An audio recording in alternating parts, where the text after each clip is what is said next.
Dean Rusk disagrees with you, and he was the Secretary of State at the time, but that's fine. The communist nations have exploited the turmoil of a time of transition in an effort to extend communist control into other areas of the world. Thoughts on Dean Rusk and America's involvement in Vietnam? I know next to nothing about that. Exactly.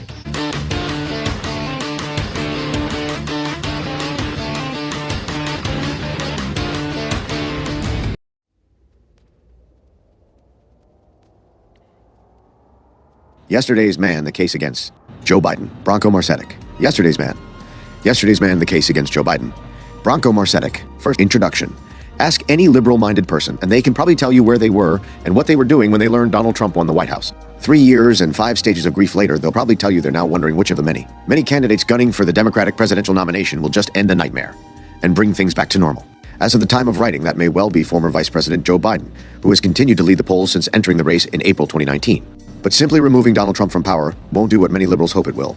Trump and far-right populists like him are just one byproduct of the same normal that the many now pine for, a normalcy that, I hope this book makes clear, often felt like anything but for a growing number of people. To return the United States to any version of normality that won't just lead the country straight back to another Trump. The eventual Democratic nominee will have to do 2 things.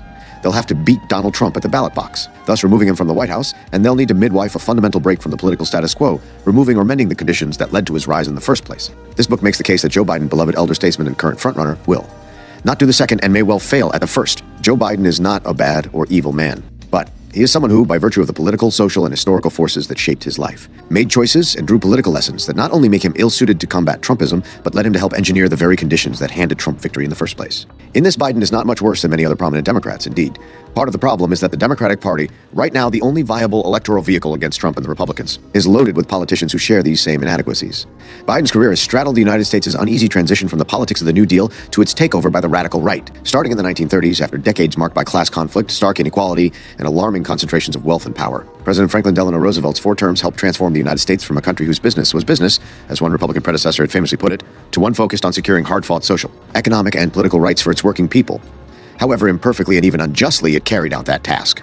In the process, Roosevelt forged an unstable but powerful voter coalition that helped turn all politics into New Deal politics for the next several decades. Even when Republicans took power, they largely went along with the political order Roosevelt had laid down, recognizing that to do otherwise would be political suicide.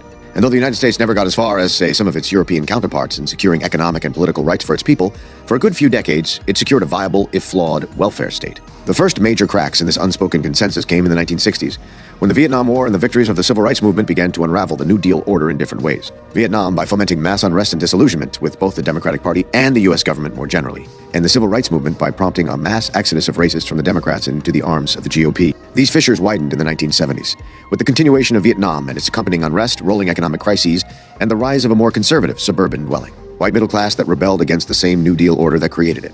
Meanwhile, the radical right, which had, with generous corporate backing, been building a grassroots movement against the New Deal for decades, fell in line behind the GOP, which in turn recognized the power of leveraging racist resentment to win power, winning victories on the back of suburban support across the country.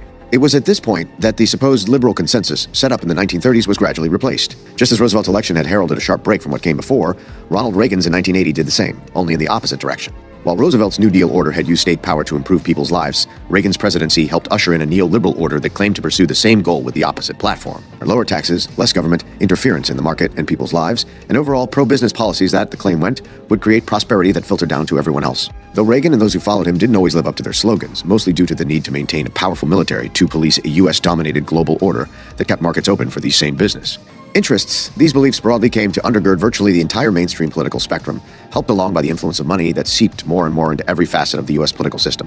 Just as even anti-New Dealers had gone along with the prevailing Rooseveltian mood for the sake of political survival, liberal politicians found it easier to swim with the tide Reagan had set in motion, adjusting their politics and narrowing their imaginations to suit this new consensus.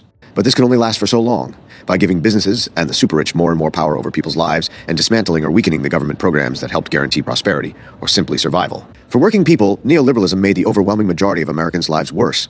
The pool of political leaders willing to fundamentally challenge this order and the powers that be behind it shrank and became marginalized. The result was the dramatic collapse of the neoliberal center embodied by 2016 Democratic nominee Hillary Clinton. Weaned on decades of elections where her party's traditional base of multiracial working-class voters had no option but to vote for the Democrat, Clinton explicitly pitched her campaign at the more affluent, suburban voters who for decades had formed the Republican base. At the same time, she found herself hampered by a set of flaws she shared with most of the political elite, an approach that prioritized business interests over those of workers, a racial justice record that victimized non-white Americans, an aggressive foreign policy that sunk lives and money into wars, a lack of consistent political principles, and a history of corruption that mingled her political work with her family's enrichment.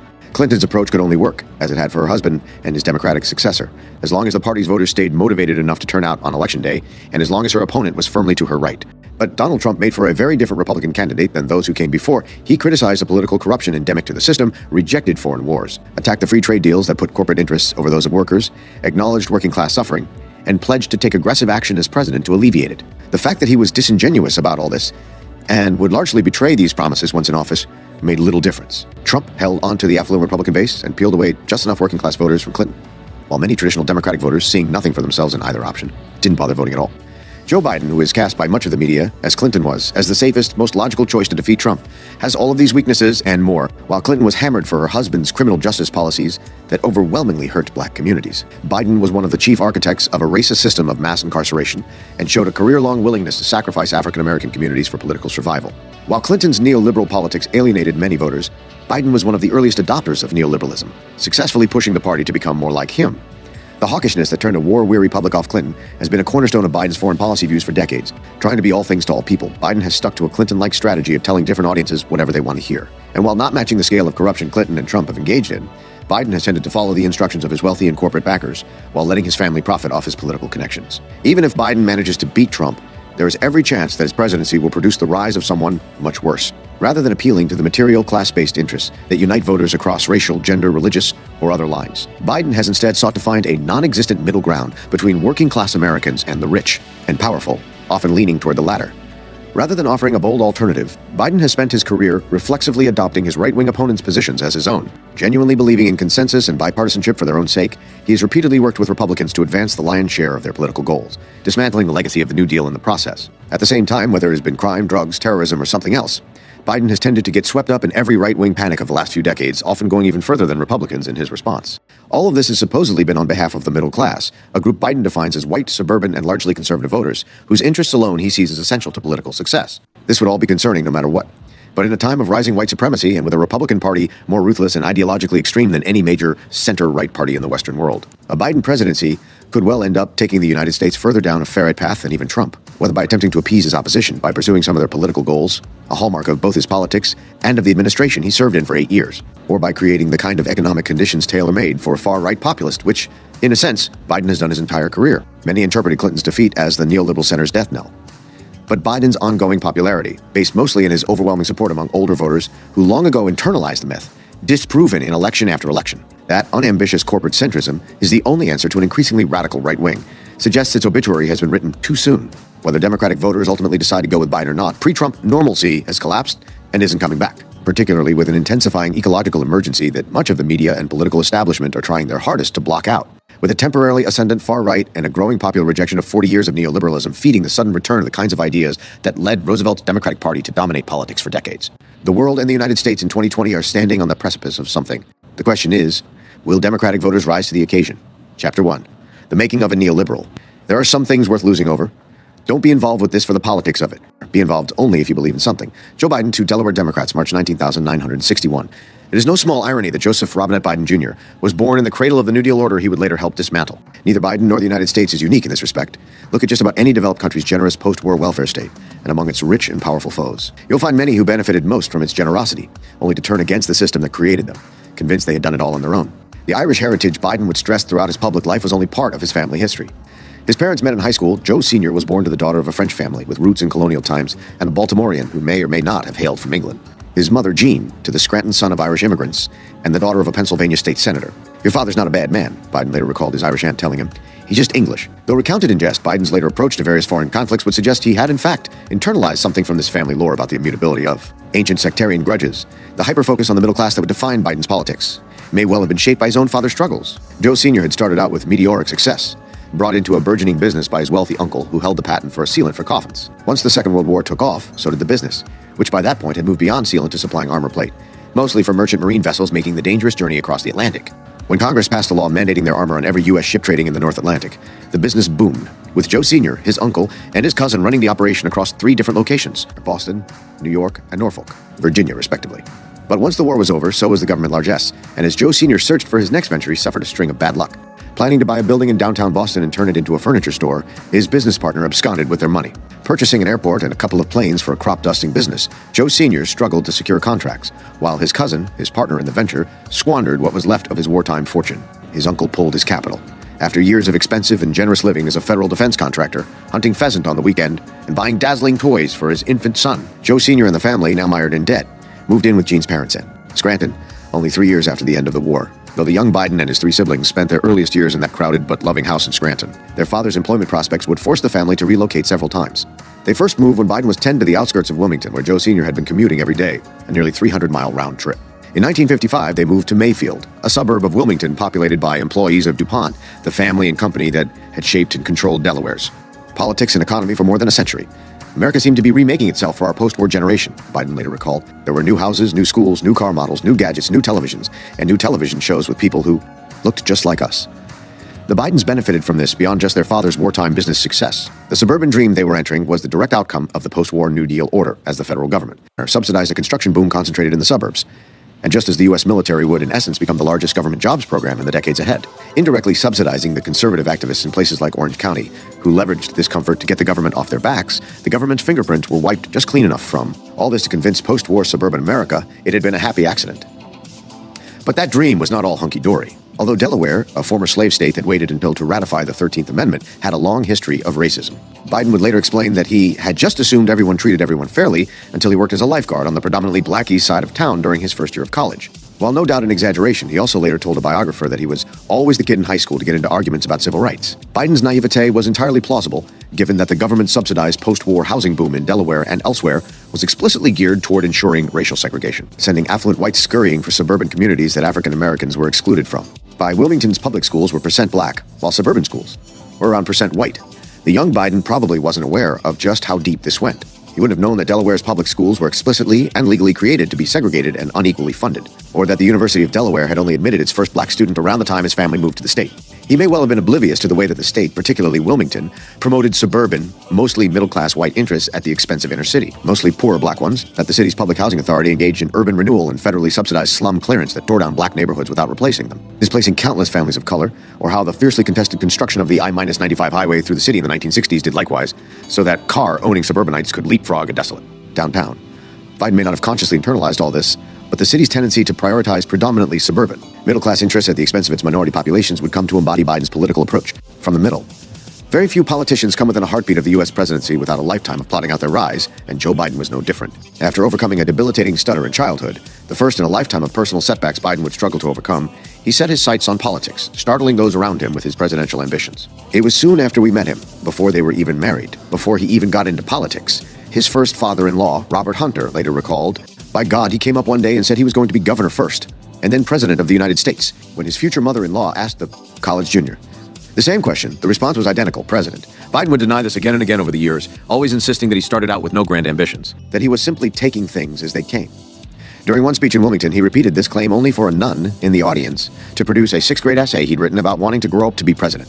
And he wasn't the only one who believed the White House was his destiny. From the first day I went to work for him, people said, "You're going to be president," his longtime aide, Ted Kaufman, later recalled. 11.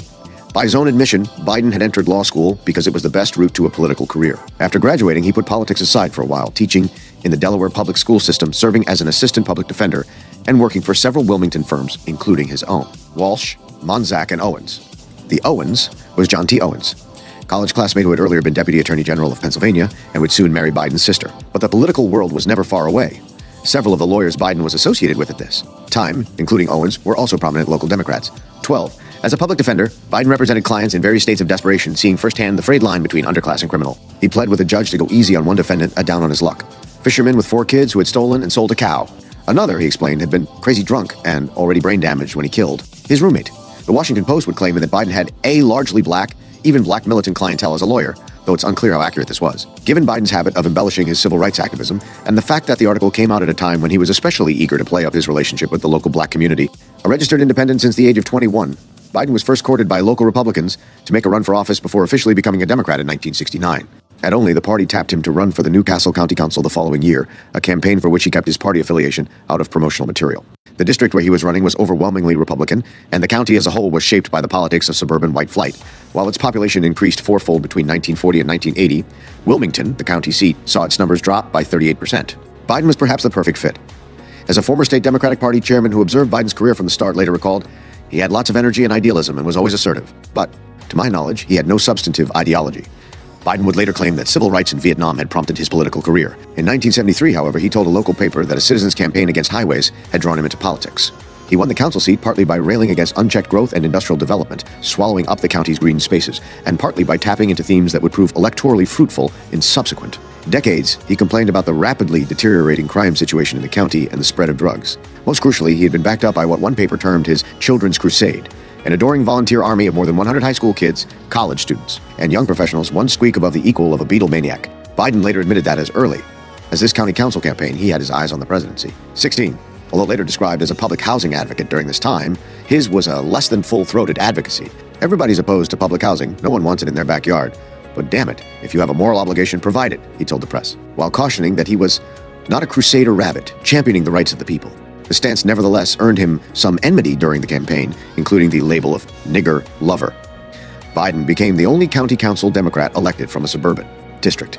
Despite winning by the slimmest margin of all the council members, his vote victory in November made Biden the golden boy of Delaware politics, maybe even the state Democratic Party's great hope for 1972, as a newspaper profile of the councilman-elect offered. Young, handsome, and charming with a beautiful wife and young family, the Kennedy comparisons came thick and fast. He could be Delaware's JFK, noted the profile. 18. Biden stressed that integrity was his most important quality. The one thing I want to be known for in politics, in my law practice, in my personal relationships is that I am totally honest, a man of my word, he said. The profile also gave a glimpse of what would arguably loom far larger in Biden's political identity, the socially conservative streak he would wear as a badge of honor for much of his political career. Samuel Clemens said, "All generalizations are untrue, including this one, and keeping that in mind, I am a liberal Democrat," he joked. 19. A teetotaler in his personal life, Biden once even threatened to end a date if the girl didn't throw away her cigarette. He rubbished the idea of legalizing marijuana. Acknowledging his wife was the brains of the operation, he nonetheless opted for her to stay home and mold my children. "I'm not a keep them barefoot and pregnant man," he said, "but I am all for keeping them pregnant until I have a little girl." Biden's short time in the Newcastle County Council revealed a sharp, ambitious liberal politician genuinely concerned about poverty and environmental degradation and willing to stand up to corporate interests. He fought to block construction of oil refineries and protect vital wetlands, 21.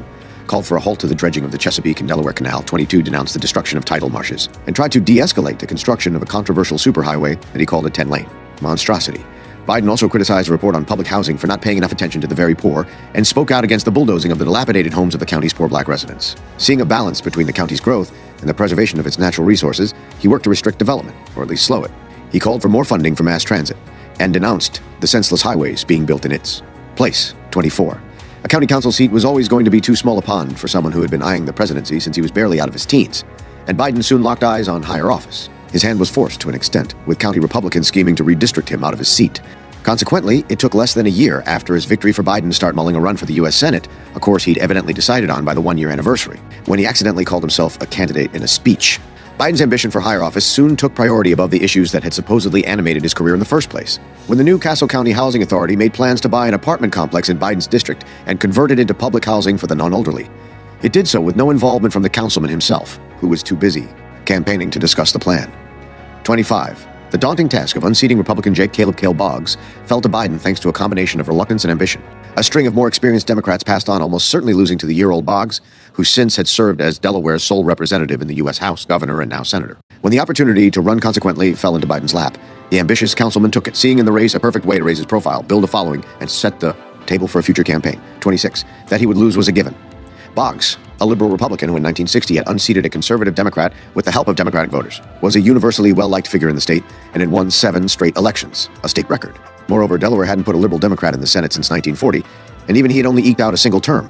Biden himself gave Boggs 5-1 odds of being reelected, yet he ultimately wasn't.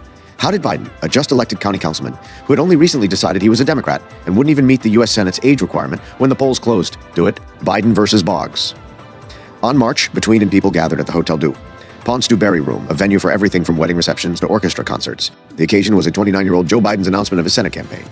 Biden delivered a brain-melting 40-minute speech, a record of its kind in the state. Wrote the Wilmington Morning News' Bill Frank, whose length and frequent digressions the public would soon know as Biden trademarks. 28. With a decade of government-sanctioned lies, cover-ups, and violence having battered Americans' faith in their political institutions, Biden zeroed in on the themes of trust and honesty. We must regain our confidence in our traditions and in our institutions, he told the crowd. And to do that, we must have public officials who will take bold positions on important questions. Men who will stand up and tell the people exactly what they think. I mean to be that kind of candidate, and I mean to be that kind of senator. A few days later, in a speech to Delaware young Democrats, Biden tried out this truth-telling, disappointing the youthful crowd by opposing marijuana legalization and amnesty for draft dodgers who had fled the country. You may not agree with me, but at least you'll know where I stand, he said. In truth, much of Biden's announcement speech was pablum. Until prompted by reporters, he avoided the two hot-button issues of the day, Vietnam and busing. Delaware was solid Nixon land, and Biden carefully distanced himself from the president's Democratic opponent, George McGovern. He called McGovern's plan to pull all U.S. troops out of Vietnam in 90 days slightly impractical, and broke with the Democratic nominee on issues like defense cuts and welfare and tax reform. He continued to insist he wasn't as liberal as most people think, and indeed, Delaware Democrats whispered that he was more conservative than his Republican opponent, 30. But Biden got bolder as the campaign wore on. Biden assailed Nixon for re-escalating U.S. involvement in Vietnam and slammed Boggs repeatedly for votes that kept the war going, coming out in July for a withdrawal of U.S. ground forces by October, and the total end of U.S. involvement once all prisoners of war were returned. After receiving enthusiastic applause during his announcement for saying anyone found guilty of a serious crime should be sent to prison promptly, he also centered the issues of crime and drugs. When we find the pusher, we must deal more severely with him than with any other element of the criminal society, he told one crowd. There should be no mercy. But tough talk aside, Biden's solutions then were mostly on the non-punitive side of things: more money for rehabilitation and job training, more psychiatric care for prisoners, additional counseling centers and halfway houses, and a federal job program for at-risk kids. 31. Like many youthful candidates challenging an elderly incumbent, Biden subtly drew attention to Boggs' age. A series of newspaper ads pointed to Biden's platform while at the same time reminding readers of Boggs' advanced years and subtly signaling to conservative voters. It was part of the campaign message developed personally by Biden. Dear old dad may have been right for his time and I love him, but things are different now. What history has forgotten about Biden's 1,972 campaign, however, was its economic populism, even if it targeted middle-class Delawareans who he claimed were being attacked by both the rich and the poor. Americans were most concerned with their pocketbooks. He stressed upon announcing his candidacy, calling for automatic cost of living increases for Social Security, something he repeated until Election Day. He told a crowd of United Auto Workers members that Congress was debating mere percentage points when it came to such increases. Rather, they should be raised to a level where people can live in dignity, he said, suggesting an income supplement program to be carved out of the program for older Americans who were ineligible. Biden later demanded those payments be removed from the income formula used for Medicaid eligibility, lest elderly Delawareans be thrown off its rolls. And he called for Congress to create an independent consumer protection agency to serve as the lawyer for consumers. At one stop, spirited applause interrupted Biden as he attacked corporate income tax structures. Biden wasn't afraid to name enemies. His criticism of the millionaires who don't pay any taxes at all and the billion-dollar corporations who want to ride on the public's back became a staple of his campaign. He ran full-page newspaper ads demanding the elimination of tax preferences for special interests, property tax exemptions for elderly people on fixed incomes, and freezes on prices, utility rates, and interest rates. If you're a working man, you cannot hope to escape taxes. If you're a rich man, you may, the ads charged. Biden hit Boggs for defending Standard Oil's absurdly small tax bill, and in the middle of a debate, he criticized both parties for being controlled by big money and unresponsive to the tax woes of the American middle class. At the Delaware State Labor Council's annual convention, he warned unions not to fall for the GOP's sudden use of pro-labor talking points. Don't kid yourself that they have changed their minds, he said. All they changed was the date they are going to do it to you. That is after the election instead of now. He won the backing of the AFL-CIO and the UAW, 34.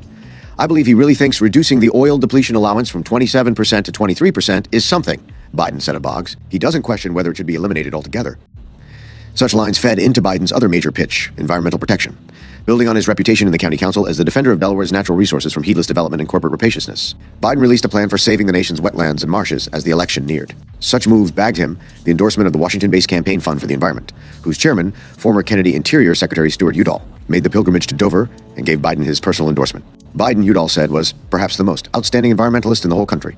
When simply ignoring Biden failed to stop the upstart from closing Boggs' once insurmountable lead, a parade of prominent national Republicans dropped by, including Vice President Spiro Agnew and Mr. Republican himself, Robert Taft, who set aside his arch-conservative image for the moment and touted Boggs' liberal record. 36.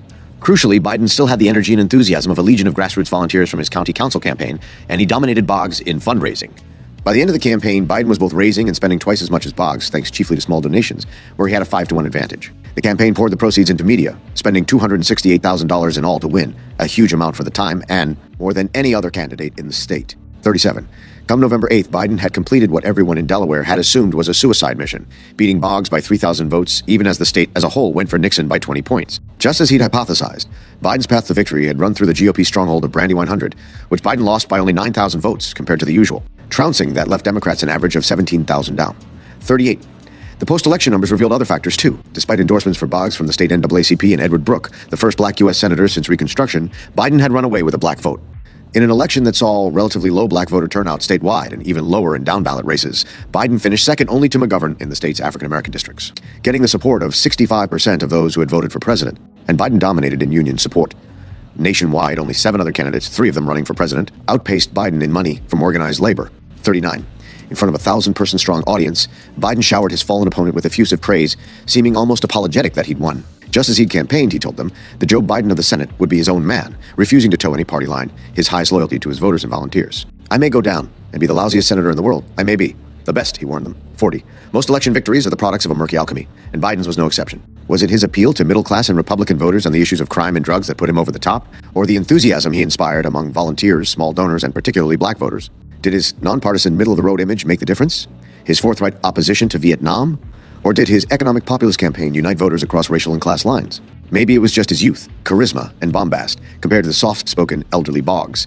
41. The liberals thought I was holding back. Biden privately mused in a Hotel DuPont corridor after the result. Little did they know I'm not that. Liberal. The conservatives thought I was too liberal. 2. This would be a common refrain for the rest of Biden's career, running away from the label of liberal, even as he strategically championed liberal values to select audiences. In a Wilmington Morning News profile released early in the new year, Biden insisted he was really moderate to liberal and a social conservative. He compared liberals to lemmings and recounted telling one applicant, who hoped to work for a senator who would fight for consumers, I'm not going to be an activist. For 2 years. If Biden's victory had suggested many possible roads for his future political success, his words suggested he was already decided on. 1. The election had another effect, too. His unlikely triumph forever lodged in Biden the fear that a similar dark horse could one day unseat him. First casualties. Biden and his wife Nelia sat in front of a fire in their living room, she writing Christmas cards, he pondering his future in Washington. He would later say they sensed something wasn't right. What's going to happen? Joey, he recalled her asking. Things are too good. 44, what should have been the biggest year of Biden's life, instead started with tragedy. The next day, exactly 1 week before Christmas, Nelia, who had decided to stay in Wilmington for one more day before joining Biden in D.C., pulled away from a stop sign and was struck by a tractor trailer. She and 13-month-old daughter Amy were killed, and the couple's 2 sons were injured. The mangled station wagon spun away and continued for another 150 feet before coming to rest against a tree. Campaign literature lay strewn across the road. 45. I was mad, Biden said later. I was mad at you guys in the press, mad at the people, mad at God, mad at everybody. I just wanted to take my boys and go. A devastated Biden ultimately decided against giving up his Senate seat and was sworn in at his son's bedside while they were still in the hospital. Though the truck driver was quickly absolved of all wrongdoing, Biden would repeatedly claim decades later that he had been drunk, to the distress and confusion of the driver's family. 47. Nelia had been integral to Biden's career. He had called her both the brains of his campaign and his closest advisor. He had planned on having her organize his Capitol Hill office. Managing to keep it together through the funeral, Biden paid tribute to his wife, who he recalled treating everyone the same, regardless of income, race, or social standing. I was probably one of those phony liberals, he said. The kind that go out of their way to be nice to a minority, and she made me realize I was making a distinction. I'm going to try to follow her example. He didn't seem to take the lesson to heart. Biden quickly ran afoul of the NAACP's Wilmington chapter, which slammed recently elected Delaware officials for their failure to hire black employees. The group was most scathing toward the utter disdain and gall of Biden and 2 other so-called liberal figures who had received the vast majority of the Delaware black vote on the basis of stated or strongly implied promises to hire African Americans. They either believed blacks are not qualified for professional positions in government services, the NAACP charged, or they had chosen to cowardly kowtow to the anti-liberal, ultra-conservative mentality, which is emanating these days from President Nixon and the national scene. Biden instead looked to the DuPont Company, Delaware's overriding political and economic power, which he had praised during the campaign as a more conscientious corporation for paying taxes at the full rate. During the campaign, one of DuPont's top lawyers served as Biden's advisor, and one of its top chemists his research and policy consultant. After Biden's victory, Ted Kaufman, a veteran DuPont employee, joined the senator's staff and stayed with him for 22 years, 19 of them as chief of staff. Biden and the company settled into what he later called a good relationship.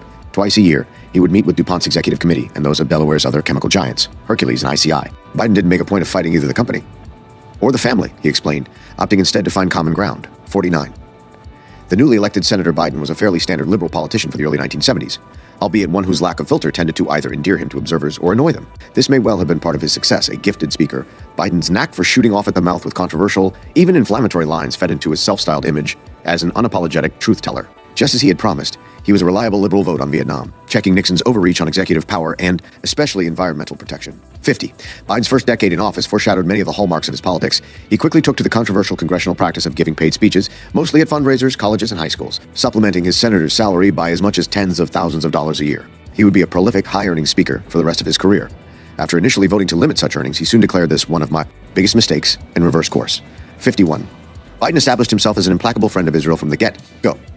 During the campaign, a mini-scandal had flared up when a graduate student hired by Biden to write a Middle East policy paper told the press he had been instructed not to include the candidate's personal views because that would mean political suicide. According to the student, Biden had argued in an August staff meeting for the internationalization of Jerusalem and a settlement that would involve Israel returning the land it was illegally occupying after the 1967 war, with Biden adding that any pro-Israel position he took now would be the one he stuck to for the rest of his career. Biden stopped just short of denying the student's claims, saying he had merely been playing devil's advocate. He would indeed spend his Senate career showering Israel with unquestioning support, even when its behavior elicited bipartisan outrage. He helped to secure an unparalleled amount of U.S. aid for Israel early on, and to scuttle a 1998 peace proposal with Palestine, and he told an assembly of lobbyists that Americans cannot afford to publicly criticize Israel.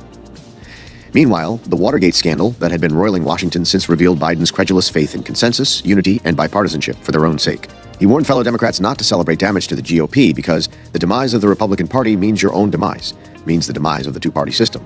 He chided Democrats for trying to blame Watergate on the Republican Party as a whole, warning that political institutions were the fabric that keeps us together, and if the public came to blame the GOP for what happened, the system goes under. After dragging his feet on calling for impeachment, Biden eventually delivered an April 1974 speech he had planned for weeks, calling for fairness to Nixon, attacking the press and government leakers, demanding restraint from reporters, and telling their sources to shut up. Impeachment is too important a matter to be left to the press, he said. 53. Biden's future troubles keeping his day job and his family's business dealings separate had their seeds in this period too. Soon after his win, Biden's younger brother James, with a net worth of only, was approved for a string of loans from the local Farmers Bank that were worth 16 times that sum, money James used to open a club. According to three former bank officers, the hope had been that the Biden name would attract a hip, big spending crowd. Instead, the club was a failure, and James left his debts unpaid, prompting Biden to personally call the bank and complain about his brother's treatment by debt collectors. Impatient bank officers, meanwhile, threatened James with using the delinquent loan to embarrass his senator brother. Farmers Bank's near collapse shortly after triggered a federal fraud investigation into Norman Rales, a financier linked to the bank, which dredged up far more embarrassing details, including Senator Biden's personal and business connections to Rales. The investigation also revealed that James inexplicably held $600,000 worth of loans from First Pennsylvania, a large Philadelphia bank, which he received through a recommendation by the office of Pennsylvania Governor Milton J. Schaap, who Biden had publicly endorsed for president in 1975. John T. Owens, Biden's brother-in-law and former law partner, had also supported Schaap and worked in the governor's administration while holding a minor stake in the club. To top it off, Biden at the time held a seat on the Senate Banking Committee, then notorious for being a hotbed of graft, 54%. More than any of that, however, it was the twin issues of the economy and civil rights that defined Biden's fundamental approach to politics for the rest of his career, the liberal who killed busing. The recession of 1973-75 and the decade-seemingly never-ending inflation crisis loomed over Biden's early political career. After 3 decades of prosperity and rising incomes in the United States, the 1970s saw it all crash back down to earth. In the same decade, the United States would experience its worst peacetime inflation and its worst post-war recession. Skyrocketing food and energy prices hollowed out paychecks, and the days of carefree consumerism that marked Biden's formative years ended. Millions of Americans lost their jobs in waves of unemployment, which hit 9% by mid-decade 55. Though the crisis had many roots, including the 1973 oil shock, it became the impetus for the building of a new political coalition aimed at a total rejection of the New Deal and its social democratic counterparts abroad. With unemployment climbing and inflation spiraling out of control, free market economic ideas found a friendlier reception. Combined with a bubbling panic among white suburbanites over issues like taxes, integration, and drugs and crime, the crisis would help usher in the era of neoliberalism. That brought Ronald Reagan to the presidency. 56. Even so, Sen Biden started off as a solid, if somewhat ambivalent, New Deal Democrat. He voted for controls on rent and prices for everything from food to petroleum products. In his freshman year, he criticized Nixon's budget cuts that would mean the difference between life and death to some people, and he voted against the president's nominee for the Department of Health, Education, and Welfare for designing them. He frequently voted to improve and expand federal entitlement programs. The kind of social legislation he set upon Lyndon Johnson's death would be the late president's lasting legacy. This included a 1973 law that approved cost of living adjustments for Social Security benefits. 57. When stagflation hit, Biden initially opted for the vigorous approach liberals had once taken to fight the Depression. His 1974 anti-inflation plan involved bailing out the construction sector, taxing excess profits of industry, and a huge standby public jobs program. It would not be the last time that decade he'd call on the government to put jobless Americans directly to work. That same year, he introduced a tax package aimed squarely at taxing the rich and the fossil fuel industry. Balancing the budget, he said, would have a minimal effect on inflation, while potentially worsening the economy. Biden is simply not very popular with free marketers and the oil interests. Quietly hate him, wrote one newspaper. 58. Yet a fiscal scold always lurked somewhere within Biden, coming closer to the fore as the recession worsened. By 1975, he was warning that deficit spending would run the economy further into the ground, and he reluctantly backed the first ever resolution to impose a ceiling on federal spending. 59. With Within a few years, this reluctance would evaporate. The country's governing institutions were still wrestling with this recession when the furor over busing exploded in Delaware. In truth, the state's busing crisis was really one part of a larger white suburban rebellion against racial integration taking place around the country. And this itself was one piece in a larger story, the more than century-long struggle by the descendants of slaves to claim the full rights of American citizenship they were owed. That struggle had culminated in a nationwide mass protest movement in the middle of the 20th century that extracted major concessions from the country's corridors of power, including the Brown v. Board of Education Supreme Court decision that ordered the desegregation of public schools. The Brown decision had, in theory, smashed the racist status quo, striking down the separate but equal doctrine that had made American apartheid legal, and declaring it not only a sham in practice but a contradiction in terms. Ordered to desegregate with all deliberate speed, governments came up with a variety of tools to end racial separatism. Busing, the transportation of black and sometimes white kids to schools outside their neighborhoods, was one of these. Once implemented, busing also proved one of the most contentious. This was especially so in the North, where racist attitudes were less overt, but segregation was actually worse. Owing to the decades of racist policies that had kept African Americans out of the suburbs, as historian Matthew Delmont has explained, it wasn't so much the issue of shipping their kids off in school buses that infuriated northern suburbanites. 20 million kids took the bus to school by 1970, sometimes to farther off neighborhoods, for the express purpose of maintaining segregation. With busing, northerners found a palatable way to oppose desegregation without appealing to the explicitly racist sentiments they preferred to associate with southerners. Delmont wrote, 60. Wilmington was no different. While busing had been successful in a number of cities, by the time it came to Delaware, resistance was intensifying, and Biden, who genuinely cared about civil rights, but perhaps cared more about being reelected, found himself in a bind. Biden had deftly avoided the issue during his 1972 campaign while trying to placate busing foes. Announcing his run, he turned busing a phony issue which allows the white liberals to sit in suburbia, confident that they are not going to have to live next to a black, something that made great discussions at cocktail parties, but do not change the direction of this country. He threaded a perilous needle. On the one hand, he opposed redrawing school district lines for the sake of racial balance, maintained that nobody supports busing for that purpose, and wrongly insisted, as he would for years after, that Wilmington's was a question of de facto, not de jure, segregation, meaning segregation that supposedly developed naturally, not as a result of explicit laws and policies. At the same time, he balked at voting to limit the Supreme Court's power to deem what was and wasn't de jure, and he refused to back a constitutional amendment banning busing. Such careful waffling got Biden through the election, 62. Consequently, for his first 2 years in the Senate, Biden cast mostly pro-busing votes masked by anti-busing rhetoric. 2 days before the 20th anniversary of the Brown decision, he put his weight behind the single-vote defeat of the Gurney Amendment, a measure that, by limiting busing to a student's second closest school, would have barred virtually all busing for the purpose of desegregation. 63. Then the outrage started. Incensed by this vote, local anti-busing groups began confronting Biden about the issue, in one instance for 2 hours as a hostile audience of hundreds interrupted and heckled him without pause. Nothing worked in this environment, not Biden's insistence that he really did oppose busing. Not his usual reminder that his liberal friends weren't happy with him either. Not even partially reversing course by repeatedly promising to back a constitutional amendment limiting busing. 64. This anti-busing activism had been inflamed by a 1974 court order forcing Wilmington to desegregate its schools.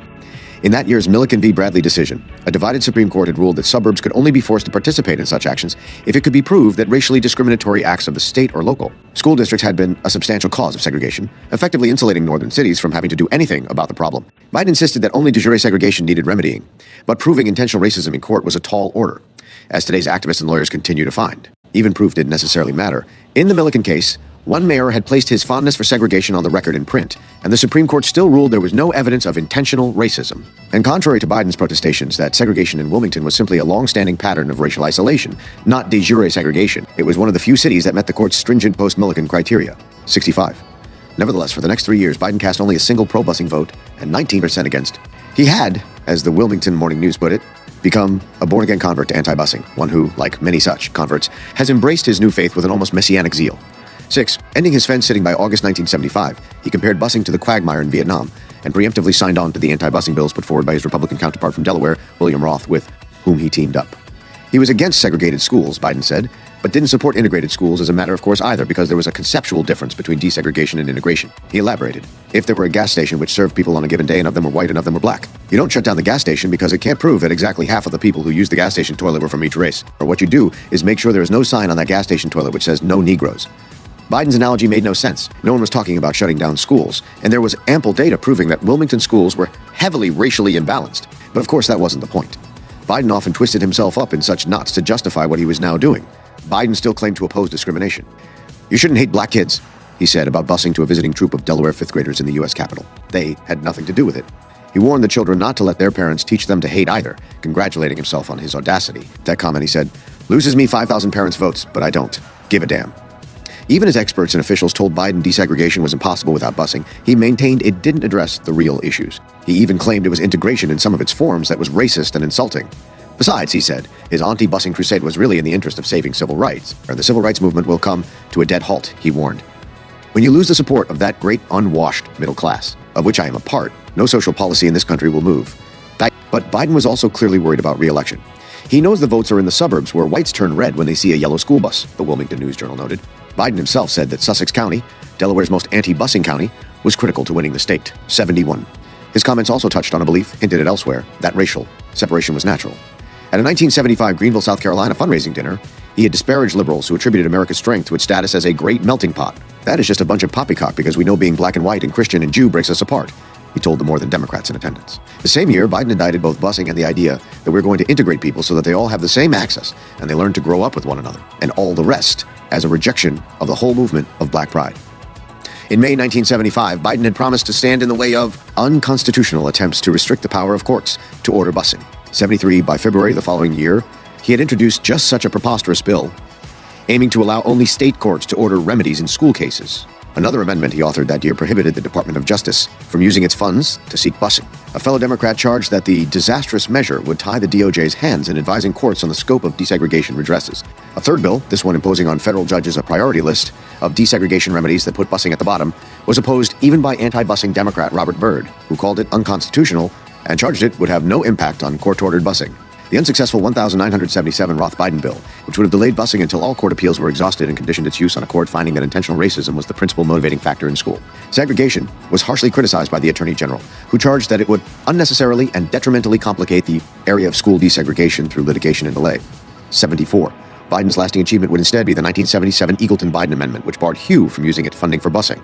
So effective was it in halting the department's desegregation efforts that civil rights groups challenged its constitutionality. A superintendent in Ocala, Florida, was informed by Hugh that the district's voluntary compliance with a school desegregation plan couldn't be completed because the tool of busing was now forbidden by the law. On the 25th anniversary of the Brown decision, the Civil Rights Commission published a report bitterly noting the lack of progress on desegregation and criticizing the amendment. The commission's chairman called for citizens to campaign for its repeal and charged that its passage had aided and abetted forces obstructing the advance of desegregation. This is one of, if not the major civil rights issues confronting the country at this time, he said. Ironically, since busing in Wilmington had been court-ordered, the amendment had no effect on the policy there. Still, Biden said he was pleased with its effects. 75. Biden's efforts were key to cracking the Democrats' post-1960s commitment to civil rights. His amendment barring Hugh from forcing school districts to assign pupils or teachers by race may not have become law, but civil rights advocates watched in horror as it drew votes for the first time from prominent northern liberals. It signaled the end of the narrow but reliable Senate majority that had defended desegregation efforts from assault. Biden will be remembered for his amendment that first illustrated the Senate's tilt, wrote the Wilmington Morning News. The Congressional Quarterly noted that its adoption by the Senate was a major watershed for this same reason, as well as the fact that the upper chamber, usually an obstacle to anti-busing efforts, had led the way this time. Biden himself boasted he'd made it, if not respectable, I've made it reasonable for long-standing liberals to begin to raise the questions I've been the first to raise. When even a former Klan recruiter like Byrd thought Biden was taking things too far, it's not surprising that liberals in the civil rights community were apoplectic. Calling the Roth-Biden bill so shabby an attack on the desegregation of school systems, civil rights attorney Joseph L. Rao Jr. charged Biden with embracing the Nixon anti-busing spirit.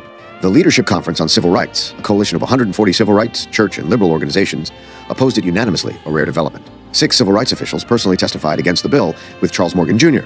of the American Civil Liberties Union comparing Biden's motives to George Wallace's Segregation Forever campaign. When one NAACP leader commented that the bill was the product of the sad history of racism in Delaware, Biden became upset. My heart is heavy, he said, his voice cracking. For the first time, I've heard an indirect insinuation that I'm a racist. The official clarified that Biden, too, was a victim of racism, namely the harassment and abuse that had led him to oppose busing. 77. It didn't end there.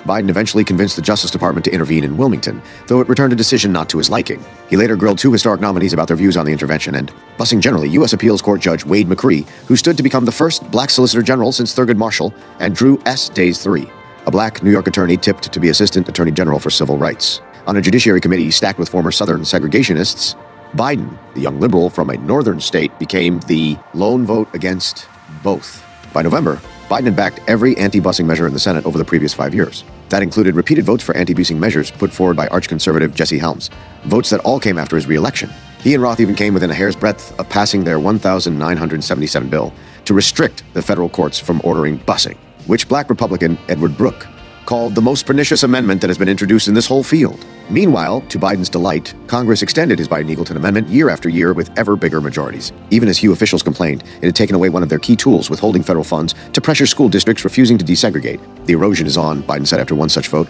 It gets easier every year. 79, Biden insisted that none of this had hurt his relationship with the local black community.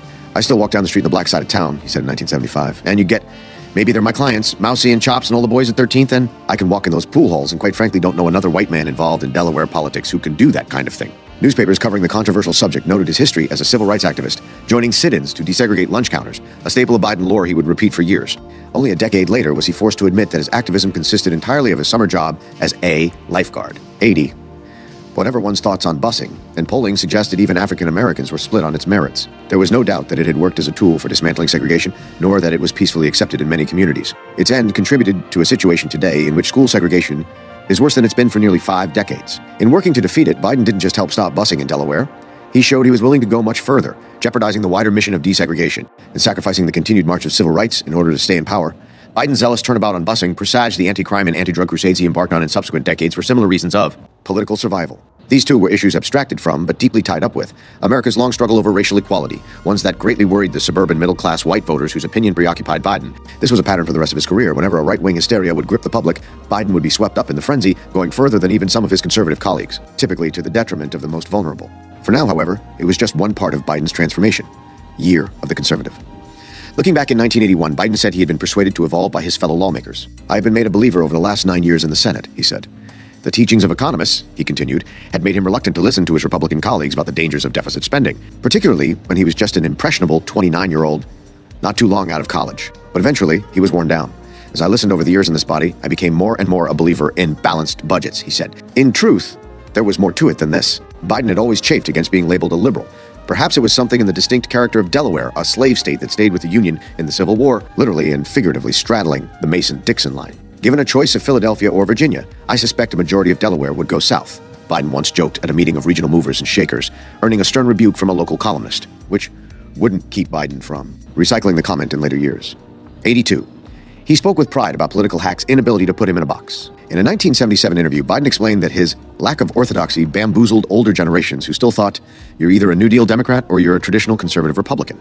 A memo from Pat Caddell, Biden's friend, pollster, who had moved on from helping him enter the Senate to helping Jimmy Carter enter the White House, had just been unearthed, warning Carter that young Turks like Biden could be his undoing. Caddell saw Biden as part of a new generation of leadership that has some significantly different views than the basic Republican and Democratic philosophies that are prevalent today, Biden reported after a conversation between the two. 83. The irony was that Biden had been the very first senator to endorse Carter's insurgent run. Long before Carter had announced, Biden had been advising party apparatchiks to give the cold shoulder to old guard liberals like Hubert Humphrey, and look instead to Southern governors, a preview of the conservative strategy the party would adopt in the Reagan years. When Carter made clear he was seeking the Democratic nomination, Biden gave his backing and swiftly became the chairman of his campaign steering committee. 84. Carter was just the kind of unorthodox Democrat Biden aspired to be, socially conservative but enlightened on race and waging a fight against the corroded culture of Washington with the help of a small circle of hometown advisors. Biden likely saw much of his own 1972 run in Carter's unlikely bid. The perennial outsider, even after winning, Carter waged a lonely, unpopular war on government spending and fought the ongoing economic decline that defined his administration, partly through deregulation of trucking, airlines, banking, and other industries. Even so, Biden's habit of spouting deliberately, some would say obnoxiously, contrarian talking points sometimes made an awkward fit for the role of campaign surrogate. Biden criticized the Carter campaign to reporters and at one point told the Associated Press at an Iowa rally that independent candidate Eugene McCarthy would be the best qualified for president. Carter would later lose Iowa by the barest of margins, partly because McCarthy got percent of the vote. 85. That Carter, the Democrat, became the country's first neoliberal president, anticipated where U.S. political culture would swerve in the coming decade. It also mirrored Biden's own evolution away from the New Deal tradition. As early as 1974, Biden has started to describe himself as a social liberal who was conservative fiscally, a subtle change to his earlier self-classifications. 2 years later, he rapped Humphrey for not being cognizant of the limited, finite ability government has to deal with people's problems and lacking. The intestinal fortitude to look at some programs and say, no 8-6, his 1,978 re-election campaign would push him more completely in this direction. Biden's chances look good, with polls suggesting he would be a tough opponent. His most formidable potential rival, former House Rep Pierre Pete Dupont, had instead run for and won the governor's office. The current House Rep Thomas Evans declined for the same reason. The state's GOP was left with two options: the ultra-conservative anti-busing activist Jim Venema, who had vowed to take Biden's seat after his pro-busing vote on the Gurney Amendment, or some less embarrassing Republican to stop Venema from taking the nomination. The party ended up going with James Baxter, a Sussex County farmer who, despite Venema's grassroots support and dominance in small-dollar donations, became the nominee by just under 2,000 votes in a low-turnout primary. 87. Biden had already covered his right flank on social policy. I don't know how in God's name Jim Venema is going to be able to paint Joe Biden as a pro-boozer, he remarked. He bristled at suggestions he'd been pushed to where he now stood. Venema's full of crap, he said. I am not a political charlatan who does not operate out of principle. Now he started the same covering maneuver on economics, introducing in 1977 an even more stringent version of William Roth's Sunset Bill, requiring all federal programs to be reauthorized every 4 years or automatically cease to exist. What he termed spending control legislation. Casting one of 21 votes against a bill to keep Social Security solvent, Biden complained that the bill put a disproportionate burden on the middle-income folks. 8-8. The election took place in the shadow of the taxpayers' revolt of 1978, one which had been rumbling before then, as inflation squeezed the wages of middle and upper-middle-class earners, caught between incomes that rose to keep up with inflation and tax brackets that stayed the same, and already leery of redistributive programs that seemed to mostly help other people. Property owners around the country seethed. In California, Ronald Reagan's home state and ground zero for the revolt, popular anger helped pass Proposition 13, which put severe limits on the state government's taxation powers. In the long term, Prop would create a fiscal crisis in the state and ravage its public services and institutions. In the short term, it lit a fire under middle-class homeowners across the country, producing imitators in state after state. Less than 3 years after its passage, 18 states had placed limits on taxes and/or government spending, including Michigan's Headley Amendment to the state constitution. 90. 1978 has turned out to be the year of the conservative, wrote the Wilmington Morning News. Biden, who a year earlier had confidently predicted no one more conservative than Bill Roth could win statewide in Delaware, now fretted about the upcoming election in interviews and snapped at questions about where exactly he sat on the political spectrum. What kind of question is that, he told a reporter.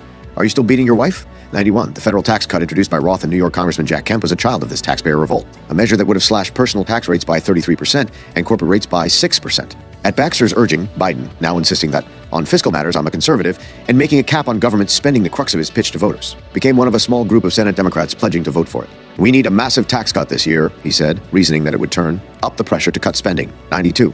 Despite his popularity and the clear lack of enthusiasm for Baxter, Biden's strategy against his Republican opponent was to snatch his platform. At a September candidate forum, they took turns criticizing federal spending, with Biden talking up his sunset legislation and boasting that he'd been rated the 6th most fiscally conservative senator by the National Taxpayers Union in 1974.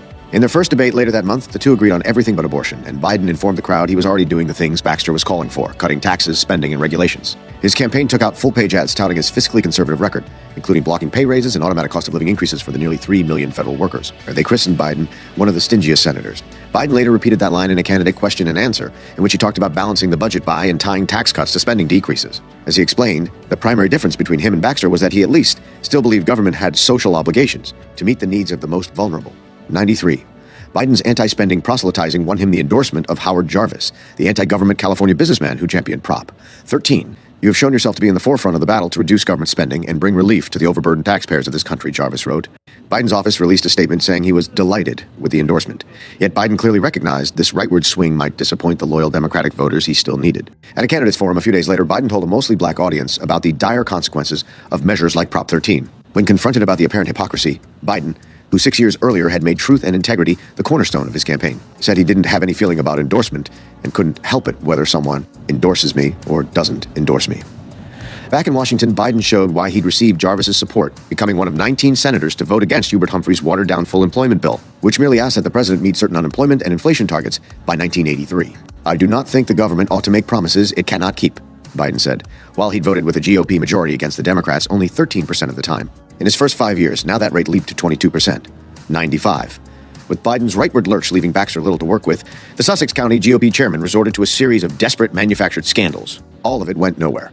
Baxter floundered in the polls, which revealed that not only did a measly share of voters vote for him due to his conservatism, but that Delawareans were well aware of Biden's flip-flopping on issues like busing and planned to vote for him anyway. In spite of his horrendous record, like all Delaware politicians, of opposing busing, he will vote the way I would want him to most of the time, one liberal voter said. Like Boggs had in 1972, Biden secured major newspaper endorsements, including the neighboring Philadelphia Inquirer, and he made a clean sweep of labor endorsements. Biden was still a relatively reliable liberal vote, at least more so than his opponent. With the help of his dedicated volunteer network, Biden won easily in every part of the state, beating Baxter in not just his own county but his own district. His 16-point margin of victory, the largest since DuPont's re-election to Congress. There was another factor in Biden's victory. He had said in 1973 that the only reason Biden is not beholden to any fat cats is the fat cats didn't take me. Seriously, having proved himself a serious political player, he no longer faced this problem. Biden's staff were determined to recreate the big spending ways of his 1,972 run, setting an even bigger target of $350,000. This time, however, the campaign would rely increasingly on the well-heeled. In February, President Carter took minutes to swing by a per-couple Biden fundraiser at the Hotel DuPont's Gold Ballroom, netting his early backer a cool $52,900. The price of admission alone was almost as much as Carter had raised in a three-county campaign trip in the state 3 years earlier, and it served to skirt campaign finance laws. $1,000 was the legal limit for donations, but divided among couples, it left the door open for donors to give more later on. The campaign also exploited a legal loophole that treated primary and general election campaigns as separate, but allowed excess campaign contributions to be carried over for the candidate's next race. This allowed donors to give as much as double the legal limit to Biden, who wasn't actually facing opposition in the primary. But by end of March, Biden had raised nearly a third of his $350,000 goal, and his donor lists were full of the names of the wealthy and powerful Democrat and Republican who had maxed out for the junior senator. Businessmen, lawyers, executives, investors, and more in descending order of frequency. The name DuPont, in particular, littered the lists of donors, as various top executives of the chemical company gave generously to Biden, including its chairman, Irving S. Shapiro. Almost 70% of Biden's donors would come from outside Delaware, with businessmen in California, the epicenter of the taxpayers' revolt, especially well represented. This included Walter H. Shorenstein, a California real estate executive and major party benefactor who happened to employ Biden's brother and whose company would greatly benefit from Prop 13's virtual freezing of property, taxes. Thanks to this support, coupled with the financial backing of labor unions, Biden's donation totals dwarfed every other Delaware candidate, and he outspent Baxter 3-to-1.99. Could this help explain Biden's dramatic shift to the right? The Biden of old would have certainly thought so. A frequent critic of the role of money in politics, Biden had made his maiden speech in Congress about public financing of elections. He had spoken derisively in of trying to prostitute himself to big donors, complaining that people who have money always want something, and wondering aloud how long the public would put up with a small group of men and organizations determining the political process by deciding who can run. As he had told the Wilmington News Journal 6 months into his first term, there was always an implicit suggestion of a quid pro quo when office holders solicited campaign donations. He recalled that just a few days before the 1972 election, a group of wealthy businessmen had met with him to ask if he was serious about his vow to eliminate the capital gains tax exemption. If I wanted to raise money, I knew what I should say, he recounted. 100%. The 1978 election helped solidify Biden's ideological turn, now fifth ranked on the Senate Budget Committee. He pledged to keep the cost of government down as he tackled Carter's budget proposals, which Biden said needed less spending, fewer taxes, and a lower deficit. He talked about imposing across-the-board cuts to federal agencies and employment ceilings for the bureaucracy, and potentially supporting a constitutional amendment mandating a balanced federal budget. Where he had started off his time in Congress endorsing the idea of national health insurance, Biden now vowed to fight such a program. There comes a point in any politician's career where they must balance their ambitions against political realities and decide what they are comfortable sacrificing for the sake of expediency. The 1978 election was a learning experience for Biden in this respect. It taught him he could court wealthy donors and businesses and still get union backing. It taught him he could move way to the right and still count on the support of Democratic voters, at least as long as a scary conservative was the only other option. And it taught him he could, in fact, he needed to, strategically sacrifice the cause of civil rights to win over the fabled political center. Chapter 2. Victory in defeat. All of us can take the heat from the special interest groups if we've got the support of the middle-class guy. Joe Biden, 19,771. It was November 1980, and one of Joe Biden's staffers was poring over a list of congressional ratings. The liberal organization Americans for Democratic Action regularly scored every member of Congress on how progressive they were based on select votes. Biden wanted to find out where he ranked. Biden's search had been prompted by Ronald Reagan and the Republicans' staggering landslide victory earlier that month. Reagan, the first challenger to lop off an elected incumbent president since Franklin Roosevelt's victory over Herbert Hoover 48 years earlier, had won by 10 percentage points and carried 44 states, earning 489 electoral college votes to Carter's 49. He had done so expressly by shattering Carter's winning 1976 coalition and poaching parts of it for himself. Union members, Jews, Catholics, even self-described liberals, all defected to Reagan in large numbers. He won the South and the Midwest. The fact that voter turnout had dropped once more to about half the adult population had helped too. This wasn't meant to happen. Reagan was a conservative ideologue, a man considered far to the right of not just the voting public, but reality itself. He had a habit of accusing his opponents of communist sympathies and railing against big government, and his flagship idea was a tax cut for the rich. He insisted Vietnam had been a noble cause and suggested at the time that the United States should pave the whole country. Now, in public statements, he itched for military confrontation with the Soviet Union. Ku Klux Klan imperial wizard. Bill Wilkinson endorsed him, gushing that his platform reads as if it were written by a Klansman. He planned to make America great again. Reagan was a creation of a long-gestating right-wing movement kick-started during the New Deal by a group of the country's most powerful industrialists, including Jasper Crane and Pierre DuPont, two executives of the very same DuPont company that ruled Delaware as a fiefdom. Reagan received what he called his postgraduate education in political science, while serving as General Electric's traveling ambassador under its vice president, Lemuel Boulware, a union buster extraordinaire and part of the same corporate conservative network that had started organizing against Roosevelt. It was under Boulware's tutelage that Reagan made the transition from New Deal Democrat to, well, Ronald Reagan, voraciously consuming the ideas of conservative thinkers like Friedrich Hayek, who in his most famous book had argued just about any government involvement in the Economy was the first step on the road to totalitarian dictatorship. That conservative movement had, by 1980, succeeded in putting not just Reagan in the White House, but a host of candidates in the U.S. Congress who vowed to back his radical agenda.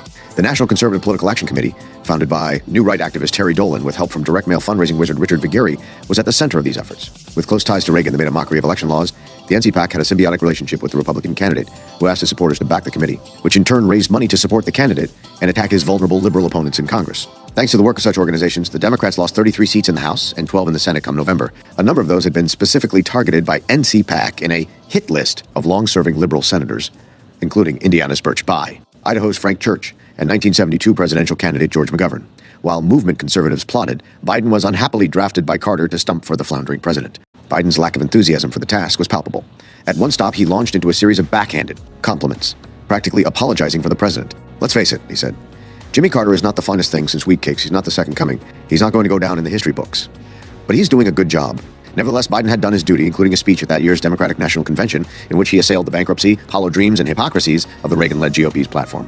Biden had summoned the populist spirit of his first Senate run, condemning Reagan's banker friends and advisors in the oil industries, and calling on Democrats to muster the courage to maintain the historic commitments to the New Deal, the fair deal, and the Great Society. It was all for naught. With Carter no match for an embittered populace fed up with a decade of recession and inflation, and an energized conservative movement working to get their man into office. But for Biden, Reagan's victory had its upsides. Thanks to the defeat of several of his colleagues, Biden moved up a spot on all his committees, including Judiciary, where he would end up the ranking Democrat. And the president-elect's anti-government philosophy actually gelled with his priorities. "In a strange way," Biden said, "the election of Ronald Reagan is more consistent with the budgetary thrust that a guy like me has been going for the past few years. Biden's long-delayed sunset legislation could now move forward," he said. And he, too, wanted a tax cut. "Biden might come out looking like a conservative when he sits in his seat on the Budget Committee," noted the Wilmington Morning News. Reagan's presidency didn't lead to the instant anti-government revolution his grassroots backers had envisioned. But by the end of his 8 years, Democrats and liberals, whose previously steadfast commitment to New Deal politics had already been wavering during the 1970s, would abandon it entirely. In some ways, Reagan's success in transforming his opposition was his most long-lasting legacy, a transformation Joe Biden would help lead, no longer liberal. Biden's already growing public discomfort with the New Deal legacy made him perfectly poised to drift rightward with the Reagan years. Even as he thundered against Reagan's platform during the campaign, he had told crowds that in the world of the 1980s, we can't solve all social problems by an endless succession of government programs. And while he tried to undo Reagan's scrapping of price controls on oil and gas and voted to fill the holes in Reagan's safety net left by his severe budget, Biden made clear he was not concerned about social programs as much as the direction the country was going. Asked where Democrats should draw the line with Reagan's cuts, Biden singled out agencies like NASA, Conrail, the Export-Import Bank, and Energy Research and Development. "They're finding new answers to old problems," he said. "Instead of social programs, give the Northeast a rail system that works." Despite claiming that the Reagan program will be economically disastrous for most of us in this country, Biden voted for the new president's first budget, one of 30 Democrats to do so. The budget was a triumph for conservatives, rivaling the liberal triumphs of Roosevelt and Johnson, the New York Times wrote. Scores of federal programs for health, education, and social services drastically cut back, weakened, or outright eliminated. The cuts threw countless lives into chaos, with 270,000 public service workers losing jobs, more than 400,000 families thrown off the welfare rolls, and more than 1 million workers ineligible for extended unemployment benefits, just to name a few. The Reagan onslaught marked the reversal, wrote the Washington Post, of two great waves of government intervention, the New Deal and the Great Society, a verdict shared by lawmakers on both sides of the issue. 10. As the decade wore on, Biden's criticism of Reagan's policies shifted away from their cruelty to complaints that they were fiscally irresponsible and deficit bloating. The elimination of federal deficit spending should be the single most important element in a program to achieve an economically sound future for this country, he said 6 months into Reagan's tenure. 11. He and the many other Democrats who began talking like Republicans were gently prodded into it by the 1,981 tax cut, the other keystone measure in Reagan's plan to overhaul Americans' relationship to their government. Biden also voted for this measure despite calling it inequitable and inflationary. The Reagan tax cut, the largest in post-war U.S. history, was a lopsided giveaway to the very richest that led almost instantly to ballooning deficits and widening economic inequality. Over time, the super-rich would parlay their economic gains into growing political power by exploiting an ever more corrupt political system, and use that power to roll back much of what had been built under New Deal presidents, creating a growing class of disillusioned, fed-up Americans. That it was the Democrats who had first pushed for cutting the top income tax rate, and that Reagan had initially rejected it, is just one of the ironies of all this. 13. The tax cuts did something else too. As Bruce Bartlett, one of Reagan's advisors, would later explain, conservative intellectuals wanted to force a major overall spending cut that would be a political non-starter without first passing a tax cut that creates a deficit so large, something must be done about it. Indeed, Reagan himself quickly pivoted to fear-mongering about the very deficit he had helped create. It was a perfect trap for a political class increasingly allergic to anything resembling New Deal liberalism. And the Democrats, spooked by anti-tax, anti-government revolts and desperate after Carter-era stagflation to prove themselves able money managers, fell right into it. Biden was out in front of this shift. even as he voted against keeping the food stamp program going and for cuts in programs like federal pensions. He voted against Democratic efforts to plug the revenue hole left by Reagan's tax cut, with a series of admittedly regressive tax increases. They were too much of a burden on the middle class, he complained. Griping that the tax system was unfair and too complicated, he signed on to successive tax reform bills that were, in practice, massive tax cuts for the rich. One pared back the number of tax brackets to just 3, none of which would pay more than 30%. Another set a flat tax of just % for all individuals, one-upping even the flat tax proposal cooked up by the conservative Hoover. Institution. 15. 5 years after voting for Reagan's tax cuts, Biden admitted they marked the defeat of a Democratic era. The Reagan tax cuts have ended growth of the social agenda. It's all come to a screeching halt, he said. Theirs. Nothing can do but keep what's there. Just as in, a looming re-election was key to Biden's evolution. His popularity, reflected in intimidating poll results, warded away his most formidable challenger for a second time, outgoing Delaware, Governor Pete DuPont. The task instead fell to John Burris, the state house's former majority leader and a DuPont ally, whose campaign rested on the charge that Biden wasn't doing enough to execute Reagan's economic program. 17. Burris was a weak candidate who ran a weak campaign, little different in substance from James Baxter's. Biden won with 60% of the vote, only 10 points less than what the polls had shown in March, and an improvement on his previous result. 18. Even so, Biden once again pulled out all the stops to win, following what he termed an olive branch from Reagan, a spending freeze that also raised taxes. He linked arms with 2 Republican colleagues on the Senate Budget Committee to introduce his own freeze proposal in. Acknowledging it would be labeled draconian, Biden's plan cut $239 billion from the deficit over 3 years, almost $100 billion more than even Reagan's proposal, and proposed doing it partly by eliminating scheduled increases for Social Security and Medicare beneficiaries. It would, he said, shock the living devil out of everyone in the U.S. Senate. 19. Biden indulged in doomsday predictions to sell the measure, warning that letting deficits go untamed would allow the economy to come crashing down and lead to an economic and political crisis of extraordinary proportions within 12 to 18 months. As bemused commentators would note decades later, it was all straight from the playbook of Tea Party darling Paul Ryan, the Ayn Rand-worshipping congressman from Wisconsin who was bent on taking a meat cleaver to Medicare and Social Security. When Biden ran directly against Ryan for vice president in 2012, he warned, voters Ryan was a threat to their hard-earned entitlements. 20. Though the freeze failed, it was only the beginning. Biden's ongoing distaste for a balanced budget amendment to the Constitution didn't stop him from introducing a similar amendment in 1984, this one tying spending to the growth of gross national product and inflation, which he referred to as a pay-as-you-go measure, calling it a much more realistic approach. He proudly boasted that he had literally plagiarized it from DuPont, a Republican. Later that year, Biden backed the line-item veto, an anti-spending measure cherished by Reagan, the conservative movement, and incidentally Burris, and another budget measure, this one successful, requiring Congress to vote on freezing the budget for 1 year before it could raise the debt ceiling. His campaign then ran radio ads claiming that cutting the deficit is more important than party differences. Undergirding all this was the endless quest for campaign cash. To keep Burris at bay, Biden again drew on the paradoxical coalition of union and corporate donors to fund his campaign. Declining Burris's challenge to limit spending at $1 million each, he raised $1.30 million by September, more than double his opponent, with most of his money coming not from individuals, but PACs. On Biden's donor list, names like the Seafarers Union, United Steelworkers, and United Mine Workers sat uneasily next to Chrysler, General Electric, and Pfizer. His campaign mailed copies of a letter signed by local corporate bigwigs declaring him a leader on fiscal responsibility. As in 1978, Biden endorsed a core tenet of conservatism shortly before the election. Where he'd previously come out for fiscal austerity, he now took aim at the role of government. I see less of federal government dictating to the states, he said. The federal government had changed the mindset of the states over the past 30 years, meaning federal involvement with social and racial problems is less required as long as anti-discrimination laws stayed on the books. He said he believed education is best left to the states and argued you could make that case for a whole range of areas where heretofore the federal government was involved. Government, he said, would stay involved in the environment and issues like the global drug trade, but it would be less involved in direct social questions like daycare, education, or health. 2-3. It's debatable how far Reagan's politics had actually seeped into the hearts and minds of the American public. After all, millions of working-class Americans of all races and backgrounds continue to rely on the federal government to keep them from poverty, ill health, or death's door. And almost half the country didn't even bother voting. But Biden appeared to be one of the converts. As his defeated opponent remarked in the wake of the election, win, lose, or draw, Joe Biden isn't a liberal anymore. I think that's a victory. For his part, Biden blamed the Democrats for Reagan's success. He urged them to support efforts to clean our house through a budget freeze and tax reform. 25. Biden's freeze never came to pass, but he did finally get the latter. 3 years out from another election, Biden joined all but 3 of the Senate's Democrats to hand Reagan another victory, passing the tax overhaul the president had requested. There would now be only 4 brackets, and while tax rates would rise for the lowest bracket, the rate for the top bracket was slashed from 50% to 28%, another boon for the nation's wealthiest. On balance, the bill is a good one, said Biden. He wasn't alone. The tax bill was the brainchild of 2 Democrats and passed with huge bipartisan majorities. The Reagan Revolution, it seemed, had been brought to the public.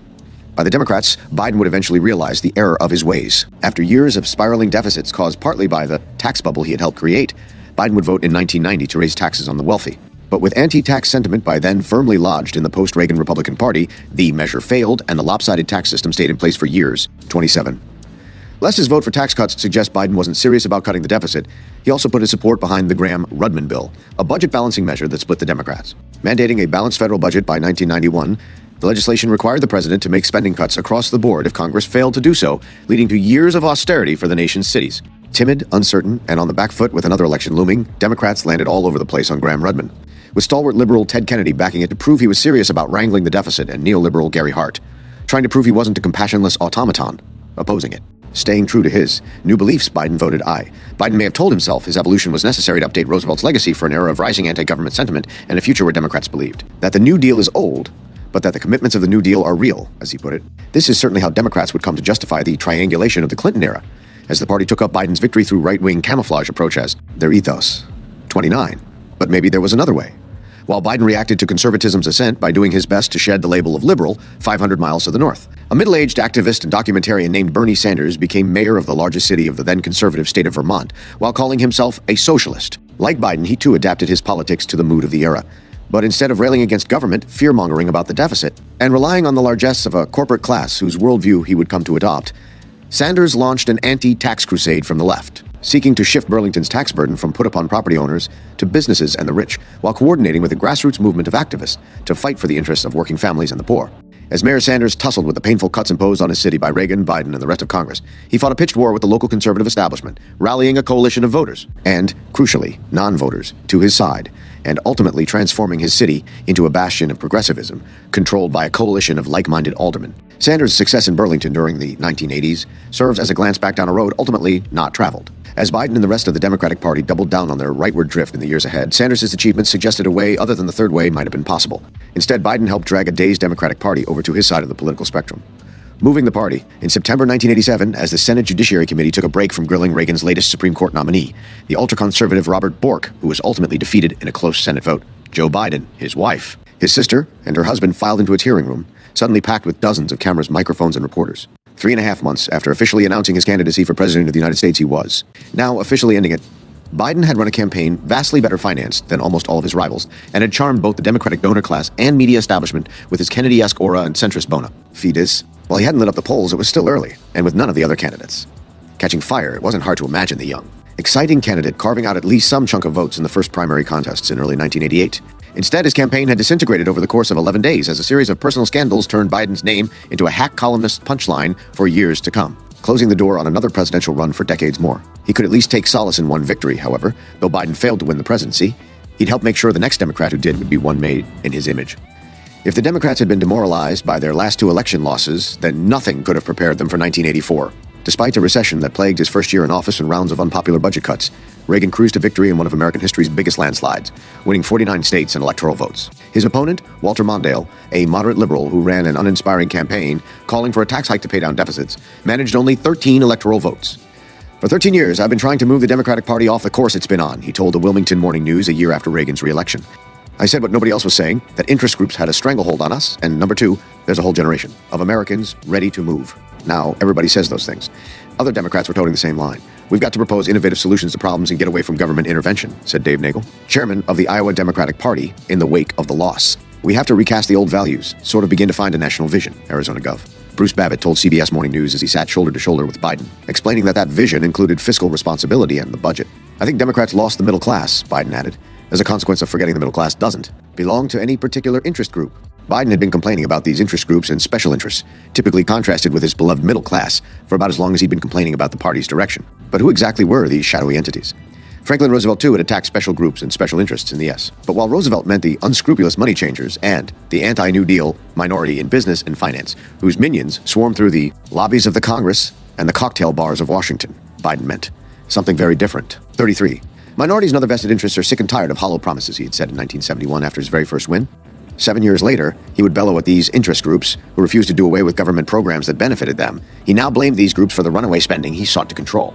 Now, as he toured the country preaching his vision, Biden urged Democrats to proclaim that special interest groups came second to the national interest. In Alabama, his denunciation of such interests was followed by his insistence that the state had confronted and largely worked out its racist demons. Elsewhere, as in Delaware, he softened these attacks. All the talk about us having to shed ourselves of control of special interests misses the point, he told 700 of the state's Democrats. In fact, we don't have a problem with labor. We need labor. I'm proud to be in a party that has garnered the support of the majority of Black Americans. 34. In other words, whether defending or attacking them, and by this point, it was almost always the latter. Special interests were the diverse constituencies that had flocked to the Democrats, union members, African Americans, feminist women, gays, environmentalists, and any others whose image didn't square with the middle-class guy Biden and others increasingly viewed as the typical voter. With two simple words, their participation in the political process and struggle for the rights and welfare of themselves and others like them had been cast as suspect, even corrupting. Where once the tyranny of special interests meant the control of government by big business and the super rich, it now referred to the ordinary Americans the New Deal had sought to protect from those same powerful entities. The Democrats' new priority would instead be Biden's middle-class guy, at least as they imagined him, socially conservative, suspicious of government and taxes, and otherwise curiously aligned with the political desires of the country's most powerful interests, 35. And he was Southern. Biden had been urging Democrats to look to the South for ideas and presidential material since the 1970s, allying himself with Jimmy Carter and encouraging conservative South Carolina Senator Fritz Hollings to run for the Democratic presidential nomination. The party's successive electoral collapses had won the Democratic leadership to Biden's side. Unless we have the South with us, we will not control the national agenda, he said. For the first time, New York Democrats and California Democrats and Illinois Democrats are all saying that we must have a presidential candidate in 1988 who will appeal to the South. 36. Biden wasn't wrong. The Solid South had indeed been pivotal to Democratic victories for generations, thanks to the party's virulent support for slavery and white supremacy. When Democrats began embracing civil rights under Roosevelt, the South's outsized power would remain a brake on progressive change for decades, thwarting civil rights legislation and weakening New Deal measures. Like Biden, Roosevelt had understood the South's electoral importance. He tried to politically reshape it in his own image and push the region to a more intelligent form of democracy, but he failed to dislodge the right-wing Southern elite, despite his and the New Deal's popularity there. The South would remain an anti-union, economically conservative political backwater. Biden's effort to win it back could have revived Roosevelt's effort, capitalizing on new civil rights protections and Democratic popularity among black voters to run a populist campaign that brought blacks and poor whites together through their shared economic interests. Instead, Biden made clear he desired not to bring the South to where Democrats stood, but vice versa. The party has lost its way, Biden told Democrats in North Carolina. You have been where the Democratic Party was, and now the Democratic Party must be where you are. 7. Instrumental to this was the Democratic Leadership Council, an unofficial party organization founded after Mondale's loss pushed the Democrats rightward. Its founder, Al Frum, had been the executive director of the House Democratic Caucus in 1981 when it had put out a statement of democratic economic principles that pledged fealty to Reagan's agenda. Made up of governors and congressmen, almost all of them white men and mostly hailing from the West and especially the South, the DLC hoped to give the latter region greater influence in the party. This all came at the same time as a small group of the party's fundraisers, including Goldman Sachs executive Robert Rubin, similarly decided to make the Democrats into a centrist, business-friendly force. Biden was a natural fit with the group. In fact, from Ann Biden's pollster, friend Pat Caddell had already unsuccessfully tried to get him to jump into the 1,984 race as the standard bearer for their preferred policies. They polled the appeal of a made-up Mr. Smith, who resembled Biden against the other candidates, and planned to use the results to pressure House Democrats to abandon Mondale. Though he had declined to run then, Biden was now, in Frum's words, one of the DLC's leaders, and with a wide-open contest in mind, he embarked on a tour across the South with the DLC, lecturing Democrats that they needed to change. 39. Calling North Carolina the conscience of the South, Biden most persistently pursued a Southern theme in his remarks at one event, despite being the only speaker not from the South, noted a bemused local columnist. In Virginia, he professed the party would be much better off if its conservative Democratic Senator Chuck Robb, the chairman of the DLC, ran for president. In Alabama, Sen. Howell Heflin praised Biden for his fiscal conservatism and for being sympathetic to the South's traditions and values. Returning the favor, Biden told the crowd, a black man has a better chance in Birmingham than in Philadelphia or New York. He cut from his speech the usual lines about his fictive civil rights activism and a reference to Birmingham Police Commissioner Bull Connor's use of dogs against black protesters. Conservative columnist Dick Williams of Georgia, who boasted of breaking a union at a television station as a young man, put Biden among the party's best and brightest ahead of his appearance there. Anti-unionism was central to the ideology of the DLC and the New Democrats, as they came to be called. And despite the critical role organized labor had played in his career, Biden began faintly echoing these sentiments. At the Florida AFL-CIO's annual convention in 1985, he delivered a keynote speech blaming labor for its own decline, chiding unions for fearing change and focusing on their own interests instead of the national interest. The following year, at the Virginia State AFL-CIO's convention, he warned that labor, like the Democratic Party, was in deep trouble and needed to have a broader umbrella to envelop middle-class America, so that it was no longer viewed as a special interest. Stumping for a House candidate who he warned was not an automatic pro-labor vote, Biden told another union audience, you're not entitled to anymore, and you're lucky if you get that much. As outlets like the New York Times commented at the time, Biden's rhetoric here was a Hart-like message. The Hart was Gary Hart, the young ex-senator from Colorado who had become the face of Democratic neoliberalism and had lost out to Mondale for the Democratic nomination in 1984. Labor despised Hart, whom then AFL-CIO President Lane Kirkland had accused of labor baiting during the Democratic contest. For years, Biden and Hart would receive identical ratings from the AFL-CIO and the Federation's annual legislative scorecards, typically in the high 72nds and low 80s, strikingly low compared to liberal Democrats in the Senate, 41. After all this, however, Biden and the DLC's theory of change was quickly debunked. In the 1,986 midterm elections, with the GOP outspending Democrats 5-1, and the still popular Reagan crisscrossing the country to ask the public to vote Republican one last time. The Democrats surprised everyone by reclaiming the Senate and enlarging their House majority. Ignoring the DLC's prescriptions, the party ran candidates who were left of center economically. In return, union households voted overwhelmingly for Democrats, and the party's advantage with women, and especially African Americans, made up for its shortfall with white men, providing winning margins in close races. Even in the South, liberal Democrats won by stitching together cross-racial coalitions. In theory, this Democratic takeover halted the Reagan Revolution. In practice, that revolution had already succeeded.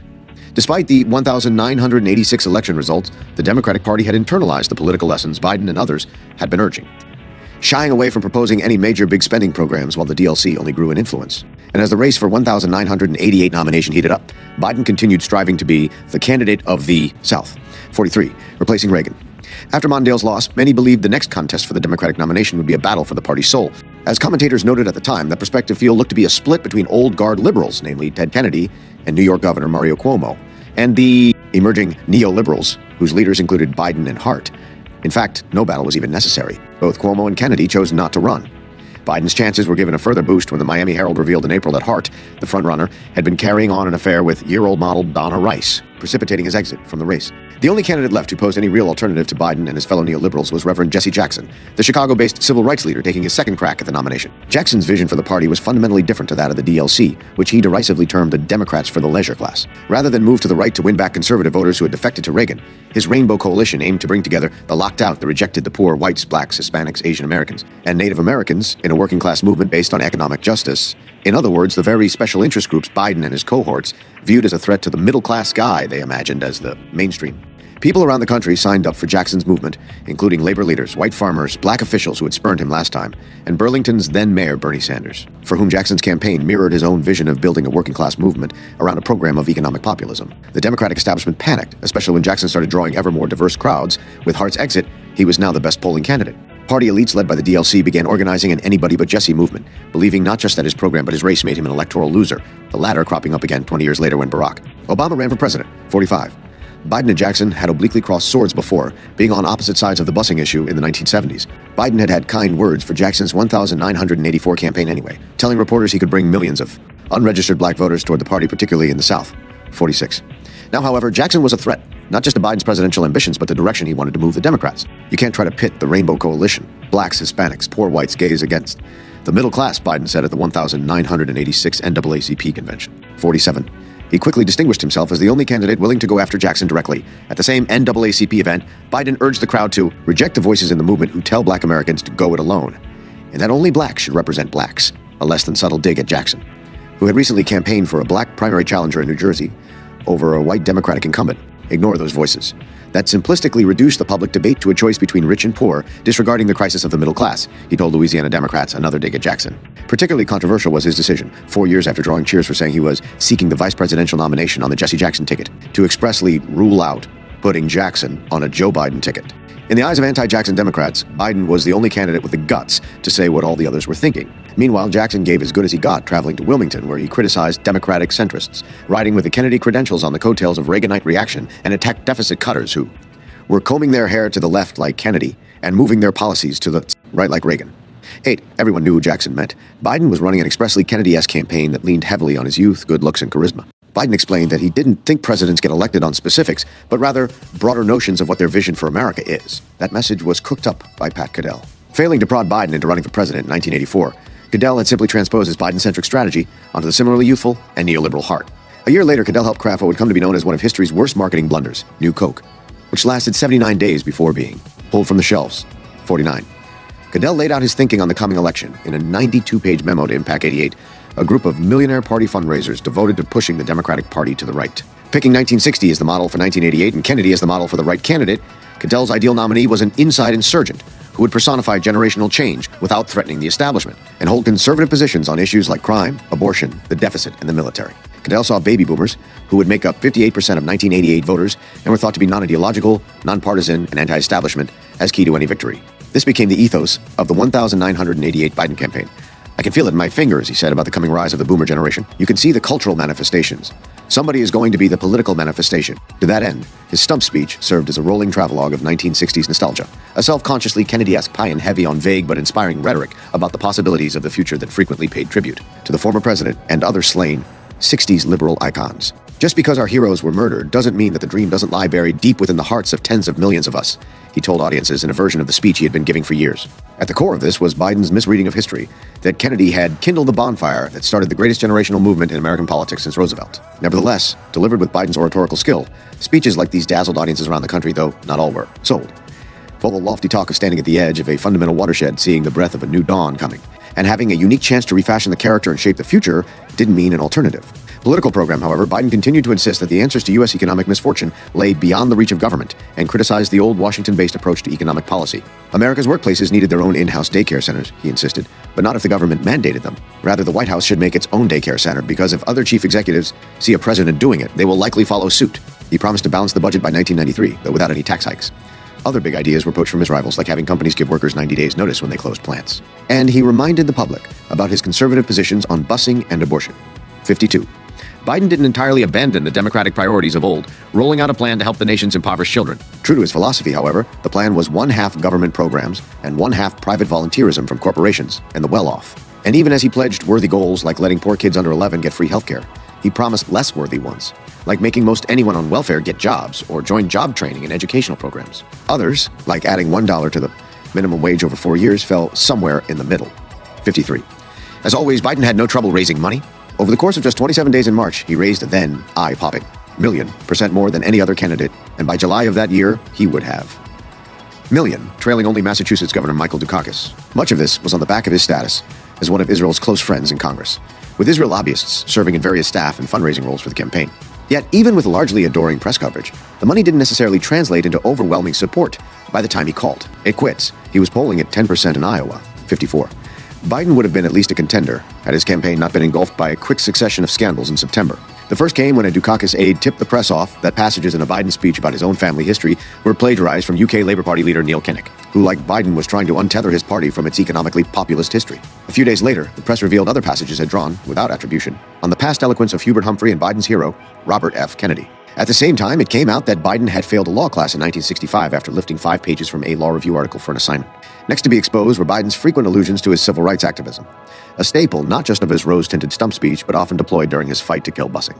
During the campaign, he had talked about the time he and a group of classmates had gone to a local restaurant with the only black student in their class, only to leave when he was barred from eating there. The Philadelphia Inquirer tracked down Biden's classmate, now working as a doctor in Philadelphia, who recalled that Biden and his party had never left the restaurant in solidarity. In fact, they hadn't even realized. He had been thrown out until they had already finished eating and left. 56. Challenged by reporters, he now admitted that his activism had been nothing of any consequence, and that he had simply joined a picket of a segregated movie theater after working one summer at an all-black swimming pool, which had opened his eyes about racism for the first time. I was never an activist, Biden confessed. The civil rights movement was an awakening for me, not as a consequence of my participation, but as a consequence of my being made aware of what was happening, he said. 57. And it wasn't just civil rights. That same month, Biden had painted himself as a Vietnam War opponent, recalling, "We all said that's kind of stupid, but it's going to end." But an old friend of Biden and Nelia's told the press that Biden was for a long time pretty much a supporter, only changing his mind by the time he ran for Senate. Biden would admit that he had declined to take part in the movements he now extolled because by the time the war movement was at its peak, I was married. I was in law school. I wore sports coats. He added, "You're looking at a middle-class guy. I'm not big on flak jackets and tie-dye shirts." 8. The wounded, limping campaign was finally given its mercy killing after Newsweek unearthed C-SPAN footage of an April 7 event in New Hampshire, where an audience member had asked Biden which law school he had attended and where he had placed. Perceiving it as a slight, Biden had reacted badly. He'd shot back that he had ended up in the top half of his class, graduated with 3 degrees, was the outstanding student in the political science department, and had gone to law school on a full academic scholarship. He then told the questioner he would be delighted to sit back and compare my IQ to yours if you'd like. All of this was proven to be untrue. Biden had placed toward the bottom of both his undergraduate and law school classes, had a single degree with a double major, had only been nominated for the Political Science Award, and had received a partial scholarship based on financial need. I exaggerate when I'm angry, he now explained. 59. A different campaign might have weathered these scandals, but with little of substance undergirding it, and tied up as it was in Biden as a personality, and his straight shooter, tell them what they don't want to hear persona, the campaign hit a wall. On September 23, Biden entered the crowded hearing room to call it quits. The humiliating exit from the race proved to be a blessing in disguise. Shortly after ending his campaign, Biden was finally examined for the painful headaches he'd been ignoring on the trail. After being hospitalized, doctors found one aneurysm at the base of Biden's brain, then a second. He spent the next 7 months recuperating from 2 high-risk cranial surgeries and an operation on a blood clot found in his lung, with a priest at one point reading him his last rites as he was wheeled into surgery. Had he stayed in the race, the doctors told him, he would have died on the campaign trail. Instead, he returned to the Senate in September 1988 to a hero's welcome and with a seemingly wiser, more philosophical outlook. 60. I think I'm good at what I do, he reflected. I like very much what I do. I won't voluntarily stop what I do. Chapter 3, Racing in the Street. Black lives really do matter. But the problem is institutional racism in America. That's the overarching problem that exists. Joe Biden, 20,161.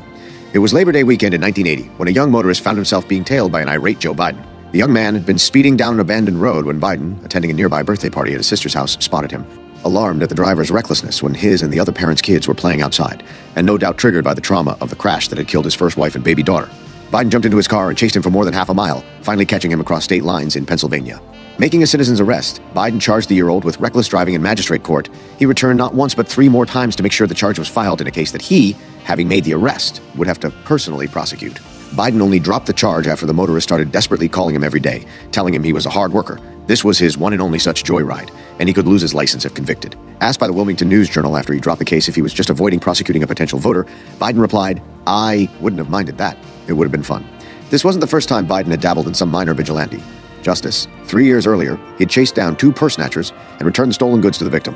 But this incident was different in the lengths to which Biden went to make sure one young motorist's irresponsible joyride would be punished by the criminal justice system. Some guys, they just give up living and start dying little by little, piece by piece. Bruce Springsteen, the poet of blue-collar America, had sung in 1978. Some guys come home from work and wash up and go racing in the street. And other guys, it seemed, do citizens' arrests and prosecute those guys. The incident was a powerful symbol for the direction Biden's career would take from the 1980s onward, as the twin issues of crime and drugs took a central role in his political persona. It captured the zeal with which Biden would prosecute the late 20th century wars against both, which quickly and seamlessly morphed into a war on the mostly non-white underclass of the United States. It's practically impossible to divorce political issues in the United States from race. As everyone from newspaper reporters to sociologists would discover from the 1970s on, almost every hot-button topic in U.S. politics, including education, welfare, and the size of government, was, in an era barely a few decades out from Jim Crow, deeply tied up with voters' racial attitudes. It was something Ronald Reagan had capitalized on in a presidential campaign that darkly signaled to conservative white voters that he understood their frustration over minorities supposedly gaming the system to get ahead. But perhaps no issues were more wrapped up in America's fraught history with race than crime and drugs. By the time the 1960s were over, outright racism and support for Jim Crow had become out of bounds, and conservatives needed a way to keep capitalizing on white voters' racist fears without coming across as defrocked Klansmen. The genuine rise in crime and drug use during the 1960s proved the most fertile ground. It is little wonder, then, that so many of Congress's most storied former segregationists so easily made the transition into tough-on-crime and drugs warriors after the S. Through the late S to the S, those racist lawmakers would become some of Biden's most reliable allies in erecting today's U.S. carceral state, one whose prison population continues to dwarf the rest of the world's, including even the dictatorship of Saudi Arabia and the one-party state of China. Those prisons would be filled disproportionately with the African Americans who bore the brunt of middle America's increasing hysteria over crime, and who would often be forced to do backbreaking, dangerous work for no pay, the only version of slavery the 13th Amendment still allowed. Over time, those prisoners would include not just blacks, but more and more poor people of all races. And it was Joe Biden, the public defender and public housing advocate, who reminisced about his days marching for civil rights and bragged that he was the only white man in Delaware who could walk in the black part of Wilmington, who led the way to get there, gearing up for war. While Biden certainly made crime an issue in his first campaigns, his policy bite never matched his bark, stressing psychiatric care and job training, instead of harsh punishment. Nevertheless, his early willingness to lightly demagogue on the issue gave a hint of what would come. Biden insisted during his 1972 campaign that crime was on the rise, even as Joseph Dell'Olio, executive director of the Delaware Agency to Reduce Crime, who Biden himself called eminently qualified to judge crime trends, complained that politicians were distorting the figures for political reasons. A frustrated Dell'Olio told the press that a survey of crime statistics showed serious crimes, including murder, rape, assault, and robbery, had fallen by percent statewide in the first 6 months of and by percent in Wilmington specifically, a doe-eyed. Biden told reporters he didn't think Dell'Olio was talking about him. It was clear throughout Biden's career that he understood the panic over crime, and the tough, invasive measures a growing number of politicians were urging to deal with it were both mistaken. He criticized Nixon that year for putting law-abiding Americans' privacy at risk through a series of illegal wiretaps meant to crack down on organized crime. In 1978, he prophetically warned that if the problem of prison overcrowding wasn't solved, preferably in his view, by building more jails, the political hysteria of the law and order campaigns of 10 years ago will be mild by comparison. 3 years later, as inmates fed up with the miserable conditions in the state prison in Graterford, Pennsylvania took employees hostage, Biden took Ronald Reagan to task for his criminal justice policies. It costs more money to keep a prisoner in jail than to send your son or daughter to Harvard or Yale. $30,000 a year, he told a crowd in Pittsburgh. That's preposterous. Charging that the Graterford crisis had been set off by overcrowding and shameful conditions, he accused the administration of a nonsensical philosophy of calling for harsher sentences while ignoring the problems they created. He proposed instead alternative sentencing, particularly for nonviolent offenders, which would let them live normal lives but, say, work on a prison farm over weekends. Even as he uttered these words, Biden was busy embracing the very philosophy he was attacking. During his first Senate campaign, Biden challenged women to walk alone at night to Price's Corner Center in Delaware if they didn't believe what he said about rising crime. He claimed that back in the polio days, heroin was still a mysterious drug and kept jazz musicians going all night, sparking an objection from the leader of a local musicians union. A Biden campaign ad called "Drug Dealers Potential Killers, Who Should Be Tracked Down, Like We Track Down Killers," leading one local columnist to point out that prison is not the answer to all drug selling, since there was copious evidence their crime was more of a symptom of their own drug addictions. Biden's fear-mongering was by no means universally accepted at the time. This only intensified after he won the seat.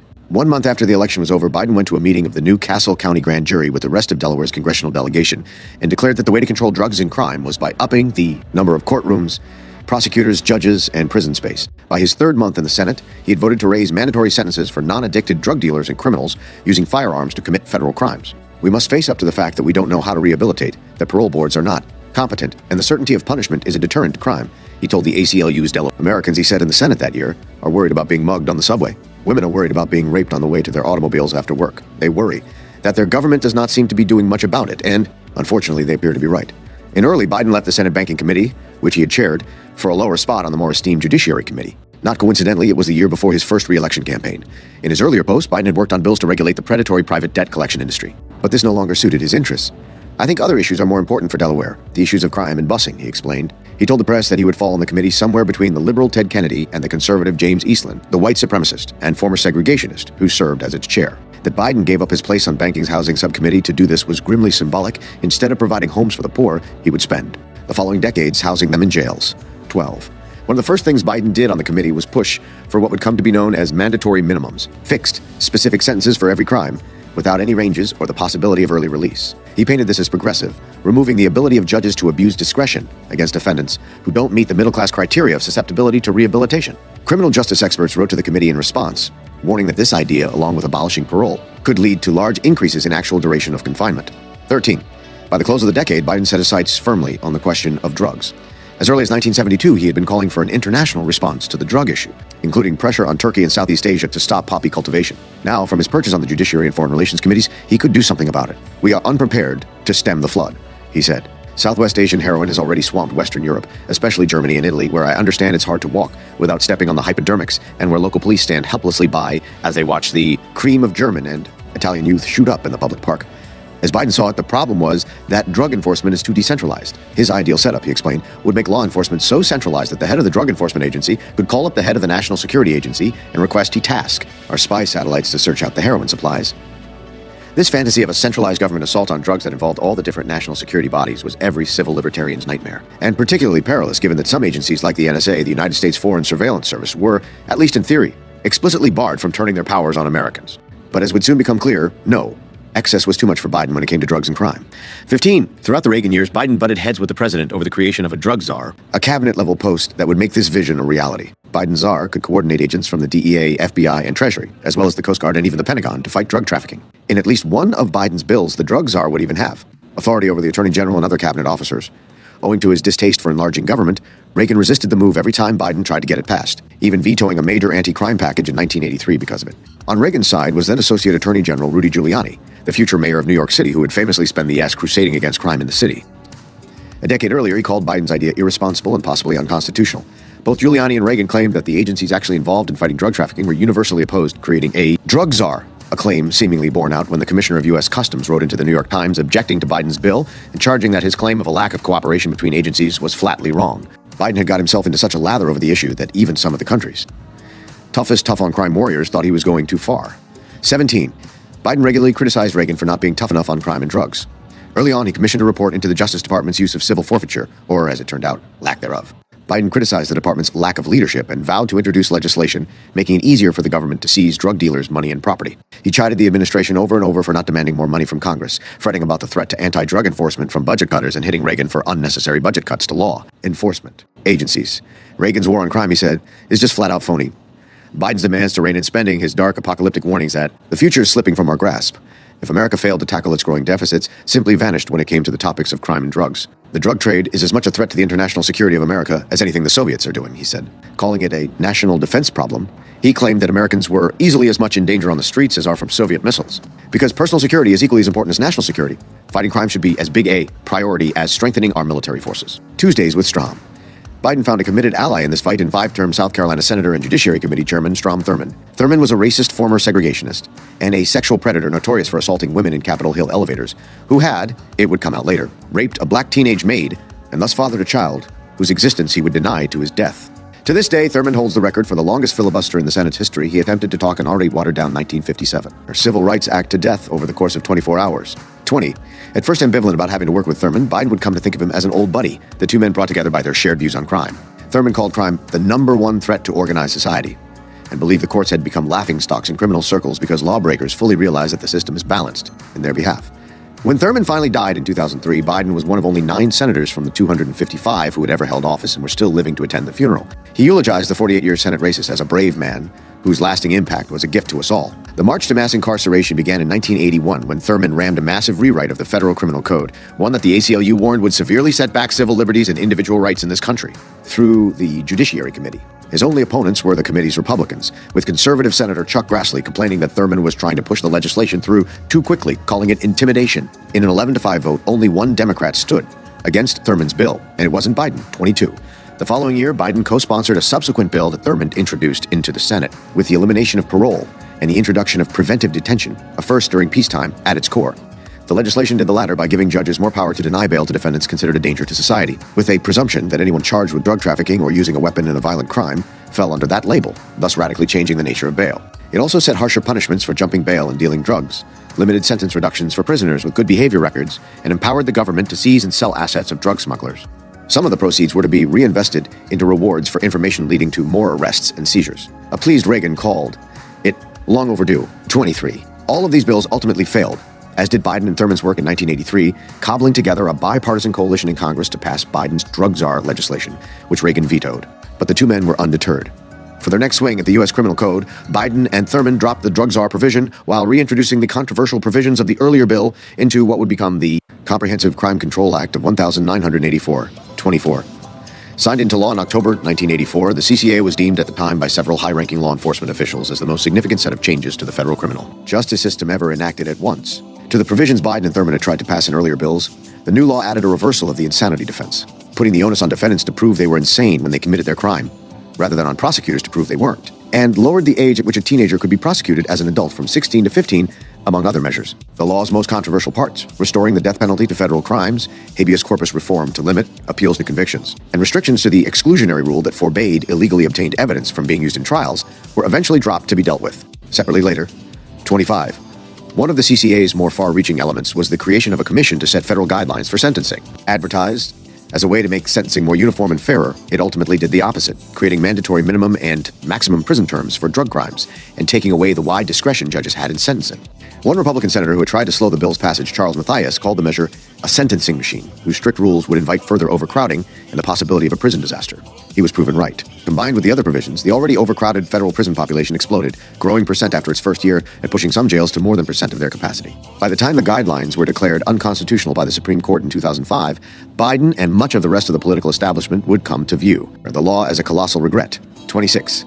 The CCA's other major legacy was the dramatic expansion of civil forfeiture law, something Biden had tried to get passed repeatedly through earlier legislation to no avail. Now, under the new law, assets could be seized by state and local law enforcement who were working with federal agencies, simply on the basis of the probable cause that they had been used for or derived from illegal purposes, if a drug crime had been planned or carried out on a premises, for instance. No conviction was necessary. If state laws restricted police from seizing assets, then no matter, the CCA had local authorities send the property to be processed by the federal government, which would then return up to 80% of the value to them neatly, or sidestepping any restrictions. This quickly became a go-to tool of rampant, breathtaking abuse by law enforcement. Motorists, mostly but not exclusively black and brown, would be stopped, searched, and ultimately have their money and other belongings taken by police, for reasons that could be generously called spurious, often with no evidence or charges of a crime, and little to no hope of getting it back. As early as 1991, a 10-month investigation by the Pittsburgh Press found 83% of all items seized by the DEA were worth less than $50,000, and that police had racially profiled, stopped, and taken the money of hundreds of people without finding drugs or filing charges. And it wasn't just motorists. Hundreds of homes would be seized from homeowners whose kids or grandkids were accused of drug crimes too. Today, even with reforms, forfeiture is a cash bonanza for police departments, with one former official calling it a free floating slush fund. Police use to plug budget holes, stock their departments with unnecessary military equipment and weapons, and, naturally, pay for parties and luxury goods for themselves. Between 1986 and 2014, The value of property seized climbed 4,600% from $93.70 million to $4.50 billion. At the behest of fighting crime, Biden had successfully facilitated the decade-long wholesale robbery of working-class Americans by law enforcement by the time Biden was gearing up for his presidential run. The Wilmington Morning News cited his and Thurman's CCCA as his most significant legislative accomplishment, contrasting it with the way he had played second fiddle to a host of other Democrats in extending the Civil Rights era Voting Rights Act. But he wasn't done yet. Biden tried to export the U.S. drug war to South America and the Caribbean, sponsoring a bill that conditioned U.S. foreign aid to Brazil, Bolivia, and Jamaica on their government's progress on drug eradication, including, in the latter case, marijuana.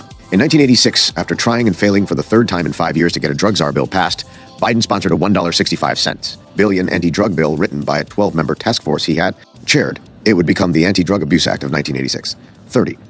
Whereas Biden's last anti-drug bill had been held up in the Democrat-controlled House, this round saw a full court press by the party to get something passed. Not only was it an election year, but 22-year-old Maryland college basketball phenom Len Bias had just died of a cocaine overdose, one widely and wrongly believed to have involved crack. Bias was a nationally known star and had been picked second overall in the NBA draft by the Boston Celtics, hometown of Democratic House Speaker Tip O'Neill, who returned to Congress from a recess during which Bias's death had been the talk of the town. They want blood, he told Democrats. He ordered them to get out in front of the White House and put a bill together. Eric Sterling, then counsel to the House Judiciary Committee, who was closely involved in the writing of these bills, later recalled the process was like something cobbled together with chewing gum and baling wire, with almost no hearings and no input from key stakeholders. But the country was in the grip of a national hysteria around crack. Even Jesse Jackson called for upping military force at the border as a response. 31. In the Senate, Biden's version passed 97-2. The bill poured funding into more anti-drug agents, prosecutors, and prisons, doubled penalties for using minors to distribute drugs or manufacturing them near schools, and gave the defense secretary 3 months to draw up anti-drug initiatives for the U.S. military. Predictably, the legislation set harsh mandatory minimums around crack. 5 years for anyone simply possessing 5 grams or more of the drug, 10 years for anyone with 50 grams or more, and 20 years to life for any death or serious injury resulting from drug sales. If Biden's and the rest of Washington's stinginess had been consistently applied, the costly measure might have run into serious problems. Instead, by voice vote, the Senate passed a resolution making clear it preferred the funding to come from violating the spending ceiling set with the Gramm-Rudman law by finding some new, unnamed source of revenue. And we faced up to the fact that this would cost some new dollars, Biden said. 32. Few commented at the time on what would be the law's most infamous and far-reaching provision, the 100-to-1 sentencing ratio that gave the same prison term to someone convicted of possessing 5 grams of crack as it did to someone possessing a half kilo of powder cocaine. This was way above the Reagan administration's preferred 20-to-1 ratio and even the House Democrats' 50-to-1 ratio. Only one hearing was held on the matter, lasting a mere few hours. It just so happened that crack cocaine was used overwhelmingly by poor black Americans who would feel the full brunt of Biden's law in the decade to come. The Senate and House versions were reconciled, and Reagan signed the bill in October 1986, just in time for the midterm elections. Decades later, Biden would call it a profound mistake, long after the political winds had shifted on the matter. 33. But Biden wasn't done. Less than 2 months after returning to the Senate in August 1988 after his brain surgeries, he led the negotiations between House and Senate leaderships on a billion anti-drug bill that broadened the drug war beyond just dealers and kingpins to now envelop ordinary recreational drug users.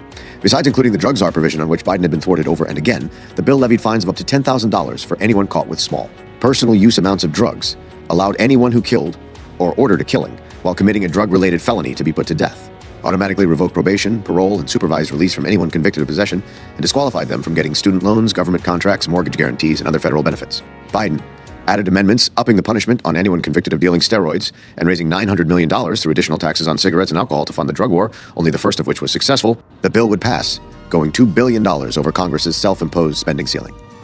Today, I feel very proud, Biden said as the bill neared passage. The drug czar post, he said, in the long run, will do more for our children than any anti-drug measure we have ever adopted. Reagan signed the bill into law on November 18th. 8 years after first proposing it, Biden's drug czar was finally a reality. If I don't serve another day in the Senate and that bill passes, I will have made a contribution, he told an audience in Wilmington. 35. Biden had definitely made a contribution. While far from the only factor, this spate of Reagan-era bills is now recognized as directly responsible for the explosion in the U.S. prison population and all of the injustices related to it. Between 1979 and 1988, as arrests for burglary, intoxication, and disorderly conduct declined, drug arrests shot up by nearly 90%, more than any other offense. By 1990, the average prison sentence for manufacturing, dealing, or even possessing 1 kilogram of heroin, 10 years without parole, was several years harsher than the average punishment for homicide or sex crimes. 35 years out from, the federal prison population had ballooned by percent, with half of those prisoners serving time for drug offenses. 36. And it was African Americans more than any other group who suffered, with the pre-existing racism of America's criminal justice system magnified by the new powers, laws, and resources Biden had handed it. In 1986, when the first Anti-Drug Abuse Act passed, African Americans faced an average drug sentence 11% higher than whites. 4 years later, the disparity was 49%.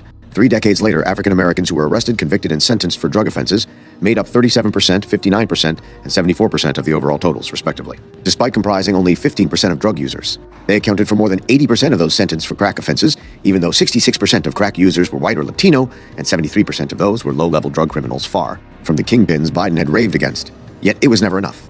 Biden's frenzy over the issue would climb to new outlandish heights by the end of the decade. In 1989, he suggested the new drug czar could encourage police teams to go into drug-laden neighborhoods and even schools to take on violence. Biden urged him to explore the idea of a vaccine that prevents drug addiction, a fantastical idea that a National Institute on Drug Abuse official warned would likely involve targeting neighborhoods of mostly black kids and developing a product that would suppress not just the good feeling that resulted from drug use, but any sense of enjoyment, so that it would in effect make life not worth living. I am fearful, increasingly fearful, that Americans fearing for their families will be susceptible to those who suggest an answer lies in trampling the Constitution and the Bill of Rights, Biden said about drugs in 1989. Yet that's exactly what his actions had wrought. By the decade's close, some schools would start drug testing students and teachers. The government would make it easier to evict whole families from public housing for even a single member's drug offenses, and the Supreme Court would allow agents to search suspects based purely on fitting the right profile. Each attempt in U.S. history to achieve a revolution in racial equality has been met with a subsequent counter-revolution. For the abolition of slavery and Reconstruction, that counter-revolution came in the form of Jim Crow and racist terrorism, as unreconstructed Confederates and former slaveholders took back power in the South and reimposed the conditions of slavery in all but name. For the civil rights victories of the S, it came in the form of the mass carceral state drawn up by former segregationists and shepherded into existence by liberal civil rights supporters like Biden, now scared of alienating conservative voters and losing their powerful positions. Beyond that, however, this latter counter-revolution involved the extreme right's capture of the Supreme Court, something Biden would also play a role in, packing the court. The long-term triumph of the right-wing Reagan revolution lay not just in legislation and rhetoric, but in the nation's courts. For decades, conservatives had been grinding their teeth over the liberal direction of the Supreme Court, as its justices overturned long-standing local laws and traditions, appeared to invent new rights out of thin air, and seemed, in the eyes of conservatives, to generally be acting as a second legislative branch. Beginning in the 1970s, the right walked the long road to take all this back, as ranking Democrat on the Judiciary Committee and later its chairman. Biden would preside over the start of the right-wing takeover of the federal courts that continues today. In some cases, his power to stop what was coming was limited, and he did the best he could. In others, he flat out dropped the ball. In either case, Biden's conciliatory approach stood in stark contrast to the combative, often uncompromising approach conservatives would take in the coming decades when placed in the same position. The result was that the Supreme Court, dominated by liberals since 1953, swung way to the right under Biden's chairmanship, with 1960s-era civil rights protections perhaps the greatest casualty. His war on busing aside, Biden had generally been on the right side of the civil rights battles with Reagan. When Reagan tried to pack the U.S. Civil Rights Commission with conservative picks who opposed busing and racial quotas, Biden led the charge against him, criticizing Reagan's sudden firing of 3 more liberal members and introducing a bill to create a congressional commission independent of the president. He opposed a variety of controversial Reagan nominees, including Thomas Ellis, who had sat on the board of a white supremacist nonprofit, Edwin Meese, a Reagan loyalist whose big break came in prosecuting student protesters in California, and Jeff Sessions, who had labeled the activities of church and civil rights groups un-American and unsuccessfully prosecuted civil rights activists on trumped-up charges of voter fraud. Biden expertly tied up Sessions at the witness table by pointing out contradictions in his testimony. He was also one of the most vocal critics of Reagan's friendly relationship with South Africa's apartheid government, assailing Secretary of State George Shultz over the policy in front of cameras, a clip that would become the talk of TV and print news for a time. Yet even here, Biden's primary weakness, his desire to not offend conservative sensibilities and at all costs appear even-handed, shone through. "You're not the issue," he told Reagan's Civil Rights Commission picks. "The perception, the signal being sent out is horrible," he said, charging that Reagan's actions would taint the independence of the commission. While Ted Kennedy called Sessions a disgrace to the Justice Department, Biden made clear that the issue here is not whether Mr. Sessions is a racist, but simply that his comments, including repeatedly calling his black deputy boy, were inappropriate for a federal judge. Meanwhile, Biden's July 1986 broadside against Shultz and the administration's lack of moral backbone on apartheid was interpreted by some as grandstanding for the sake of his impending presidential run. 41. In some cases, Biden couldn't do much, as with Reagan's 1986 nomination of the ultra-conservative William Rehnquist to be the Supreme Court's Chief Justice, the man the New York Times would later eulogize as the architect of the right-wing court that has presided for the past 3 decades. Over the course of a grueling hearing, Rehnquist stonewalled questions about his philosophy or how he would rule on certain issues. Despite a 15-year record of rulings and opinions on the Supreme Court, Biden and the Democrats instead focused mostly on Rehnquist's character, with varying effectiveness. Allegations that Rehnquist had tried to suppress the black and Latino vote in Phoenix as a 1960s Republican activist occupied much of the hearing, along with the committee's attempts to force the Reagan administration to release memos relating to illegal wiretaps that Rehnquist had written while serving in Nixon's Justice Department. The efforts went nowhere. Rehnquist was suspiciously incapable of remembering details of his own life, and an inquiry pulled up no smoking gun from the memos. In Biden's words, At one point, the effort spectacularly backfired. When the Democrats revealed Rehnquist had owned 2 properties whose deeds banned African Americans and Jews from owning them, a conservative group found that, unbeknownst to them, the deed on the home of Biden's parents likewise barred blacks from owning or occupying it, 43.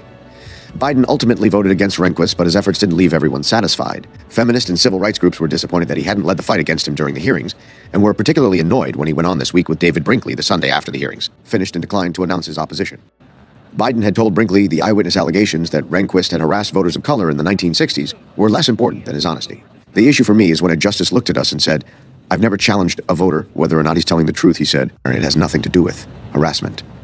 In other cases, Biden was pivotal in inadvertently advancing the conservative cause. Reagan had paired Rehnquist's nomination with that of appeals court judge Antonin Scalia to take Rehnquist's vacated spot as an associate justice. Scalia, a scholar at the right-wing American Enterprise Institute, was identical in his beliefs to Rehnquist. He had been critical of the Roe v. Wade decision legalizing abortion, written that the courts had gone too far in creating new rights in busing, affirmative action, and abortion, and mocked affirmative action in articles, joking that the court could invent a restorative justice handicapping system that told everyone at birth how much discrimination they would face in life. Maybe it was the fact that he brought his 9 children and wife of 26 years to his confirmation hearing, and his past featured none of the red flags of the scandal-ridden Rehnquist, or his insistence that he had no agenda and was more moderate than both his backers and opponents said he was.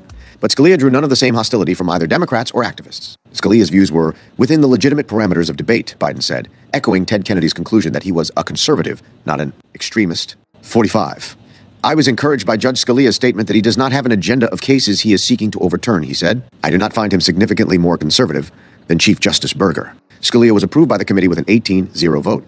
By the time he died in 2016, Scalia was ranked one of the most conservative Supreme Court justices of the post-war era, 46. About the same time, when a seat opened up on the prestigious U.S. Court of Appeals for the Seventh Circuit, Reagan nominated the wildly unqualified Indiana lawyer Daniel Mannion to fill it. Mannion was an admirer of the conspiratorial right-wing group, the John Birch Society, which his father had founded, and someone who the deans of 40 major law schools urged the Senate to reject for lacking scholarship, legal acumen, professional achievement, wisdom, fidelity to the law, and commitment to our Constitution. Knowing the numbers to confirm Mannion were close, Biden recklessly challenged the Senate Majority Leader Bob Dole to a straight vote on the confirmation, then being held up by a filibuster. To sweeten the deal for a reluctant Dole, Biden offered to make 2 Democrats abstain to balance out the absence of 2 Republican senators who Biden had been told planned to vote for the nominee. By 1 vote, the Senate went against Mannion, only 4. 1 Republican to switch her no vote at the last minute, leading then Vice President George H.W. Bush to hustle down to the Senate to cast the tie-breaking vote in Mannion's favor. Realizing what he'd done, Biden, as one of the 2 Democrats who had sat out the vote, tried to renege on the deal. He would later find out neither of the absent Republicans had declared their support for the nominee, 48. Biden was temporarily saved by some procedural maneuvering that forced a revote, but thanks to another Republican switch, that also ended up in a tie that Bush broke. Biden could only say he was extremely disappointed at those who had switched, but the fault lay with him. Instead of safely continuing a filibuster, Biden had risked a vote with a knife's edge margin, and credulously trusted Senate colleagues who had misled him. Mannion was put on the court, where he sits to this day, 49. In 1987, Reagan selected another hard-right nominee, Robert Bork, to replace the Supreme Court's retiring swing vote, Lewis Powell. This time, Biden would face off with Reagan's nominee as Judiciary Committee chairman. While it was a prestigious post for a young, barely 3-term senator, he had only reluctantly accepted, initially encouraging Kennedy to take it. The added responsibility would make running an election campaign difficult, and the position was a poisoned chalice. It would give him the national spotlight he'd never had, but put him in the center of grueling partisan battles involving controversial issues. 50. Biden and Bork had a history. The two had briefly been allies in the fight against busing when Bork was Solicitor General, taking part in an hour-long meeting in the Attorney General's office 11 years earlier, as Biden tried to convince the Justice Department to intervene in the Wilmington busing case. When Bork was nominated for a judgeship in 1982, Biden asked him no questions, and, like most judges, he was confirmed unanimously. Since then, Biden had repeatedly praised him. During the Mannion fight, he lauded Bork as having the earmarks of excellence, and later that year in an interview with the Philadelphia Inquirer that was vintage Biden, he vowed to defy liberals and back him if he was nominated to the Supreme Court. Say the administration sends up Bork, and after our investigation, he looks a lot like another Scalia, he said. I'd have to vote for him, and if the groups tear me apart, that's the medicine I'll have to take. I'm not Teddy Kennedy. Despite faltering early on, Biden got good marks for his stewardship of the Bork hearings, which lasted an unprecedented 30 hours. As activists turned up the pressure on lawmakers from the outside, Biden worked his relationships on the inside, slowly persuading his centrist colleagues to turn against Bork. It was a case study in what could be achieved when Biden worked with the progressive grassroots groups he typically thumbed his nose at 52. What finally swung public opinion was the combative, unfiltered Bork's own clearly stated beliefs, which Biden baited him into revealing. They alienated a broad swathe of Americans. 100 law school deans and professors signed a letter against him. Groups ranging from now in the NAACP to the ACLU and AFL-CIO opposed him. And his antipathy for just about every major piece of civil rights legislation turned Southern Democrats against him, relying as they did on the black vote for re-election. Those involved believe Biden's chairing had ably diffused attacks on the hearings. as unfair while drawing out Bork's alarming views. Bork lost. 53. You all said it was my test. You all said it was not likely to be able to be done, Biden told the press, insisting they now needed to reconsider their opinion of him. 54. Almost immediately, though, Biden would undo the good he had done. He met again with the White House and together with Byrd. He singled out 3 names from Reagan's list that the Democrats wouldn't object to. Byrd advised them to choose a conservative, but one without a big track record of writing and speeches, as Bork had fatally had. 55. Reagan first chose a completely different nominee, who quickly went down in flames over revelations he had once smoked pot. But his next choice was appeals court judge Anthony Kennedy, one of the 3 picked by Biden and Byrd. Biden quickly signaled his approval. He seems on the surface like a mainstream conservative whom I can support, Biden said, declaring his prospects good based on what we've seen and read so far. Biden wasn't alone. Kennedy's comparative lack of paper trail and moderation next to the speechifying, fire-breathing Bork won over the entire liberal establishment. Harvard Law professor Lawrence Tribe, one of Bork's fiercest opponents, declared Kennedy's legal opinions refreshingly moderate and testified in his support. The New York Times and Washington Post published glowing profiles assuring readers he was a restrained pragmatist who would respect precedent and held no desire to change the modern course of constitutional law. The activist groups who had mounted an offensive against Bork fell silent. I expect this to move very swiftly, and I hope, and I mean this sincerely, I hope you enjoy the experience, Biden told Kennedy as he opened the confirmation hearings. I think everyone on this committee looks very favorably on your nomination. Boasting that he and the committee had read all 438 of his opinions, Biden should have known about Kennedy's checkered record. It included striking down a ruling on pay equity for women and upholding the Navy's policy of discharging LGBT service members. But Biden used his time to feed Kennedy mostly softballs, asking him if it was harder being a judge in Canada or the United States, and if he had read the forgotten Ninth Amendment before segueing into a long, rambling question that he concluded wasn't very important. He praised Kennedy throughout and remarked that he hoped we move this along so they could all get out of here. It was almost entirely up to Ted Kennedy and the activists testifying as witnesses to discuss the disquieting parts of the nominee's record, including his membership in clubs that excluded women and African Americans, and Jesse Helms' recently reported remarks that Kennedy had privately indicated to him his opposition to abortion. In his testimony, civil rights advocate Joseph Rao accused Biden and the rest of the committee of playing patty cake with Kennedy. 58.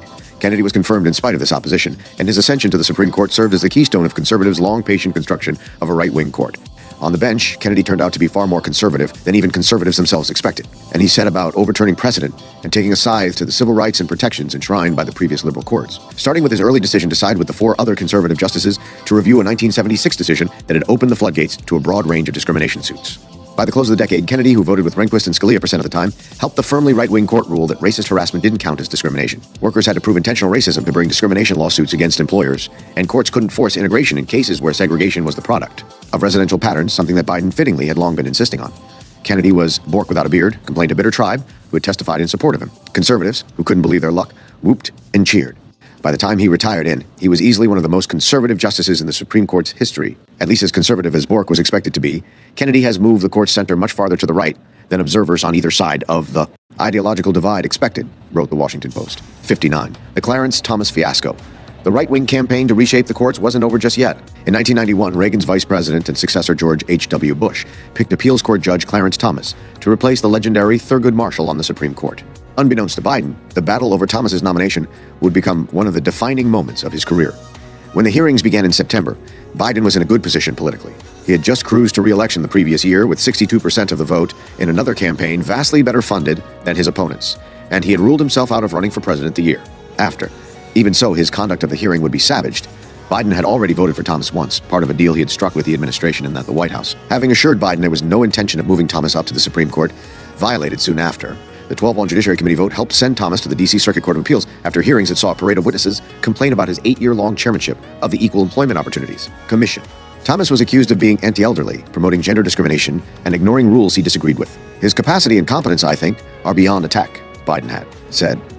Now, the pressure was on to oppose Thomas. Letters and calls poured into Biden's office from anti-Thomas constituents, and the NAACP's Wilmington branch held a news conference at the city's train station, from which Amtrak Joe traveled to D.C. every day, urging him to take every step and every measure to drill into Thomas's one-sided conservative views.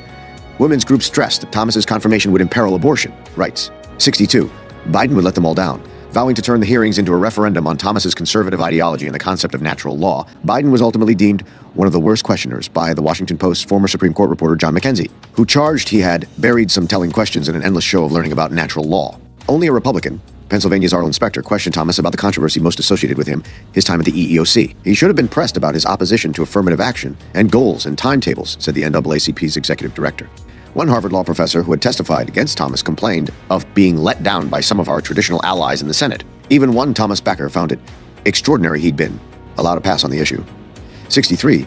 Biden once more sparred with abortion rights activists. He called their singling out of a 1987 speech by Thomas in which he praised an anti-abortion article a failure of logic. He insisted, even after Thomas stonewalled on questions about Roe v. Wade and Biden himself, complained about his refusal to air his beliefs, that he hadn't found anything in Thomas's record where he evidenced extreme views on the matter. When Sen. Paul Simon suggested that Thomas attending a church actively involved in the anti-abortion movement might be a hint, Biden shot back that it was absolutely, totally, completely irrelevant. Despite griping that there was less latitude among women's groups over abortion and a requirement that unless a nominee explicitly supports choice, that you urge us to vote against the nomination, Biden voted against Thomas in a 7-7 committee vote. 65. Unfortunately, I do not share the certainty of some who are voting against Judge Thomas that he will be as extreme as some of the statements could lead one to believe he might be. Biden said, after the deadlock committee sent the nomination to the Senate with no recommendation. As a matter of fact, my heart tells me he won't. My heart tells me he'll be a solid justice. A little over a week later, 35-year-old law professor Anita Hill came forward to accuse Thomas of having sexually harassed her. 66. Biden's legendary mishandling of these allegations would haunt him for the rest of his career, as Hill's charges brought Washington to a standstill and focused the nation's attention on an issue then rarely spoken about.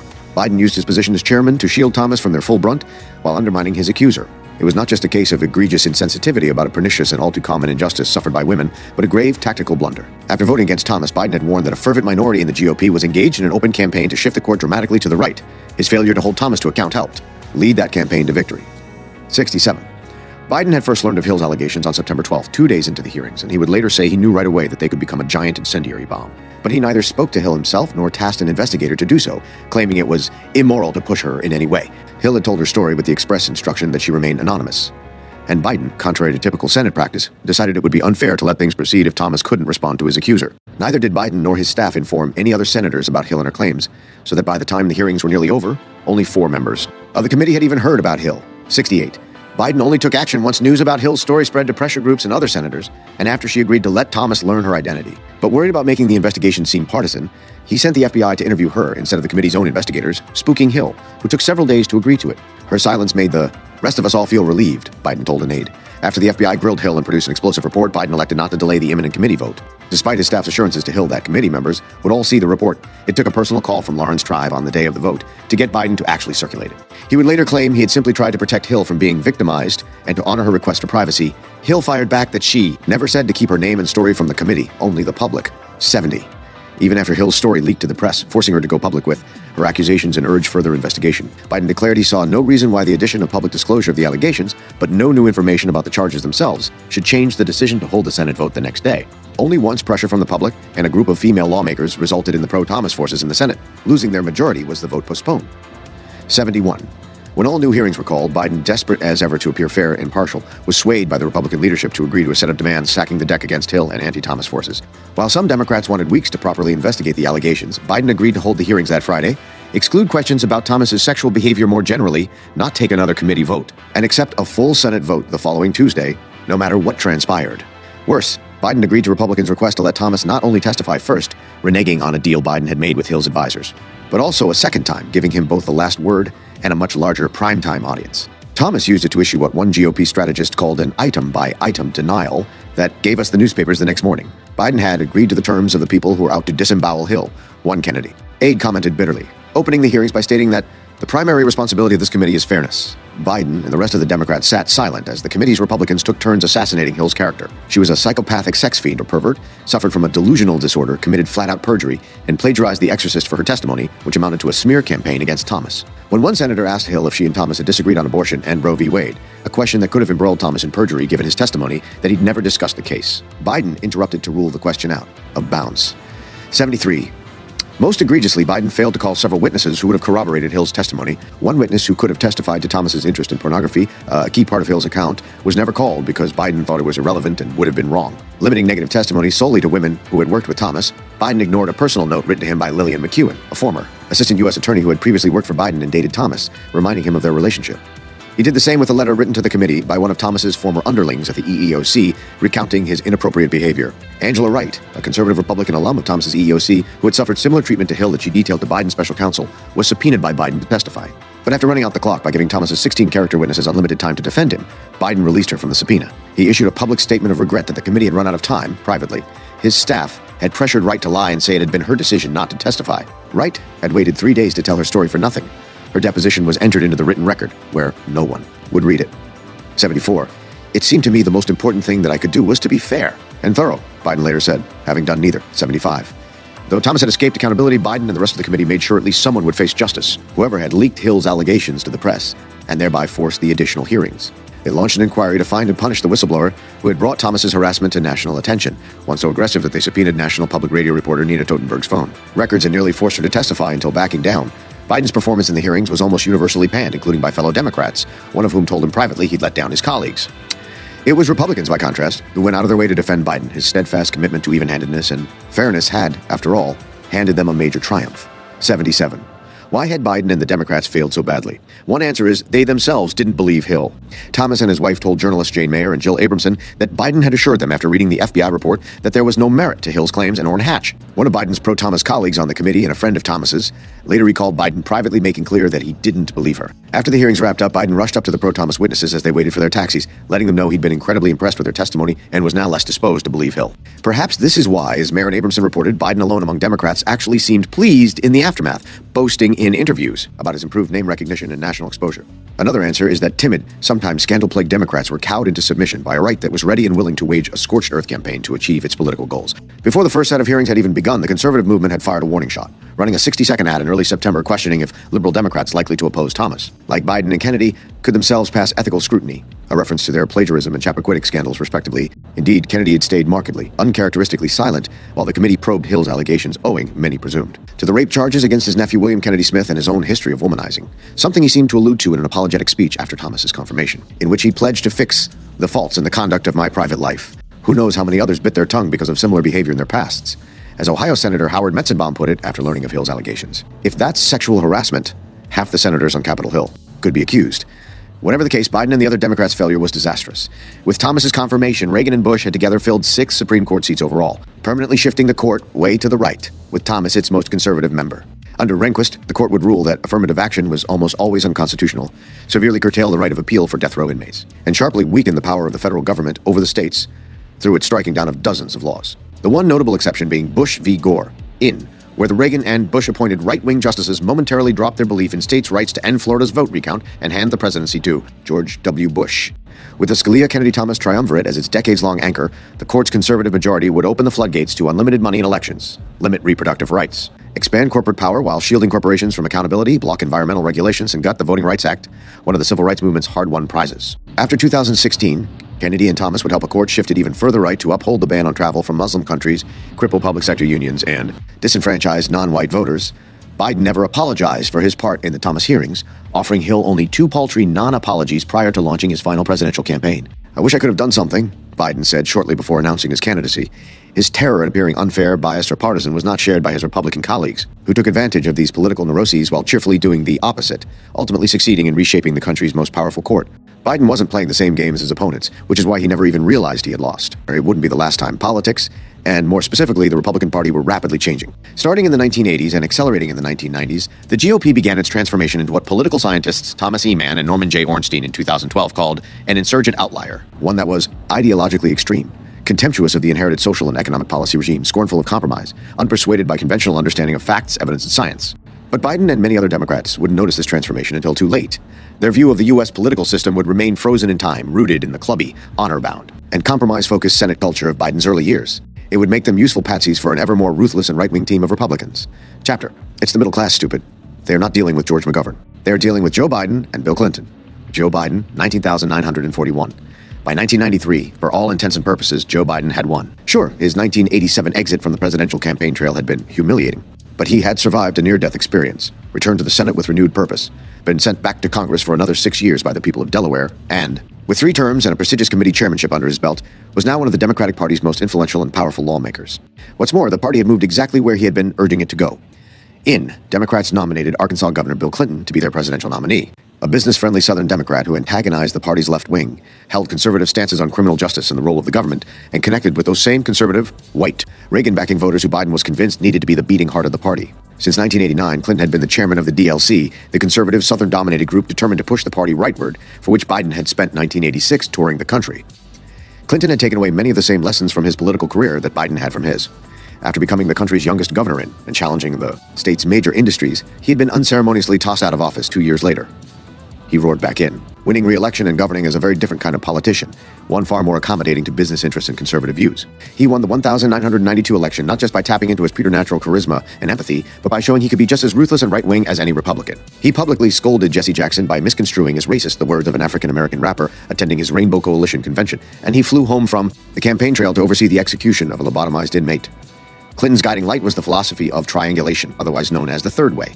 Instead of going left or right, the theory went, Clinton would tread a path somewhere down the middle, much as Biden had spent his years in the Senate doing, voting largely as a Democrat but abandoning the party or taking conservative stances on key consequential issues. In practice, this meant that Clinton and Biden, together with a cowed Democratic Party reeling after 3 consecutive presidential election losses, would spend the next 8 years working with newly energized congressional Republicans to continue what Reagan had started, shrinking the size of government, rolling back protections for civil rights and liberties, cutting social programs and key regulations, and generally undoing the progress made under the New Deal and Great Society. He made clear he represents a new generation of leadership and government alone can't do it, and that is a new message from a Democrat, Biden said of Clinton as he prepared to take the oath.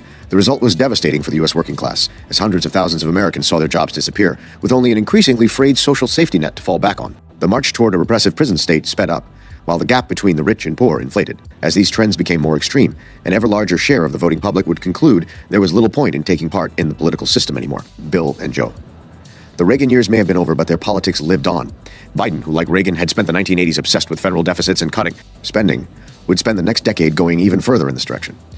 Biden emerged from his 1990 re-election slightly bruised by a scandal that showed yet again the peril of his and the rest of the party's increasing reliance on big money donors. During his earlier presidential run, Biden had forged a friendship with David L. Paul, a Florida-based savings and loan executive and major Democratic fundraiser known to lend his private jet to politicians. Paul, his family, and his company's foundation had given generously to Biden, a fact seized on by his Republican opponent in the wake of the ongoing savings and loan crisis, and after Centrus, the bank Paul founded, which regulators charged he had used as his own piggy bank, collapsed, costing taxpayers more than $1 billion.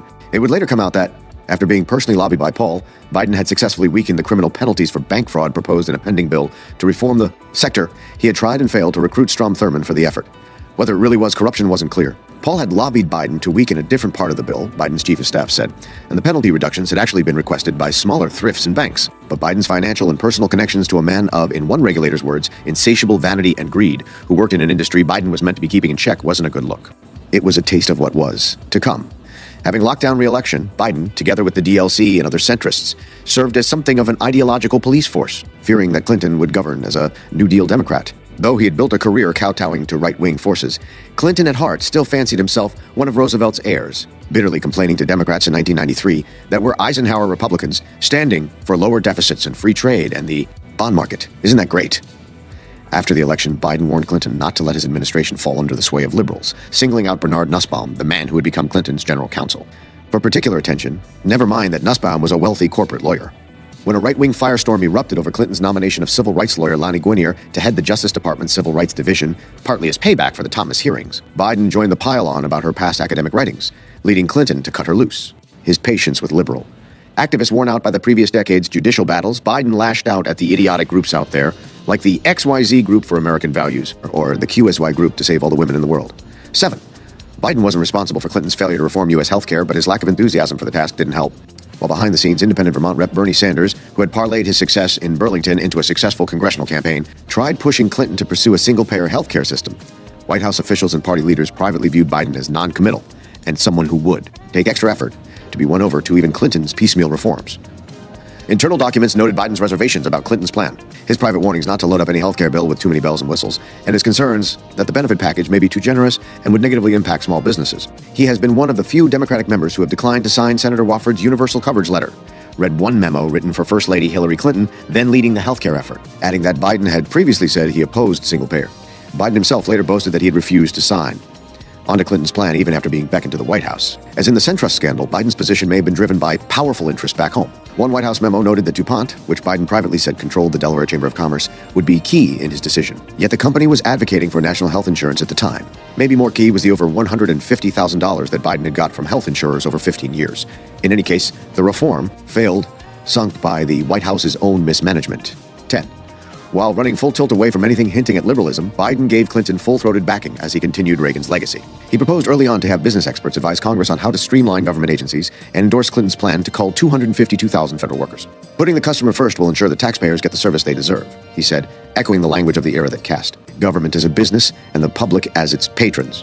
Ultimately, in Clinton, Biden finally found a Democratic standard-bearer as passionate about attacking the deficit as he was. Despite polling showing the public was vastly more interested in job creation, Clinton upset his political advisors by kicking off his presidency with a deficit-cutting budget that lightly raised taxes on the very wealthiest while taking its biggest chunk out of government spending through federal layoffs and entitlement cuts. Clinton was fully conscious that this would block the ambitious social agenda he had actually campaigned on. The measure, which passed with only Democratic votes in the Senate, began a years-long campaign of deficit cutting that culminated in the first balanced budget in decades.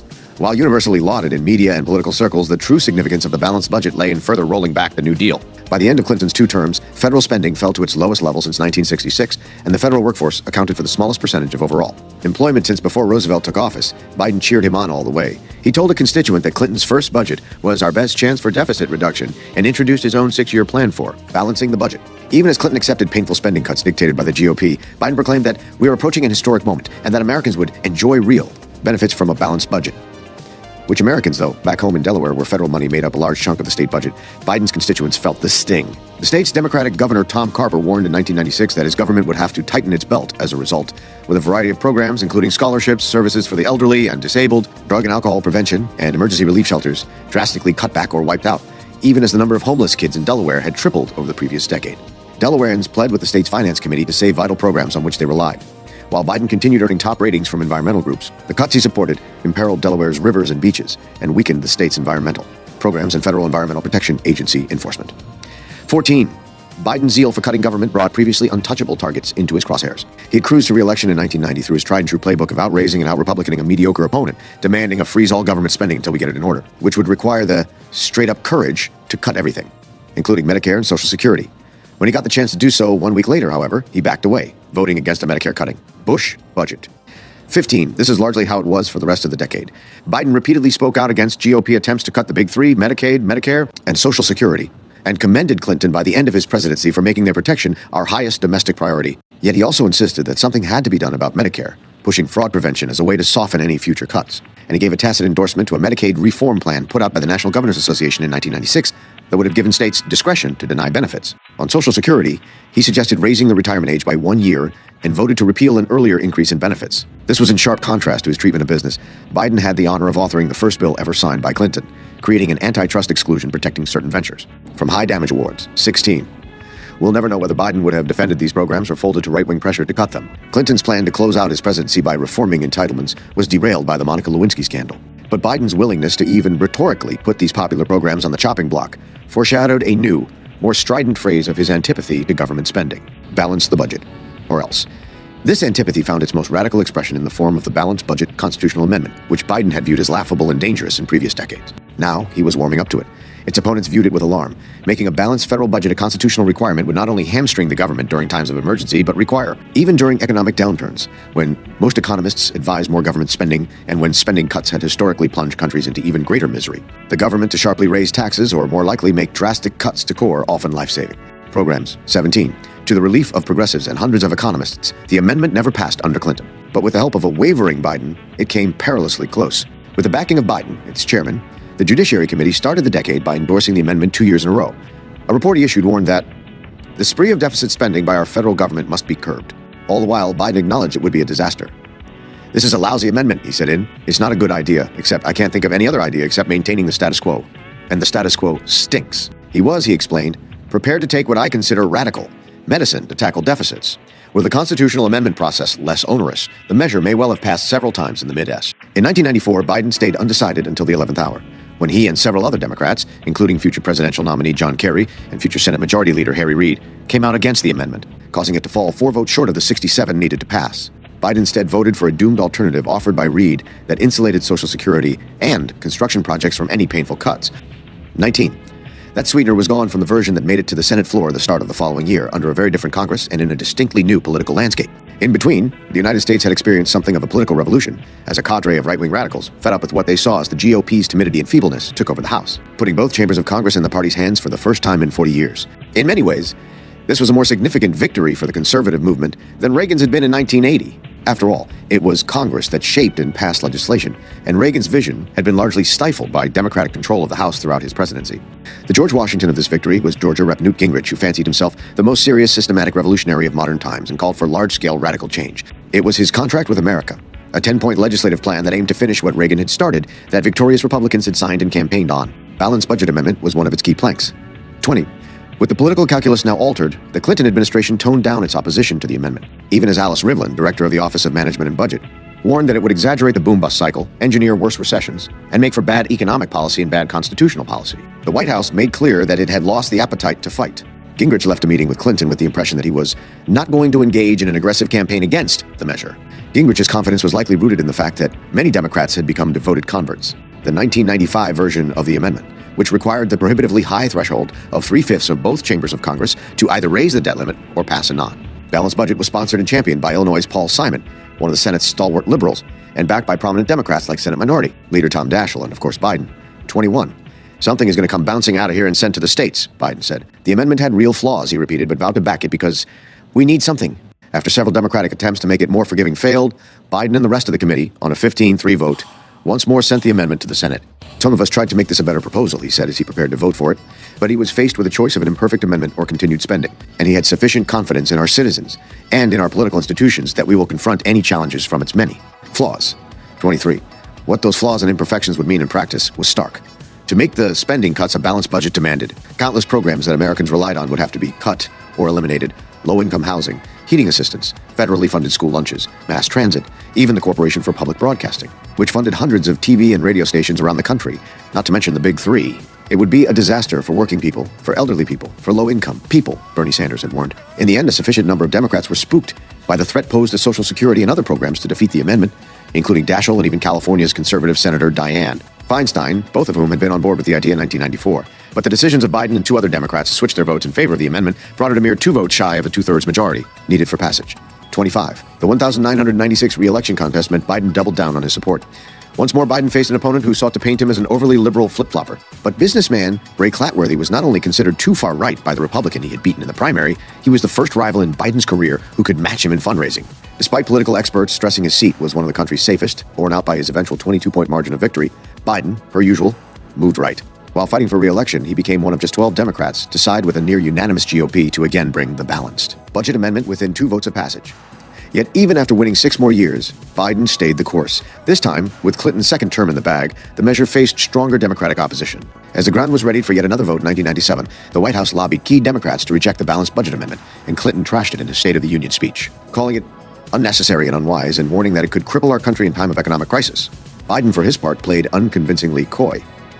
His spokesman told the press Biden would use his vote as leverage to make improvements to the measure, such as exempting Social Security, but then quickly added that Biden would vote for it no matter what, undermining any leverage he might have had. 27. Whatever economic motivation Biden may have had to support the amendment was undercut when more than 1,000 economists, including 11 Nobel Prize winners, signed a letter pleading with Congress not to adopt it. One economist, Nobel laureate James Tobin, cautioned it would put the federal government into a fiscal straitjacket during economic crises. Another compared its insistence on keeping spending strictly below our revenue to telling the Atlantic Ocean not to cross a line in the sand. Despite dithering in the days leading up to the vote, Biden voted for the 3rd straight year to approve the amendment that even he, along with just about everyone outside of anti-government right-wing circles, including his local newspaper, had warned would bring economic catastrophe. He joined all 55 of the Senate's Republicans and just 10 other Democrats. The amendment failed by just 1 vote. Against Biden's best efforts, disaster had been averted. 29. Hollowing out the working class. But if the American working class narrowly avoided the economic calamity of a balanced budget amendment, the same could not be said for a host of other measures passed by Biden and the Democratic Party during the 1990s. The first came in 1991, as President George H.W. Bush began working on what would come to be the North American Free Trade Agreement. Despite a decades-long political career heavily underwritten by organized labor, Biden became one of a small group of Democratic turncoats who gave Bush fast-track authority to negotiate the deal. AFL-CIO President Lane Kirkland bitterly noted his disenchantment that on a great issue that affects the livelihood and survival of our constituents, the Democrats had deserted labor. 30. NAFTA would ultimately be ratified under Clinton, who during his campaign had done a careful balancing act, backing the agreement to prove he could stand up to unions, but pledging to improve it once in power. The improvements Clinton secured did little to assuage labor's fears, and Democrats like Biden were forced into a similar balancing act. Biden agonized over the decision, claiming in September 1993 that if I had to vote today, I would vote no, but also insisting he thought labor's theory that NAFTA would lead to an exodus of jobs to Mexico was flawed. He stayed undecided until the very day of the vote 2 months later, ultimately charting a course that was vintage Biden. In his floor speech, he launched into a spirited attack on critics of unions. "How dare we tell these people not to worry," he shouted. "If you saw your future decimated, you would have every reason to be frightened. This is not a false fear." He then dismissed the arguments on both sides of the issue as vastly overblown, claiming labor only opposed NAFTA because they have nothing else to criticize. After only briefly explaining his support, he declared it the best deal we are going to get now, with his vote and that of 26 other Democrats. NAFTA passed the Senate, 31. Biden turned out to be grievously wrong. Once law, the deal not only caused the loss of nearly 700,000 U.S. jobs, many of them in the country's manufacturing centers, but it further weakened the power of unions. It became a gift to unscrupulous businesses who used the threat of offshoring jobs to Mexico in some cases, purposefully loading equipment into trucks headed south of the border in full view of disgruntled workers, to push employees into accepting worse wages, hours, and benefits, and to undermine unions' bargaining power. As Sanders had warned during the House debate on NAFTA, it was indeed a bad deal for American workers. Politically, the consequences would be just as grievous, as the loss of power for unions pushed the Democratic Party further into the arms of corporate donors.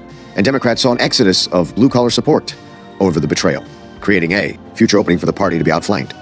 32. Next came the euphemistically named welfare reform, what Republican Senate Majority Leader Trent Lott later termed the holy grail of legislative master plan. Conservatives had fantasized about dismantling the welfare system for decades.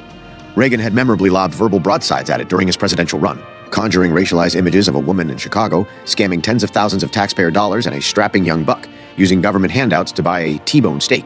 Such deeply rooted caricatures had little relation to reality. In fact, the welfare queen stereotype was based on a career con woman with a much more complicated personal history. But they were potent images that seemed to confirm what many white Americans uncharitably suspected.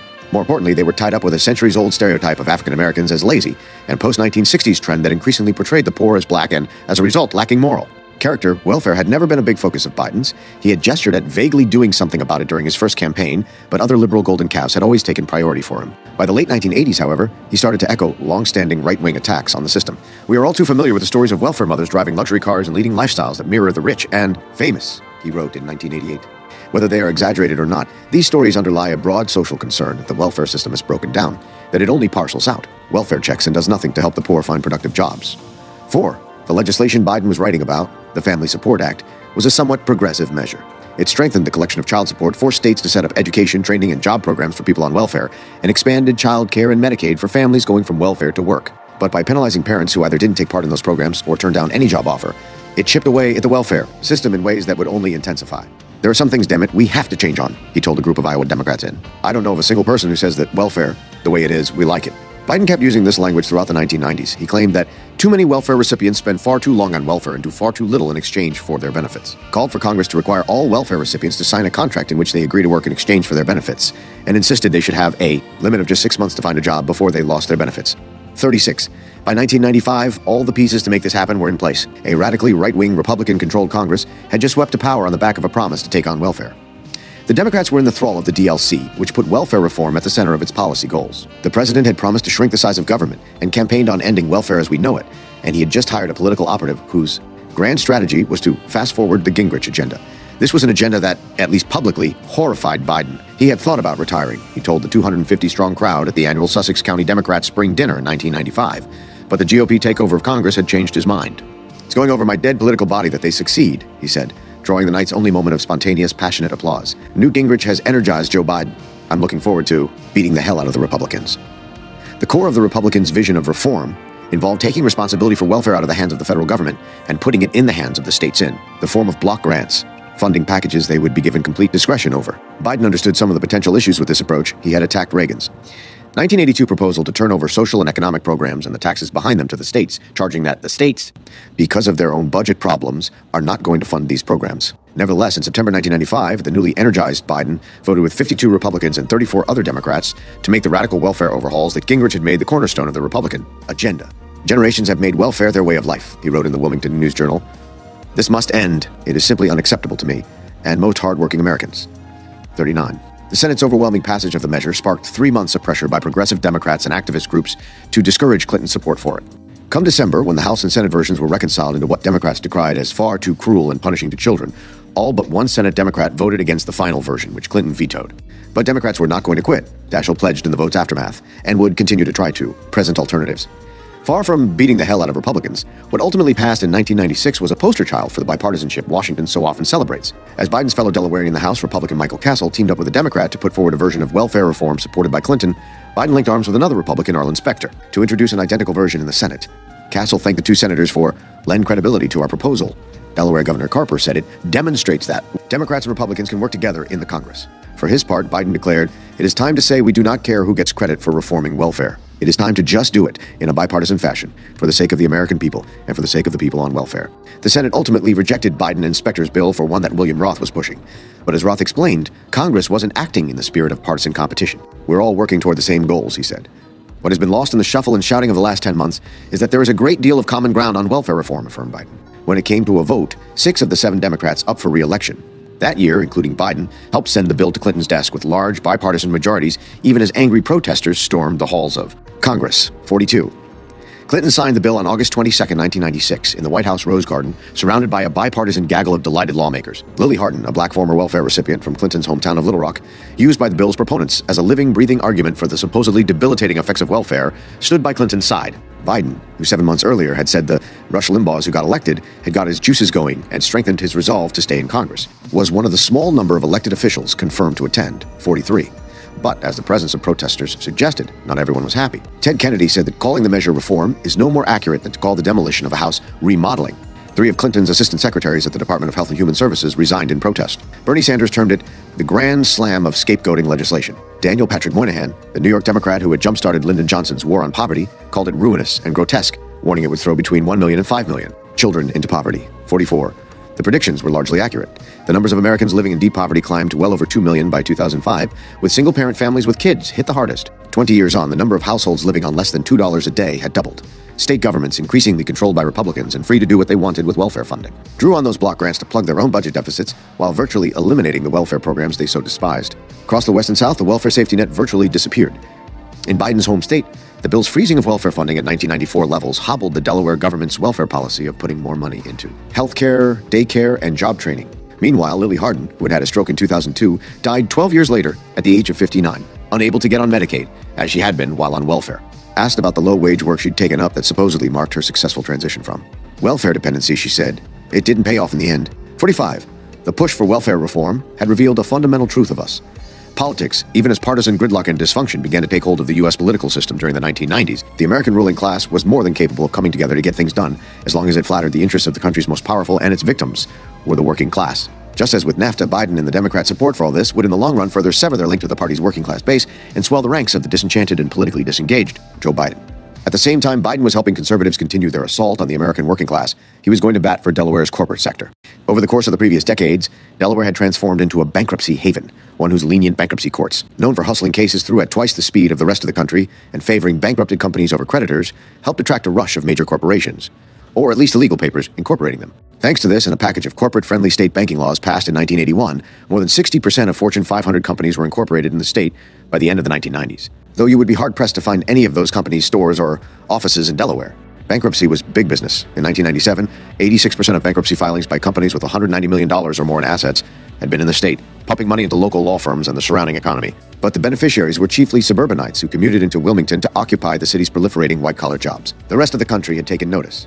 By 1998, the National Bankruptcy Review Commission, a panel of judges, lawyers, and professors formed in 1994, recommended a proposal given the moniker the Delaware Killer in legal circles to bar companies that didn't physically operate in states where they were incorporated to file for bankruptcy there.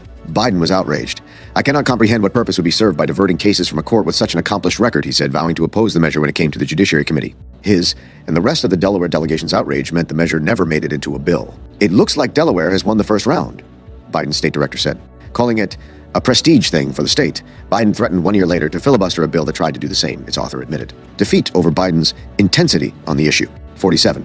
But when it came to easing the burden of bankruptcy on working Americans, Biden's intensity went the other way. As the decade came to a close, a coalition of banks and credit card companies began pushing a bill described by the Associated Press as the most far-reaching overhaul of the nation's bankruptcy laws in 20 years, with personal bankruptcies rising 300% since 1980 to hit an all-time high of 1.4 million 18 years later. Many of them due to credit card debt that banks were exacerbating by luring customers with high spending limits. The industry-favored legislation aimed to make it harder for ordinary Americans to file for bankruptcy. Biden swiftly became one of its champions. 48.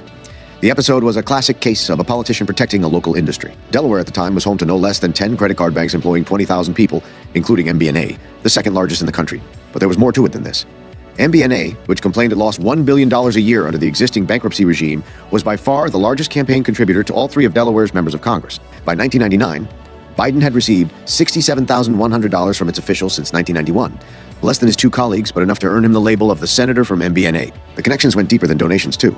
Biden had sold his house for twice its value to one of those donors, MBNA's chief marketing officer. And his son Hunter had been hired straight out of law school in as a lobbyist for the company, zipping up the ranks to become senior vice president 2 years later. 49. Biden backed the bill, introducing an identical version of what had passed the House, even as consumer groups lined up against it, and Democratic lawmakers warned it would hurt families and children. Democrats attempted to derail it, while a Harvard professor named Elizabeth Warren personally lobbied First Lady Hillary Clinton to get her husband to veto it. The pushback succeeded, and the threat of Clinton's veto sunk the bill. 50. Or at least it did for a time. The lending industry continued pushing the overhaul well into the new millennium, this time under an industry-friendly Republican president, and with Biden still its loyal soldier. He would vote again and again with Republicans to advance the legislation, while taking tens of thousands of dollars more from MBNA, which by this point was paying Hunter, who had left the company in to become a lobbyist, a monthly consulting fee. Simply put, too many people are finding it too easy to walk away from their legitimate obligations by filing for bankruptcy, Biden said, explaining his support for the bill. Warren, in a 2002 New York Times op-ed calling the legislation a quiet attack on women, charged that Biden had agreed to vote with Republicans on almost all the issues that were holding up the bill. The two would finally meet face-to-face 3 years later at a Judiciary Committee meeting, where Biden accused her of making a mildly demagogic argument and insisted her real problem was with interest rates, not bankruptcy. But if it's not going to fix that problem, you can't take away the last shred of protection for these families, Warren shot back. I got it, okay? Biden replied, chuckling. You're very good, Professor. Biden and the lending industry won. He and 17 other Democrats voted with yet another lockstep Republican majority for the Bankruptcy Abuse Prevention and Consumer Protection Act, signed into law on April 20th, 2005. It was another disaster for the American working class. Even as households remained buried under mountains of debt, fewer filed for bankruptcy, deterred by the bureaucratic hoops and higher costs ushered in by the law. Credit card fees, interest rates, and prices, all of which the bill's proponents swore would drop once the law went into action, kept on climbing, bringing record profits to the industry on the order of many billions more a year. The law swiftly came to be hated by a cross-section of bankruptcy judges, furious at having to dismiss cases where the filers didn't know they were required to take credit counseling classes first. Unquestionably, this is the most poorly written piece of legislation that I or anyone else has ever seen, said one. Another accused Congress in a written opinion of working with the credit industry to make more money off the backs of consumers in this country. Of course, all of this affected Latino and black families the most. They were 2 and 3 times more likely to file for bankruptcy as white families, respectively. 53. All this had happened in no small part through Biden's efforts. He provided cover to other Democrats to do what the credit industry was urging them to do, Travis Plunkett, legislative director of the Consumer Federation of America, would later recall, saying Biden had provided a veneer of bipartisanship that helped the industry sway other Democrats. Warren remembered it similarly. The Senate was evenly split between the two parties, but one of the bill's lead sponsors was Democratic powerhouse Joe Biden, and right behind him were plenty of other Democrats offering to help, she charged in. This was a pattern with Biden. At various times, he voted against a measure banning double charging for ATM transactions, an amendment strengthening protections for bankrupt Americans who had large medical debts or served in the military, a provision to shift responsibility from debtors to the predatory lenders who had drove them into bankruptcy, and a requirement that credit card companies warn consumers of the consequences of making only minimum payments. It is little wonder that Warren, coming off her own political conversion from being a Republican, would view Biden as everything wrong with the Democratic Party. 55. But even all this paled in significance compared to a virtually ignored vote Biden cast at the close of the 1990s, after Citigroup was formed in 1998 out of a merger that was, strictly speaking, illegal. Robert Rubin, Clinton's former Treasury Secretary, who, unbeknownst to anyone, was in talks for an executive position at the new bank, worked his influence in concert with Citi lobbyists and Clinton's banker-friendly advisors to retroactively legalize its creation. They did so through a bill repealing the Glass-Steagall Act, the Depression-era law separating commercial and investment banking passed to prevent another epical crash. Voting against it in the House, Bernie Sanders warned it would lead to more mega mergers and the further concentration of economic power in this country. Biden, once more with a unanimous GOP and a large contingent of Democrats behind him, voted to make it law. 56. I think we will look back in 10 years' time and say we should not have done this, but we did, because we forgot the lessons of the past, Sen. Byron Dorgan of North Dakota said after the vote. That which is true in the 1930s is true in reigniting the war on crime. Just as in the 1980s, there was one aspect of the federal government and its purse strings, where Biden's budget-cutting obsession not only didn't apply, but went in the opposite direction, crime and drugs. The end of that decade set the pattern for what followed. In September 1989, President Bush had delivered a speech outlining his national drug control strategy, calling for harsher punishments for drug dealers, nearly $1.50, billion toward drug-related law enforcement, and More prisons, more jails, more courts, more prosecutors, at every level throughout the country. At the time, the Right-Wing Heritage Foundation gushed that this constituted the largest increase in resources for law enforcement in the nation's history. Decades on, it's remembered as a key moment in the escalation of the war on drugs, with Bush putting forward an expansive bill based on the strategy. The following year, 57, but for Biden, it was a half measure. Quite frankly, the president's plan is not tough enough, bold enough, or imaginative enough to meet the crisis at hand, Biden said in a televised response to Bush's speech. In a nutshell, the president's plan does not include enough police officers to catch the violent thugs, enough prosecutors to convict them, enough judges to sentence them, or enough prison cells to put them away for a long time. Just as Biden spent the 1980s chiding Reagan for being insufficiently pitiless on crime, he would spend the 1990s leading the Democratic Party in an ongoing contest of one-upmanship against the GOP on the issue. The stakes were high. Bush had won the presidency in 1988 by successfully tarring Michael Dukakis, his centrist Democratic opponent, as a wimpy liberal who put law-abiding Americans in harm's way by being too soft on criminals. Neither Biden nor the rest of the party would let themselves be outflanked on the issue again.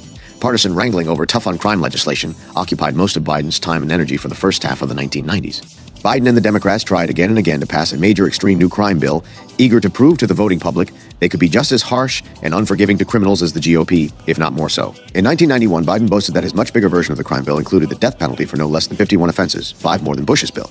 What do we have to do? Put half the country behind bars? Bernie Sanders said on the House floor, 59. A wag in the newspaper recently wrote something to the effect that Biden has made it a death penalty offense for everything except jaywalking, Biden joked. These efforts were roundly criticized at the time.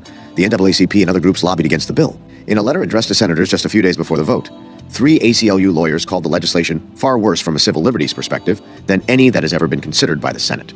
Lawyers and federal judges, including the latter's official policymaking body, warned it would overwhelm the judicial system and widen its already broad inequality. As the different versions made their way to Bush's desk, the Washington Post condemned them as rotten, and an exercise not so much to combat crime as to convince the public that legislators are tough on criminals. Occasionally, Biden would oppose a particularly extreme Republican measure, though in typical style, only after accepting the premise and watering it down somewhat. So when Republicans tried to get rid of the exclusionary rule, that is, allow the use of illegally seized evidence in court, as long as it was illegally seized by authorities in good faith, Biden argued forcefully against it on the floor, then put forward a proposal that allowed the use of evidence seized in good faith under an improper search warrant. Civil liberties advocates looked on in horror as dubious measure after dubious measure made its way into the bill. While one embarrassed Democratic senator shook his head at the crass political contest over who hated crime the most. No one will deny this is an extremely tough bill, Biden said. 61. The legislation failed, but only because of the GOP. Its gun control provisions inspired pushback from the National Rifle Association, and Republican senators subsequently blocked it. When that didn't stick, Bush, afraid of handing the Democrats a win on one of his key issues so close to an election, vetoed it, claiming it was too soft. The process would repeat itself again the following year, when Republicans filibustered that addition because the severe limits it placed on habeas corpus, or prisoners' right to appeal, weren't severe enough. I just can't believe Republicans would kill a death penalty bill, said Biden, 62. By 1993, however, things had changed. Bush had been replaced by Clinton, who, facing down a surprisingly ferocious right-wing campaign, had every reason to make his party look tough on crime. Whispering in his ear was advisor Rahm Emanuel, a right-wing fundraiser who assured Clinton it would poll well. Whispering in his other ear was Biden, who privately urged the president to seize control of the issue by upping the ante and demanded rapid enactment of the Biden-Clinton crime bill to maintain crime as a Democratic initiative. 63. While Clinton gave the effort his full backing, Biden put his famous skills at Senate wheeling and dealing toward passing what was essentially a conservative Republican bill. On television, Biden offered Texas Republican Senator Phil Gramm a deal. If Gramm dropped his opposition to the bill's gun control measures, Biden would support Gramm's mandatory minimum sentences, which at least one newspaper described as vague and almost uniformly bad. This was despite saying that same year, I think we've had all the mandatory minimums that we need. We don't need the ones that we had. In went Trent Lott's amendment setting up a 3 strikes provision for violent felonies, something Biden had called a wacko amendment 1 year earlier, but now voted for despite laying out his concerns about it at length. Same with an amendment to make carjacking a federal offense, potentially punishable by death. Even the extreme things Biden voted against, like prosecuting kids as young as 13 as adults, didn't dampen his enthusiasm to get the bill passed. 6-4. There is a mood here that if someone came to the floor and said we should barbed wire the ankles of anyone who jaywalks, I suspect it would pass, he said in November 1993. I think we've gone overboard already. 65. As he explained on the Senate floor, he was fine with what he called barbed wire amendments because, while they make sense and they are useful, they also didn't mean anything of consequence. The real meat of the bill, he said, was the extra $21 billion being pumped into law enforcement, funded by almost the exact amount of savings Biden and the rest of Congress had made by approving Clinton's earlier slashing of the federal workforce. We are trading, in effect, in this bill. Bureaucrats for cops, he explained. This was far from an outlier in the Clinton years, when the money cut from public housing and welfare budgets was diverted instead toward building the carceral state. As sociologist Loic Wacquant pointed out, slicing. $17 billion from public housing while lifting prison funding by $19 billion in these years effectively made the construct housing program for the urban poor. On August 25, the bill cleared the Senate for the final time. Biden's relief was obvious, went one account of the vote. He gave a thumbs-up sign to a reporter in the press gallery. He chatted with his Democratic colleagues. He stayed unusually quiet in the floor debate. And he smiled, often. Dianne Feinstein kissed him on the floor. Maine Senator George Mitchell declared him the one person most responsible for passage of this bill and the most effective legislator in the Senate, bar none. I hope my mom was listening, Biden replied. 68. The bill whose passage Biden and the rest of the Democrats were celebrating like it was VE Day wasn't necessarily viewed so favorably outside of Washington. Around the country, newspapers deemed the congressional bidding war that produced it a creation of hysteria, while pointing out, for example, that mandatory minimums, which had helped to triple the prison population in 14 years, were disastrous. Even in Washington, the feeling wasn't unanimous, with the Congressional Black Caucus voicing wide-ranging objections. Biden's own words on the Senate floor described the skepticism that Congress was simply trying to show everybody how tough we are. Indeed, just as in the previous decade, Biden had actively cultivated this hysteria, even while crime had in fact sharply dropped since a decade earlier. When the Justice Department released a 1991 report showing a decrease since the previous year, Biden called it flawed and urged no one to believe the epidemic of crime in America has been broken. That same year, he claimed that rural America was suffering a plague of violent crime, drug trafficking, and drug abuse, even as the per capita rural crime rate was dwarfed by its urban counterpart. He charged that the whole country had just undergone the worst crime epidemic in its entire history, and that demographics, namely a growth in violent teenage gangs, had led to this record carnage. As he steered the bill toward passage, he assured audiences that the victimization of America is greater than the statistics suggest, and that FBI figures showing a fall in crime over were misleading. But as Biden's private and public rhetoric made clear, and as was widely understood at the time, the legislation had always been about securing political cover. As Biden put it on the Senate floor, the liberal wing of the Democratic Party is now for 60 new death penalties. The liberal wing of the Democratic Party has 70% enhanced penalties. The liberal wing of the Democratic Party is for cops. The liberal wing of the Democratic Party is for new state prison cells. I would like to see the conservative wing of the Democratic Party. 71. I hope the president would maybe take the politics of crime out of the upcoming elections, Biden had said after an earlier version passed under Bush. When his bill finally became law in 1994, Biden made it the centerpiece of his 1,996 re-election campaign, touting it and his support for the balanced budget amendment to the new Castle County Chamber of Commerce, which gave him a standing ovation. When neoconservative commentator Bill Kristol told the GOP leadership to keep attacking Democrats on the crime bill, Biden responded, "I would like to be running and have someone use the crime bill against me. I hope to God that Bush attacks us on crime," he said on the eve of the 2000 election. "I think we would eat them alive." Clinton signed the Violent Crime Control and Law Enforcement Act into law on a sunny fall day in September, as Biden proudly looked on, and a large bipartisan crowd of officials applauded. By the time Clinton left office, the United States had the world's highest incarceration rate, and 2 decades after the bill passed, the federal prison population had more than doubled. Even the bill's few laudable measures, like the Violence Against Women Act, which Biden had pushed for intensely, and which motivated even critics like Sanders to vote for it, further fed incarceration rates while doing little to bring down domestic violence, and even exacerbated it in some cases. 73. It is little surprise that prominent figures involved in the law's passage would come to regret their roles, including the Clintons and Sanders, who later admitted he was not happy I voted for a terrible bill. Not Biden, though. For more than a decade afterward, he touted what he called the Biden crime law as one of his proudest accomplishments, claiming as late as 2016 it had restored American cities. Perhaps he had a point. Evidence suggests that by locking more people away and taking them from the labor pool, mass incarceration artificially depressed official unemployment numbers, letting Clinton and his neoliberal policies take credit for a supposed economic miracle. 74. But the 1994 law was not the end of Biden's overzealous crime-fighting efforts. For the second half of the decade, he turned his attention to juvenile delinquents. Warning of a youth arms race, he sponsored a bill in 1996 loosening the rules around imprisonment of minors, letting local jails keep juveniles locked up for 3 times as long in certain circumstances, and relaxing the requirement that they be kept out of sight and sound of adult inmates. For the next 3 years, he worked with Republicans and Democrats to write and rewrite a massive juvenile crime bill, which at various times included provisions creating special juvenile gun courts, putting $1 billion toward jails for violent juveniles, and building on the 1994 crime bill by generally expanding the size and powers of law enforcement. What prompted and justified such severe measures was one criminologist's racist prediction that the country was on the brink of an outbreak of super predators, fearless, remorseless, violent youth criminals who didn't know right from wrong. The prediction seemed to be proven true by a spate of school shootings. The theory, which its author later retracted, would become infamous during the election, when a 20-year-old video of Hillary Clinton, now the Democratic presidential nominee, espousing the idea ignited outrage. At the time, though, Biden echoed this language, charging that his bill would apply very forcefully to that category of children who are predators, whom he placed in a separate category from at-risk kids. Biden seemed to have a change of heart as deliberations wore on, saying the bill may be a cure worse than the disease, warning, uncharacteristically, that tougher sentencing may not actually fix anything, and calling one provision that let police and schools access juvenile offenders' records overkill. Yet he still co-sponsored the 1,999 iteration of the bill, which had this and many other troubling elements in it, including the central provision undergirding all these efforts, making it easier for prosecutors to try kids as young as 14 as adults and applying harsh mandatory minimums to them in the process. Despite years of work and progress, and perhaps to Biden's relief, the bill never made it out of Congress. 77.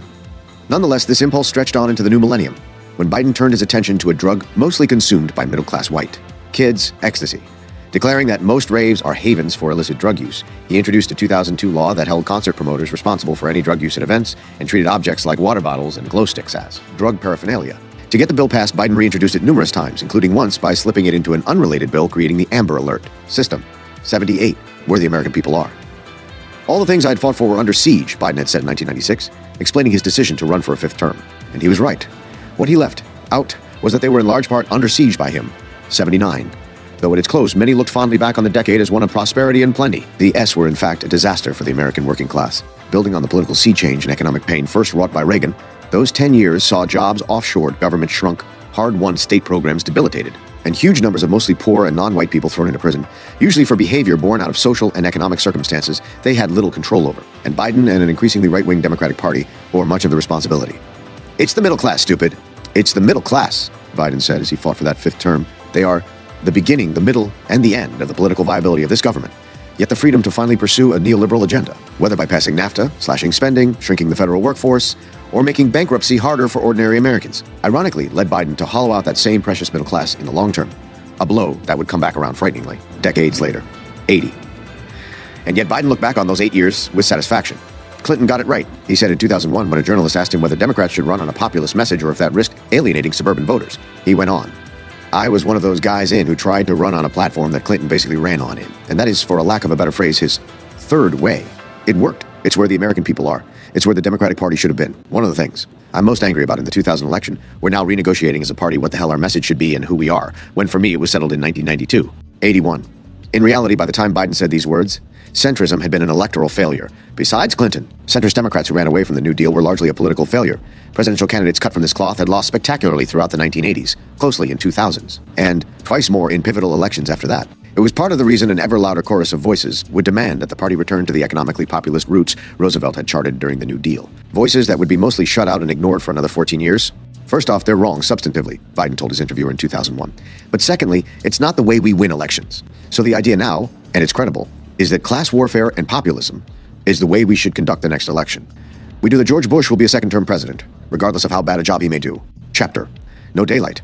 In Iraq, we cannot afford to replace one despot with chaos. Joe Biden, December. It was January 2002, and fate had yet again conspired to let Joe Biden shape the course of history.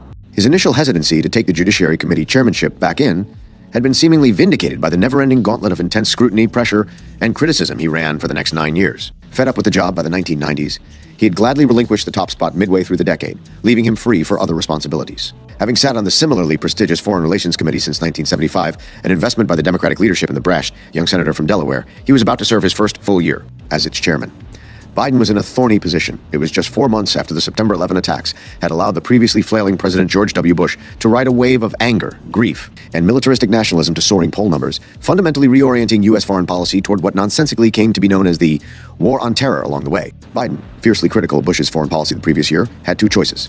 He could use his new position to stymie Bush's alarming plans, or, as the Wilmington News Journal put it, he could downplay differences, smooth the way for the president's agenda, and cede the foreign policy headlines to the administration, looking, no doubt, at Bush's triumphant approval ratings.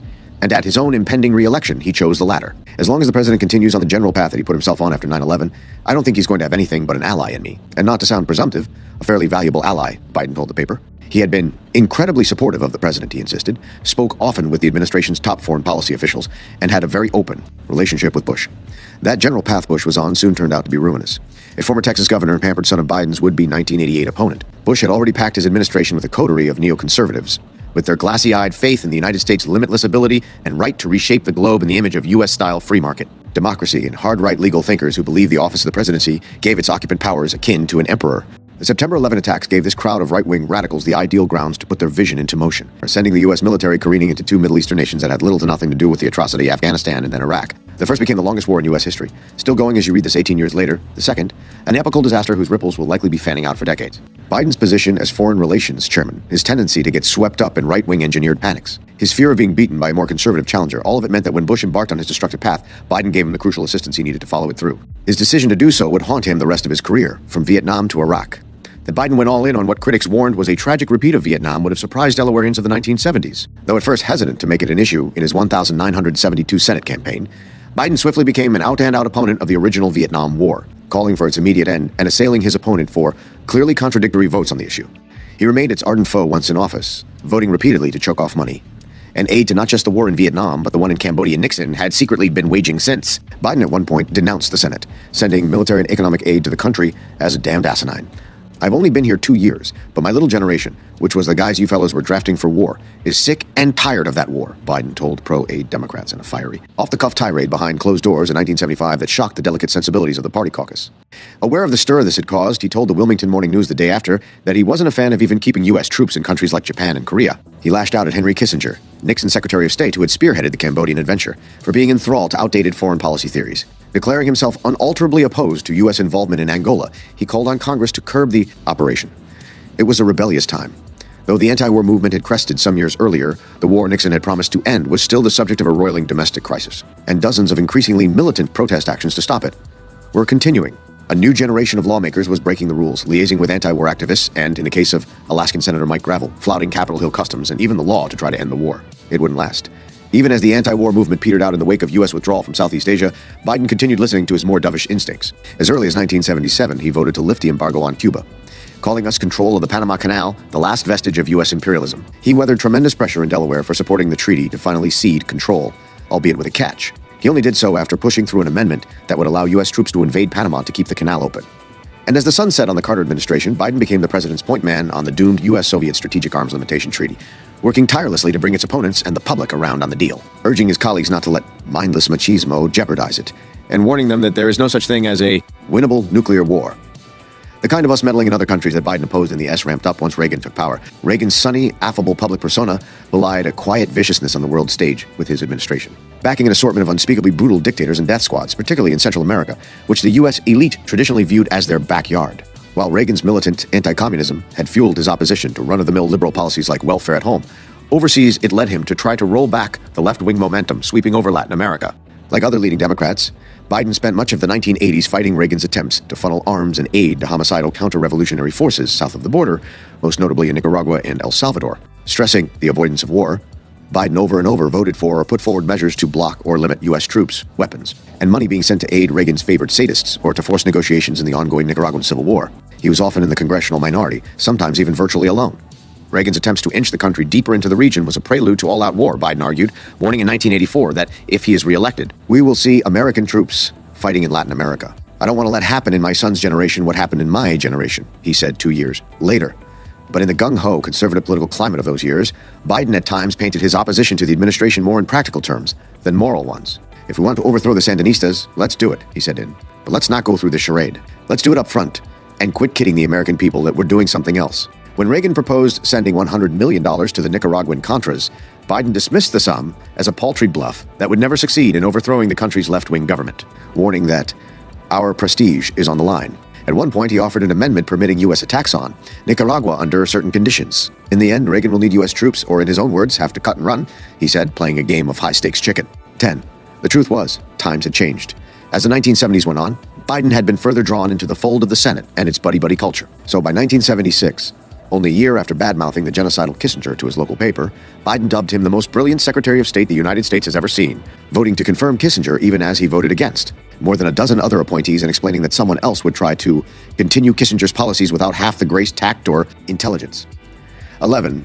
More importantly, the vibrant, militant anti-war movement had dissipated by the 1980s due to both the end of the Vietnam War and a decades-long covert government campaign to undermine it and other protest movements. Politicians like Biden no longer had the same grassroots pressure holding them to account.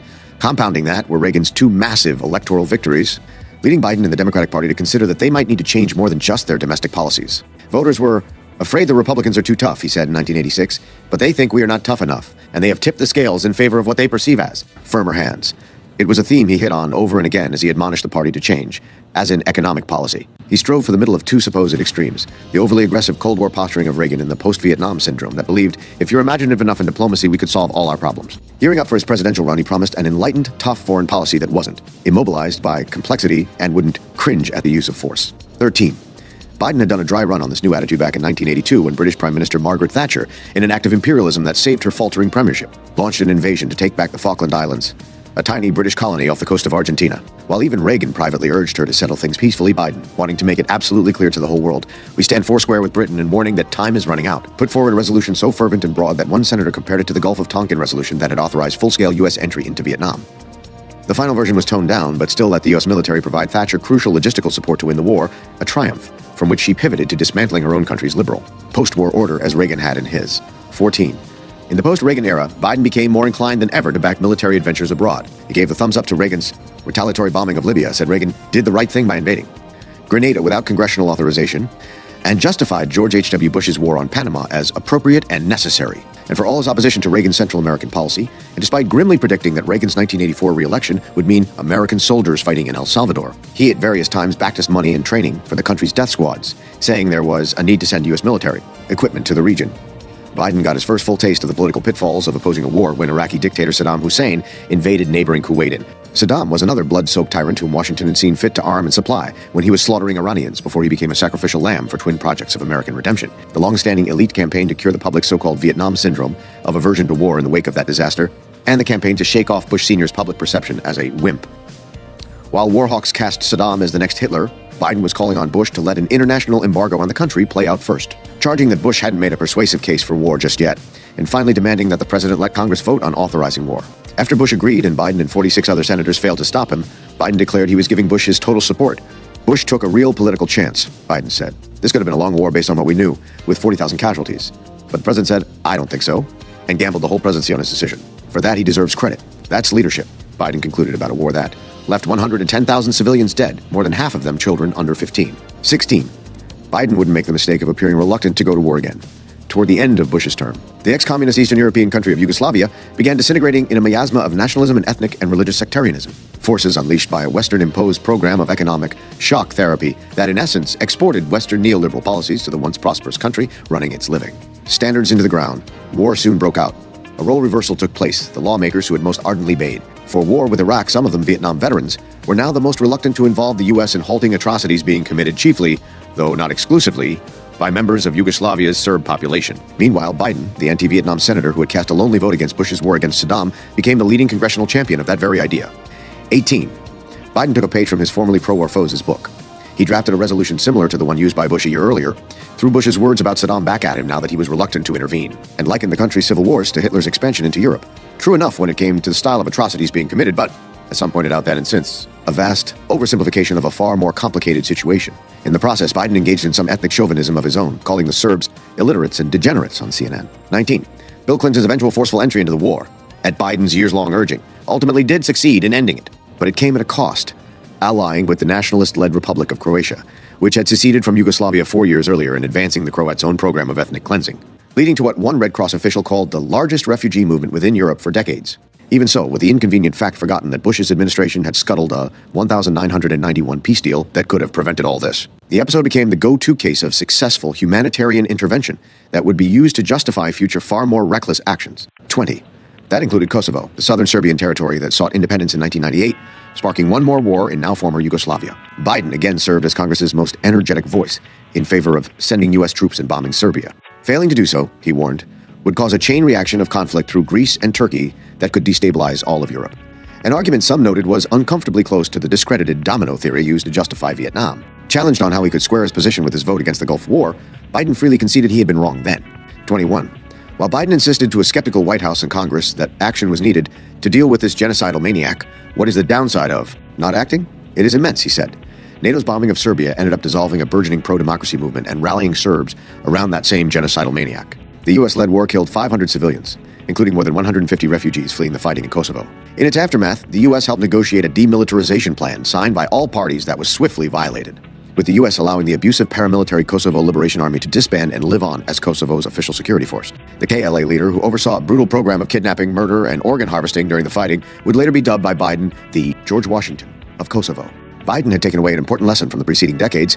If you cared about political survival, it was safer to err on the side of war. There couldn't have been a worse one to learn as the calendar ticked over to the next millennium. Civil liberties wacko. For most of George W. Bush's first year in office, Biden was focused on criticizing the hawkish young president's missile defense system proposal, a revival of Reagan's infamous Star Wars fiasco, which Biden warned would begin a new arms race. Then September 11, 2001 happened. 23. The terrorist attacks and the thousands they killed sparked another wave of panic and hysteria that periodically surfaced throughout U.S. history. Racist, often Islamophobic conspiracy theories spread like a poison around the country, with violence against anyone resembling a Middle Easterner soaring. Lurid rumors abounded about more attacks on the way, and mystery rashes were thought to be the work of bioterrorists. An atmosphere of fear and vengeful patriotism was cultivated by both the Bush administration and pliant media. At first, Biden appealed to reason. Part of terror is to get you to change your way of life, both immediately and subsequently, he said in December. This is not the time to yield to our fears, in terms of calling for limitations on civil liberties, freedom of the press, what can be reported and not reported, the way we treat Muslims. But as with earlier panics over drugs and crime, he was soon swept up in a hysteria he helped to stoke. The real threats come into this country in the hold of a ship or the belly of a plane or are smuggled into a city in the middle of the night in a vial in a backpack, he told the press. Without evidence, he warned that American cities' century-old subway tunnels would be the next targets and that terrorists were trying to buy nuclear weapons. 26. Despite the lofty talk of defending civil liberties, Biden had already voted to weaken them 7 weeks after the attacks, when he and all but one other senator passed the USA Patriot Act. Rushed through with little debate, the law dramatically expanded both the FBI's and the police's spying powers, including allowing the government to tap an individual's every device with only a single court approval and search homes and offices without them present or having to inform them beforehand. Most infamous and far-reaching was Section 215, which let agents secretly obtain phone, computer, and medical records, banking and credit history, even library and business records, all with no approval from a judge. Despite assurances to the contrary, the government would use the law to secretly surveil a broad swath of the public in the years ahead, including collecting the phone records of tens of millions of Verizon customers every day. A violation that came to light thanks to whistleblower Edward Snowden after the leak. Biden would help to successfully threaten dozens of countries not to grant asylum to the fleeing Snowden. 27. During debate over the Patriot Act, Biden had called it measured and prudent. In fact, he would have liked it to go further, regretting that measures handing police more extreme powers had been removed. He complained that the rest of the country had ignored his warnings about the dire threat of terrorism the previous decade. When Bush floated a review of the centuries-old law against the domestic use of the military in 2002, about the same time he had considered sending troops into suburban Buffalo to arrest a group of suspected terrorists. Biden agreed that it was time to revisit that ban. 2008. As with war, Biden's betrayal of civil liberties was a 180-degree turn from decades before, when one newspaper had dubbed him a civil liberties activist. He earned this reputation from his time on the Senate Select Committee on Intelligence through the 1970s. Set up after public exposure of decades-long spying and subversion campaigns against the U.S. public by an increasingly rogue intelligence sector of its own government. But even then, Biden could be a funny kind of activist, though he called Carter wrong for wanting to loosen some shackles on their spying powers and railed at length against nostalgia for the good old days of the CIA. He also publicly lectured the ACLU that people couldn't care less about the issue, and the group should only focus on the public's highest-ranking concerns. You keep talking about public concern, he said. There ain't. 129. Biden was furious at the Carter administration's failure to take action in leak cases and held hearings about how to stamp them out. He suggested that agencies penalize both past and present leakers by demoting them or stripping their pensions, something even the CIA director balked at. To combat graymail, cases where the government dropped charges against defendants for fear of classified information being revealed, he proposed ideas that departed radically from American legal tradition, closed-door trials for leakers, and a separate penal code under which intelligence agents would be tried in a different set of courts. I may end up being the cause of some fairly repressive legislation, he told a university audience. His helpful attitude on the issue was privately praised by William Casey, Reagan's campaign manager turned CIA director, who would go on to threaten 6 different news outlets with prosecution for publishing government secrets. 30. Insisting as late as 1994 that he was the wacko civil liberties guy in the Senate, by the 1990s, Biden was anything but. His anti-drug and crime crusade in the 1980s had repeatedly assailed legal protections carefully built up over the course of U.S. history while expanding authorities' power to wreak mayhem on people's lives, both of which bled over into the next decade. Biden tried repeatedly to reform, sharply limit the writ of habeas corpus or the right to appeal court decisions, first by restricting it to only one round of appeals, then to a 6-month time span. One ACLU representative called the latter proposal a radical and unprecedented prescription. At the time, the American Bar Association estimated that 40% of all death penalty appeals had found some error. By this point, another bogeyman had emerged to drive such reforms, terrorism. A counterterrorism bill Biden introduced in 1991 was mostly an extension of his tough-on-crime efforts, designating new crimes and mandating harsher punishments. But it did have one feature the FBI reportedly convinced him to slip in: language insisting on backdoors to encryption, making it easier for authorities to spy on Americans' electronic communications. So alarmed was one computer scientist by this that he published his encryption software, PGP, now the most widely used email encryption in the world, for free for a whole year. Though this effort failed, Biden managed to make the provision a law through a different bill in 1994, laying the basis 12 years later for Bush Jr., to force internet providers to build centralized surveillance hubs for police to use. 32. Then came the 1,995 Oklahoma City bombing. Amid a swell of far-right anti-government organizing, white supremacist and Gulf War veteran Timothy McVeigh built and detonated a fertilizer bomb packed into a rental truck he parked outside the city's Alfred P. Murrah federal building, home to an office of the Bureau of Alcohol, Tobacco, and Firearms, killing 168 people. 2 years earlier, the ATF had carried out the first raid on an apocalyptic religious sect in Waco, Texas, culminating in 80 people, including 21 children, being killed. Biden had dragged his feet on convening hearings over the case and defended the authorities, insisting that any inquiry should report only on mistakes and not malevolence, and that there was no evidence of any improper motive or intent on the part of law enforcement. In the wake of McVeigh's seemingly retaliatory bombing, Biden and the Democrats handed authorities even greater powers. expanding a counterterrorism bill he had already introduced at Clinton's request as a response to the World Trade Center bombing. The provisions included electronic surveillance of suspected terrorists, automatic detention of those charged with terrorism before trial, and the creation of a special court to deport non-citizens accused of terrorism. With its mix of discredited ideas from the Reagan and Bush administrations and provisions eroding constitutional and statutory due process protections, the Center for National Security Studies, a civil liberties advocacy group, called the ultimately unsuccessful bill an extension of some of the worst elements of crime bills of the recent past. 33.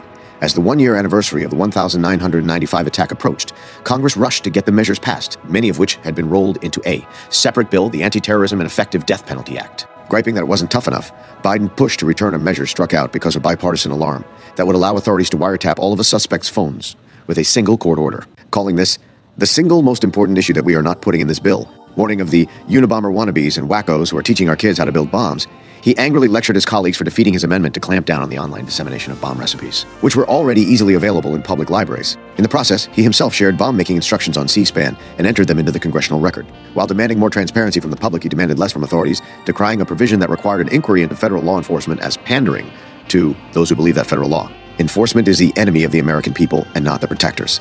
At Republicans' request, the final bill at last gutted federal habeas corpus, limiting it to one appeal and a one-year time limit. By 2015, legal scholars estimated this measure had slashed the reversal of state death penalty decisions by 40%, prompting one to call it surely one of the worst statutes ever passed by Congress and signed into law. Though speaking out against the provision, Biden voted for the bill anyway and turned up to the signing ceremony. His regret that Congress was denying the FBI the necessary tools wouldn't last long, as the wiretap power he had fought to re-include found its way into the Patriot Act, which Biden would tell whoever. Listen, that he had practically written. 35. The way to Mesopotamia. All of these efforts set the stage for the increasingly authoritarian and militaristic turn U.S. society would take after September 11th. Only one day earlier, Biden had called Bush's foreign policy ideas absolute lunacy. But the atrocity sent Bush's approval rating soaring to an unheard of 90%, as a scared nation rallied around its once floundering president. 36. Count me in the 90%, Biden said. There was total cohesion between both parties for what lay ahead. He assured, there is no daylight between us. A virtually unanimous Congress first gave Bush a very broadly worded authorization to go after groups deemed responsible for the attack. This is nothing like anything else, Biden said. That's why we gave the president a broader authority than we gave him under the Gulf Resolution. Bush initially used it to invade Afghanistan, whose Taliban-controlled government had harbored Osama bin Laden, considered a hero for his role in the resistance to the Soviet invasion of the country. As he plotted the attack and refused to extradite him without negotiations and seeing proof of his involvement, a condition Bush rejected along with subsequent offers to hand bin Laden over to a neutral third country. Ultimately, Congress's 2001 authorization would be used by 3 different administrations to send troops to more than a dozen countries, most of them with no connections to September 11, on nearly every continent, as well as to justify torture and the prison camp Bush soon set up in Guantanamo Bay, Cuba. Biden had to contend with an atmosphere of aggressive jingoism drummed up by Bush. In October, he was vociferously criticized for warning that the United States could be seen as a high-tech bully if it only fought the war in Afghanistan by bombing. He complained about being labeled un-American for the comments.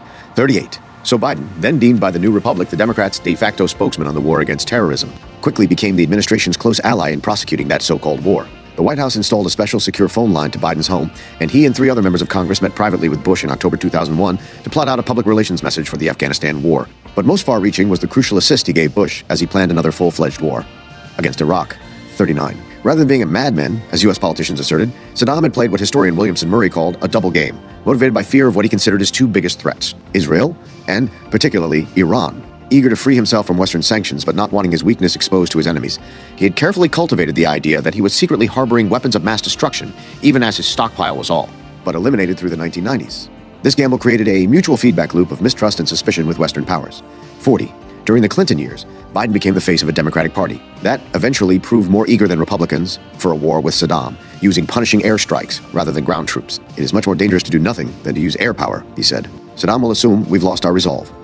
Starting in 1998, the United States and Britain spent 4 years bombing Iraq every few days, killing at least 300 civilians by United Nations estimates. By the end of 1998, both Biden and the administration explicitly adopted regime change as a goal, targeting Saddam's personal security force in what Biden explained was a conscious strategy to foment a coup against him. Better a devil you don't know, he said. 41. So by the time Bush and his British counterpart decided shortly after September 11 that they would use the attacks to go after Iraq, Biden had already helped lay some of the groundwork for their campaign. And despite batting away suggestions of regime change in Iraq as late as November 2001, he soon went all in. 42. As with all of Biden's right turns, an impending election loomed over this one too. Biden's 2002 opponent would again be businessman Ray Clatworthy, who made clear that he would attack Biden for failing to be a doormat on military matters. Clatworthy embarked on a fundraising blitz that outdid several sitting senators, while neither the Democratic Party nor political analysts considered Clatworthy a serious threat. The well-respected Charlie Cook predicted his candidacy would only be a minor annoyance to Biden, while others declared the race snoozeville. Biden clearly took it seriously, launching his campaign 2 months early in July to match Clatworthy's early start. If Saddam Hussein is still there 5 years from now, we are in big trouble, Biden told an audience of Delaware National Guard officers in February. By mid-year, he was telling the public, it would be unrealistic, if not downright foolish, to believe we can claim victory in the war on terrorism if Saddam is still in power. When the neighboring king of Jordan called for talks instead of violence, Biden asserted that dialogue with Saddam is useless. 44 aides told the press that Biden had privately given Bush his approval for regime change, provided the administration met certain conditions like international and congressional backing. When asked if Bush's leaked CIA directive to step up support for Iraqi opposition groups and even possibly capture and kill Hussein gave him any pause, he replied, only if it doesn't work. At that point, he said, we'd better be prepared to move forward with another action, an overt action. He told TV news anchors that if Bush could make the case that we're about to be attacked or prove Saddam was in league with al-Qaeda, he would be justified in invading Iraq, both of which would become key themes of the Bush administration's pro-war case to the public. 45. In July, Biden used his foreign relations chairmanship to hold hearings on a possible invasion. Despite reports that top military brass were uneasy about Bush's push for war, Biden stacked the hearings with pro-war voices and opened proceedings by warning that WMDs must be dislodged from Saddam, or Saddam must be dislodged from power. On the day they began, he co-authored a New York Times op-ed suggesting the continued containment of Saddam raises the risk that Mr. Hussein will play cat and mouse with inspectors while building more weapons, and that if we wait for the danger to become clear and present, it may be too late. None of the 18 witnesses called objected to the idea that Hussein had WMDs, and all 3 witnesses who testified on the subject of al-Qaeda falsely claimed it got direct support from Iraq. Of the 12 who discussed an invasion, half were in favor, and only 2 opposed. Experts who had been involved in UN inspections but left off the witness list bitterly criticized the spectacle, with former Chief Weapons Inspector Scott Ritter accusing Biden of having preordained a conclusion that seeks to remove Saddam Hussein from power regardless of the facts. Former UN Assistant Secretary General Hans von Sponeck complained about the deliberate distortions and misrepresentations that made it look to the average person in the U.S. as if Iraq is a threat to their security. Bush later thanked Biden for the hearings. Meanwhile, Biden did the TV rounds to argue for war, citing the lopsided testimony he had arranged. We have no choice but to eliminate the threat, he told Meet the Press, after Bush heeded Biden's instructions for how to sell the war. Presenting a case for invasion directly to the United Nations in September 2002 that Biden called brilliant, Congress was finally forced to vote on authorization. Though wavering at the last moment, Biden fell in line, arguing the resolution would give the president the kind of momentum he needs to get UN Security Council backing. On October 11th, Biden was one of 77 senators who voted to give Bush the authorization to wage war on Iraq, joining fellow Democrats Hillary Clinton, Chuck Schumer, Harry Reid, and Dianne Feinstein. In the House, Rep. Bernie Sanders was one of 133 to vote. Against it, 49. At each pivotal moment, has chosen a course of moderation and deliberation, Biden said on the Senate floor. I believe he will continue to do so. The president has made it clear that war is neither imminent nor inevitable. A month later, Biden sailed to victory over Clatworthy with 58% of the vote, virtually unchanged from the 1996 result. He had won a 6th term, a Delaware record, 50. With the election behind him and a different audience in front of him, Biden recalibrated his talking points, as in a November 11 speech to a meeting of the Trotter Group, an organization of African-American colonists. Maybe because of overwhelming black opposition to the war, Biden sounded like a different lawmaker, suddenly denying there was a direct link between Saddam and al-Qaeda and striking a less hawkish note. The guys who have to fight this war don't think it's a good idea, he told the columnists, calling it the dumbest thing in the world and claiming he had only reluctantly backed the war authorization. 51. Those words were hard to square with what followed. A month later, he traveled to Germany and the Middle East to help cobble together a coalition for the impending conflict, meeting an Iraqi resistance leader in Germany before heading to Jordan to meet with its monarch and stopping in Israel and Qatar. We wish the senator good luck and hope he continues to support the president on foreign policy matters, the chairman of the Delaware Republican Party said. Along the way, he spoke to the Kurdish parliament in Kurdish-controlled northern Iraq, an enclave carved out in the wake of the first Gulf War. Biden made clear to Saddam's longtime opponents that the United States had their backs. We will stand with you in your effort to build a united Iraq, he told them, adding that the mountains are not your only friends, playing off a local saying. 52. As Secretary of State Colin Powell prepared to lay out the supposed proof of Iraq's WMD program to the United Nations in February 2003, Biden hyped it to the press, saying the administration has evidence now that can change people's minds. I know there's enough circumstantial evidence that, if this were a jury trial, I could convict you, he said. After Powell's address, so factually challenged that Powell would call it a blot on his record 2 years later, Biden called his case very powerful and I think irrefutable. He told Powell, I am proud to be associated with you. Other than Congress's backing, Bush ultimately failed to meet Biden's preconditions for war. The United Nations refused to authorize it, and the United States and Britain went in, essentially alone, with every other major Western country abstaining and millions of people across 650 of the world's cities taking to the streets to make their opposition heard. Yet when Bush issued a March 17 ultimatum to Saddam, leave or be invaded, Biden loyally backed him. 54. I support the president, he said. Diplomacy over avoiding war is dead. I do not see any alternative. He painted himself as having been powerless to stop the conflict. A lot of Americans, myself included, are really concerned about how we got to this stage and about all the lost opportunities for diplomacy, he said. But we are where we are. Let loose the dogs of war. I'm confident we will WN. He and the rest of the Democrats voted for a Senate resolution supporting Bush and commending the troops that passed 99-0-55. Once the war began, any trepidation Biden might have had evaporated. I, for one, thought we should have gone in Iraq, he told CNN in June 2003. Even as he claimed he had been saying all along that the administration was exaggerating the threat of weapons of mass destruction that never materialized, Biden insisted it was a just war anyway. 56. I voted to go into Iraq and I'd vote to do it again, Biden said in July. He rebuked the growing opposition to the war within his own party, fueled by rising U.S. casualties and regular reports of terrorist attacks in the country.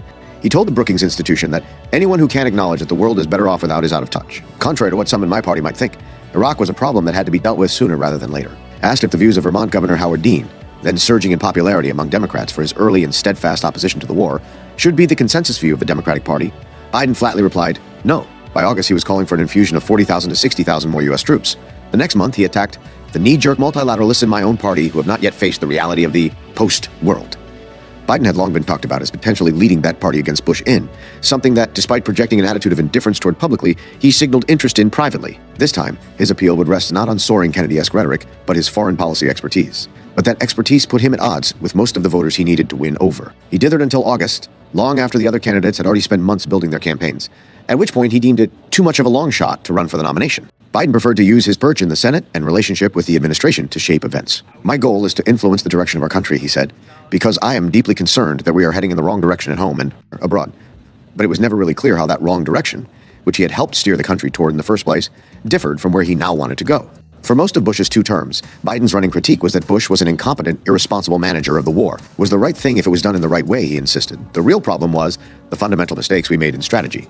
He hit the administration for not doing a better, more honest job of telling the public what is expected of them, and selling them on the importance of staying the course in Iraq. He demanded the administration ask him and the rest of Congress to pour more lives and resources into the war, which he duly voted for throughout the decade while charging that Bush's plans to pull back in Iraq played into the hands of the insurgents. It was similar to his stance on the Patriot Act, another Bush measure despised by Democratic voters that Biden strongly supported, but now claimed had been badly executed. It was little wonder that Republicans like Trent Lott and former Oregon Senator Gordon Smith viewed Biden as the Democrats' best option in 2004. 59. Instead of challenging Bush himself, Biden hitched himself to a pair of horses who did. One was retired 4-star General Wesley Clark, the former NATO Supreme Commander during the Balkan crisis, who Biden counted as a close friend and soulmate. Clark had been removed from his command in 2000s for what his superior called integrity and character issues. At one point, he ordered NATO forces to confront the Russian troops who had taken an airfield in Pristina, Kosovo, an action stopped only thanks to the reluctance of the lead officer, future pop singer James Blunt, and a British general who overruled Clark, telling him, I'm not going to start World War III for you. Biden persuaded Clark's wife to let him run for president and introduced him to Delaware voters at a February event. 60. The other was Massachusetts Senator and eventual Democratic nominee John Kerry. The next in a long line of safe establishment-favored candidates the party turned to after Carter's 1,980 thumping, Kerry and Biden shared several similarities. Both were middle-of-the-road Democrats who had moved right with the party's neoliberal turn, and both took contradictory, less than forthright stances on the war, perhaps the issue of the election. Kerry had voted to go into Iraq, then expressed alarm when it was actually happening, before later insisting he would have voted the same way even knowing Saddam had no WMDs. All the while, he limited his criticism to Bush's poor stewardship of the conflict. Despite his role in starting the war, Biden was still considered one of the party's wisest heads on foreign policy and was originally floated as a possible running mate for Kerry. But he ruled himself out and instead became a key foreign policy advisor. At that year's party convention, Biden attended a breakfast where he warned Democrats not to focus on criticizing Bush, lest they begin sounding like we're rooting for failure. Tasked with relaying Kerry's foreign policy to delegates and foreign leaders at the event, Biden was given 7 minutes of prime speaking time to do the same for audiences at home, penning a speech that neither Kerry nor his advisors edited, explaining he was not very good at taking orders. Taking the stage on a Friday night, Biden criticized Bush for going into Iraq virtually alone and told the 35,000-strong crowd of energized Democrats that it was the Bush administration's judgment, not its motives, that was in question. History will judge them harshly, not for the mistakes made, we all make mistakes, but for the opportunities. Squandered, he said. Refracted through Biden, Kerry's foreign policy vision was 1 degree separated from his opponents. Kerry would try harder to build international coalitions for war, Biden explained, but he would still maintain the right to attack unilaterally against a genuine imminent threat. Kerry would not hesitate to unleash the unparalleled power of our military on any nation or group that does us harm without asking anyone's permission, Biden promised. This was difficult to square with his concluding plea. Instead of dividing the world, we must unite it. Instead of bullying it, we must build. Instead of walking alone, we must lead. Though Biden hadn't run, the 2004 election is the closest thing to a simulation of what might have happened if he had. Kerry's incoherence on Iraq let the GOP paint him as an inconsistent flip-flopper, fatally hobbling his campaign. Voter turnout spiked, but it was Bush who benefited. running a successful campaign to get the Republican base, dominated by white evangelicals, to the polls. Democratic voters, unhappy with their party's ongoing rightward drift and not particularly enthused by Kerry, couldn't match this surge. The enthusiasm problem wasn't helped by Kerry's program of fiscal conservatism and corporate tax cuts, nor by the decision to present him as a marginally more reasonable version of Bush on foreign policy. 62. When the dust settled, Bush had increased his share of the vote since 2000s, even as he gradually lost control of an unpopular war that he had lied to start. Meanwhile, even the larger-than-average turnout meant nearly 40% of Americans stayed home on Election Day, many of them poor and less educated, the kinds of voters who used to make up the Democratic base. 63. Viceroy Biden. Despite winning what seemed like a mandate, Bush's standing and popularity swiftly plummeted in the years that followed. Conditions in Iraq were deteriorating thanks to sectarian conflict and a violent insurgency that took aim at Iraq's occupiers. Meanwhile, a sizable anti-war movement was making its influence felt, both in the halls of power and on the streets, where it attracted hundreds of thousands of protesters. Dissatisfaction with Bush and his party was magnified by his botched response to Hurricane Katrina's leveling of New Orleans, and a ceaseless tide of scandals, often involving corruption. It all culminated in a 2006 wave election in which the Democrats took control of both houses of Congress for the first time in 12 years. The political winds had shifted, and Biden took notice. 64. After getting middling scores from the ACLU for his embrace of Bush's anti-privacy national security program, Biden received a rare 100% rating for 2005 and 2006. He voted against Bush's Attorney General nominee, Alberto Gonzales, one of the men behind the administration's legal rationale for torture, and he pulled out all the stops to keep John Bolton, an ultra-nationalist fanatic who appeared to want to wage war against seemingly half the world, from the UN ambassador's chair. He started talking about an exit strategy for Iraq, spoke out forcefully against Bush's hint that he might send troops to neighboring Iran and Syria, and opposed Bush's planned surge in Iraq, meant to stabilize the country and create a political reconciliation between its feuding religious sects by deploying tens of thousands more U.S. troops. 65. In 2007, with Democrats back in the driver's seat and Biden back chairing the Foreign Relations Committee, he did what he should have done 5 years earlier and launched a concerted campaign of opposition to Bush's plans. He wrote an op-ed calling the surge idea a failure, accused the White House of plotting to saddle the next president with an Iraq it knew was lost, and announced weeks of hearings on Bush's Iraq policy to influence GOP lawmakers and the public and create overwhelming consensus against the idea. In mid-January, he sponsored an anti-surge resolution meant to show its lack of support in the Senate, later announcing that he would try to repeal the 2002 war authorization he'd voted for. The WMD were not there, he explained. 66. But this turn only went so far. Biden voted to keep funding the war well into 2007 and refused to set a deadline for withdrawal. He campaigned for Connecticut Senator Joe Lieberman, a hawkish Democrat whose steadfast support for Bush in Iraq earned him a kiss from the president, against his anti-war primary challenger. When Bush's secret program of warrantless surveillance of Americans finally came to light, a scandalous action that the New York Times had learned about during the 2004 election, but kept secret at the president's request, Biden offered only muted criticism, saying it should not continue unabated without any review. Defying the lessons of the last 3 years, he pushed to send U.S. troops to another far-off conflict, this time in Darfur. 67. As the Bush years drew to a close, and with conditions in Iraq showing little prospect of improving, Biden went for one last Hail Mary. Leslie Gelb, a foreign policy maven who had initially supported the war, he later admitted, because of his need to retain political and professional credibility in establishment circles, had spent 2 years pitching a plan to stabilize the situation in Iraq and facilitate a U.S. exit. In late 2005, he and Biden found themselves sitting next to each other on a jet from New York to Washington that was delayed on the tarmac. Running into Biden was like a dream, Gelb recalled. By the time the plane landed 3 hours later, the two had agreed to team up and push Gelb's proposal. The Biden exit strategy, as he would later call it, was an attempt to find yet another third way between choices he found politically unpalatable. In this case, swift withdrawal from Iraq and indefinite occupation. The plan proposed splitting Iraq into 3 autonomous regions along ethno-religious sectarian lines, one each for Sunnis, Shiites, and Kurds, with a weak central government responsible only for common interests like border security and oil revenue. And like the third way approach in economics, its claim to moderation disguised the fact that it actually leaned firmly in one direction, with Biden's plan envisioning a small residual force of around 20,000 U.S. troops staying behind. 69. Just as Biden had tried internationalizing his punitive mindset on crime and drugs, the plan exported another lesson Biden had first wrongly internalized from American apartheid, that people of different backgrounds simply couldn't live together in harmony. Look, I know these people, he later told one Middle East expert who tried explaining that Iraqis wanted to leave behind sectarianism. My grandfather was Irish and hated the British. It's like in the Balkans. They all grow up hating each other. This fundamental misreading of history led Biden to explicitly reject a bipartisan study group's conclusion in December 2006 that the United States push for a strong central government in Iraq. This recommendation, Biden charged, would fuel more sectarian violence. He said he doubted Iraqis would ever stand together under such an arrangement. Calling it fundamentally and fatally flawed, Biden instead put his faith in solutions that had fueled war and unrest for most of his own country's history. Segregation and states' rights. 70. You separate the parties, he explained on the Senate floor. You give them breathing room. Let them control their local police, their education, their religion, their marriage. That's the only possibility. Then and after, Biden would insist the plan wasn't a partition of the country, probably because of the word's colonial overtones. Yet that's certainly how one of his allies in the fight, Republican Senator Sam, Brownback saw the proposal, terming it a three-state solution for Iraq and soft partition. One later version, endorsed by Biden, even featured something that had never been done in the Balkans: border controls between regions, which would expand checkpoints run by foreign troops and mean stronger limits on freedom of movement for Iraqis. As its author, Amitai Etzioni, wrote Etzioni, by putting most of the responsibility for security and taxes in local hands, the plan went far beyond what even the most vocal proponents of states' rights find attractive in the American context. Biden's status in Washington as one of the preeminent thinkers of the Congress on foreign policy and best-informed legislators on Iraq ensured his proposal picked up interest in Congress, with a non-binding resolution affirming the policy even flying through the Senate in September 2007. Oped columnists and luminaries like Kissinger signed on, the Bush administration warmed to it, and the New York Times termed it a coherent proposal. 72. Outside the establishment bubble, however, Middle East experts and historians were nearly unanimous in their condemnation. One charged it was completely out of touch with reality. Another called it sociologically and politically illiterate. The plan, they pointed out, would put families of different religious and tribal backgrounds into impossible situations. Ignore the fact that these groups, far from being homogenous, were themselves riven with divisions and conflicts, fuel violence in Iraq's more diverse urban areas, and invite secession and trigger a civil war that would spread beyond Iraq's borders by forcing oil-rich regions to share resources and wealth. The plan's only success was in managing the rare feat of bringing a divided Iraqi political leadership together. Against it, figures on all sides stressed that Iraq could only survive united. 73. Biden did not take the criticism well. At least he had a plan, he told the press.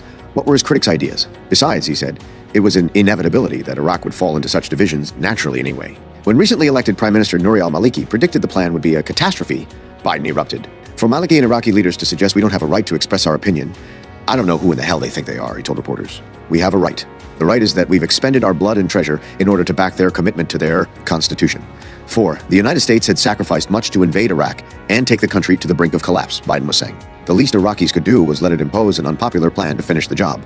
Owing to its many problems, the Biden plan was ultimately shelved and not heard of again for years. But it served its purpose. Flawed as it was, the plan burnished Biden's credentials as a foreign policy expert, the pitch he would make to voters upon launching a second bid for the Democratic nomination for president.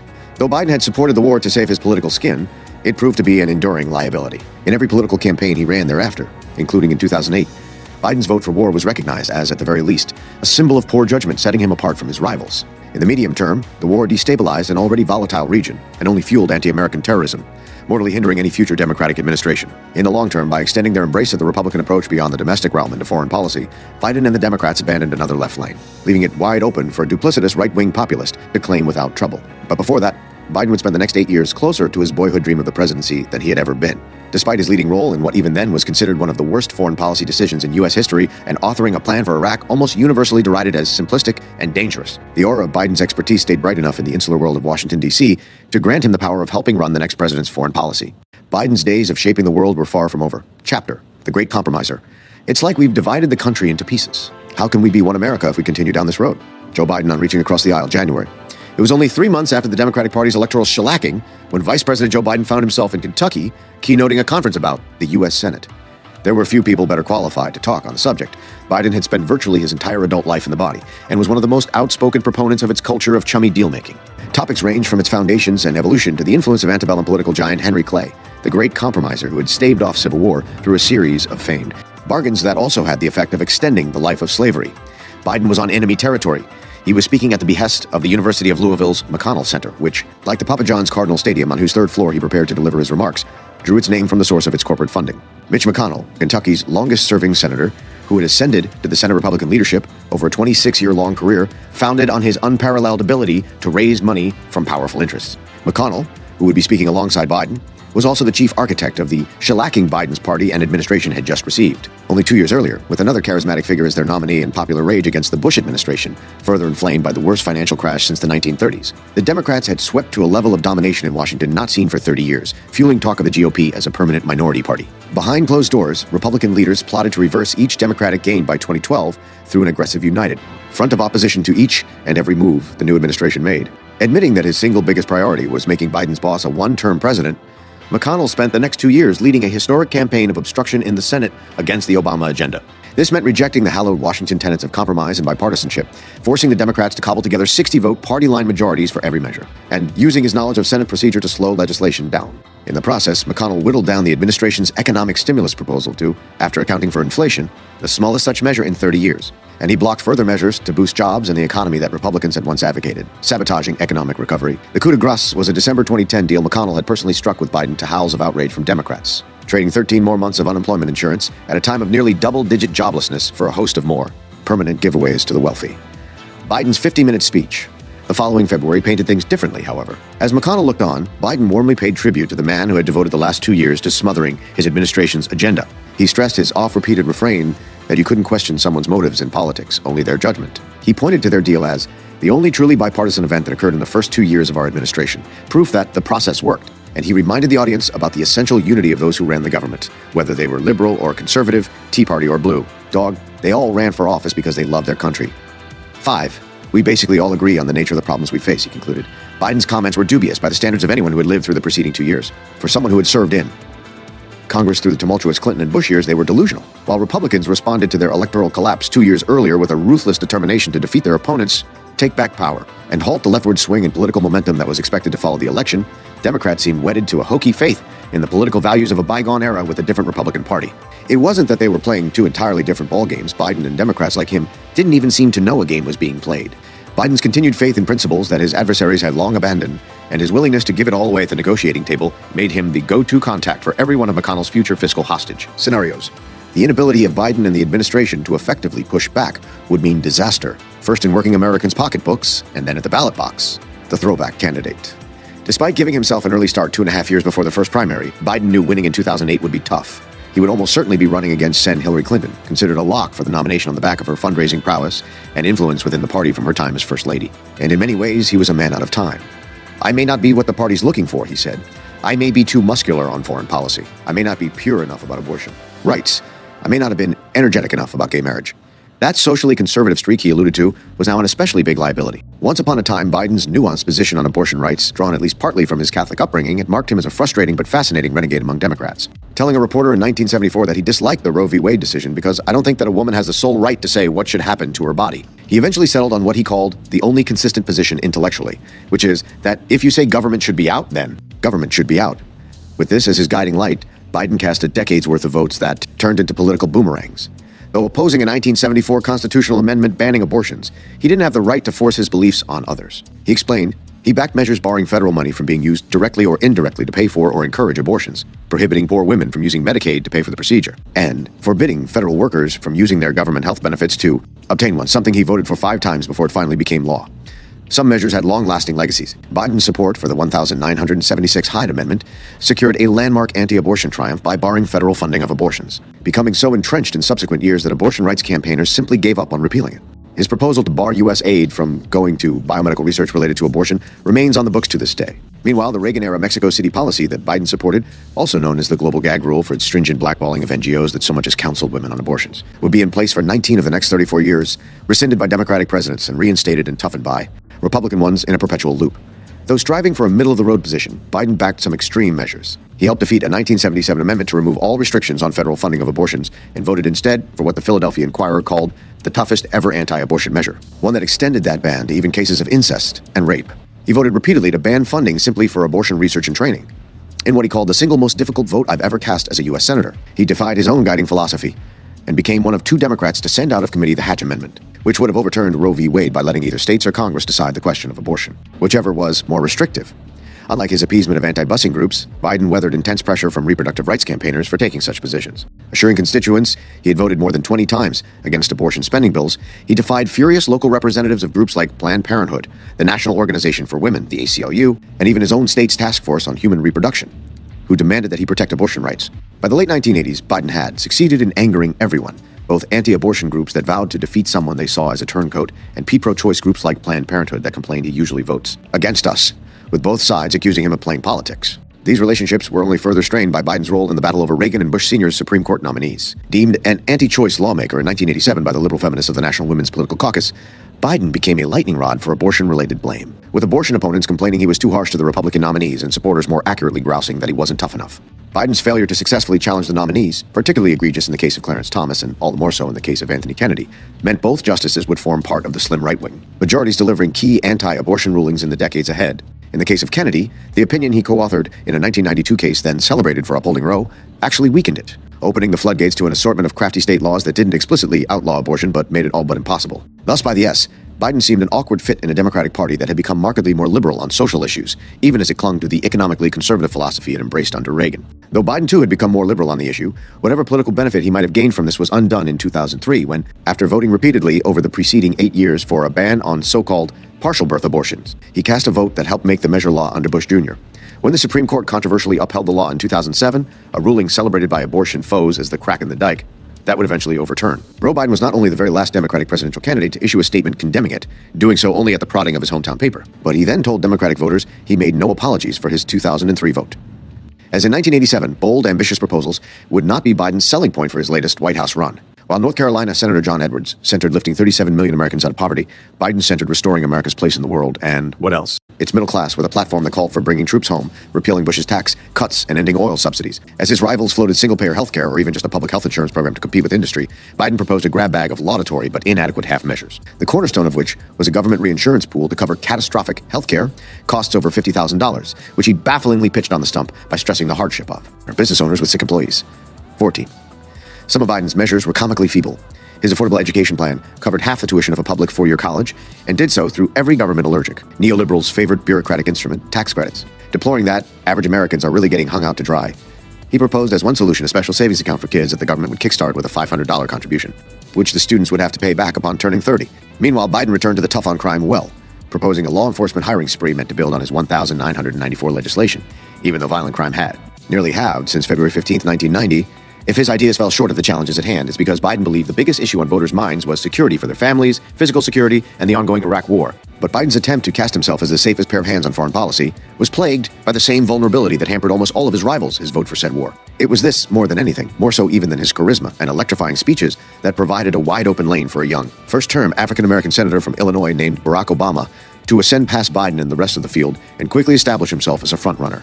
While Biden had led the march to war, Obama was on the record opposing it in a 2002 speech.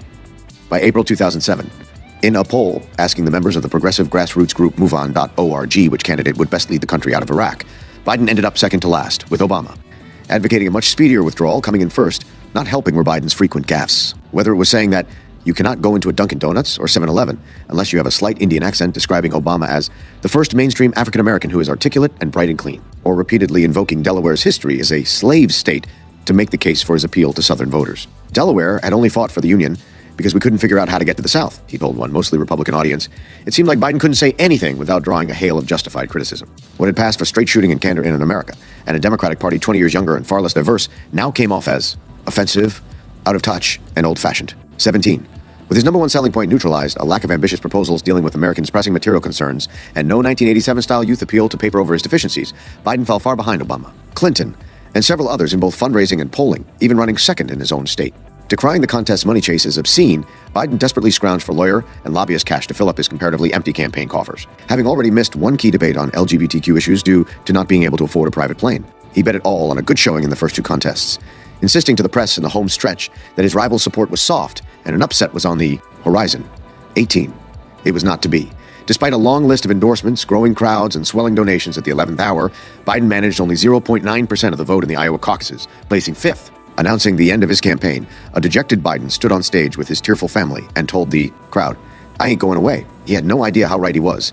19. Mr. Vice President. There's still no straight story of why exactly Obama chose Biden to be his vice president. It was about adding foreign policy credentials to the ticket, said one Obamian. They needed someone to go out and hammer that middle-class message.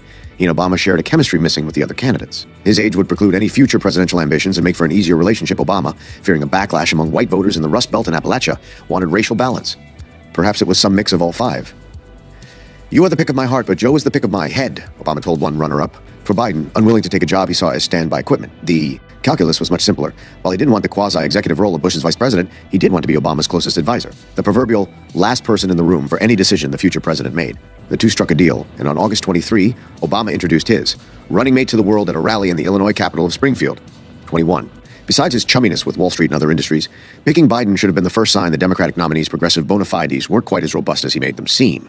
But few knew Biden's history, and what little they did know, his tough-on-crime history, his foreign policy record, the press viewed as strengths, floating only his gaffes and campaign-era criticism of Obama as potential problems. Obama's charisma, apparent progressivism, inspiring calls for change, and the historic nature of his candidacy brought the long-dormant Democratic base to the polls, facing down one of the more racist Republican campaigns in modern memory with its insinuations that Obama was a terrorist. Though total turnout remained unchanged from, and Obama lost ground among older and southern white voters, turnout among young voters, African Americans, Latinos, and Asians surged, handily giving Obama the edge in both the popular vote and electoral college. This same coalition, coupled with disgruntled voters fed up with 8 years of GOP rule, strengthened the Democrats' control of Congress. 22.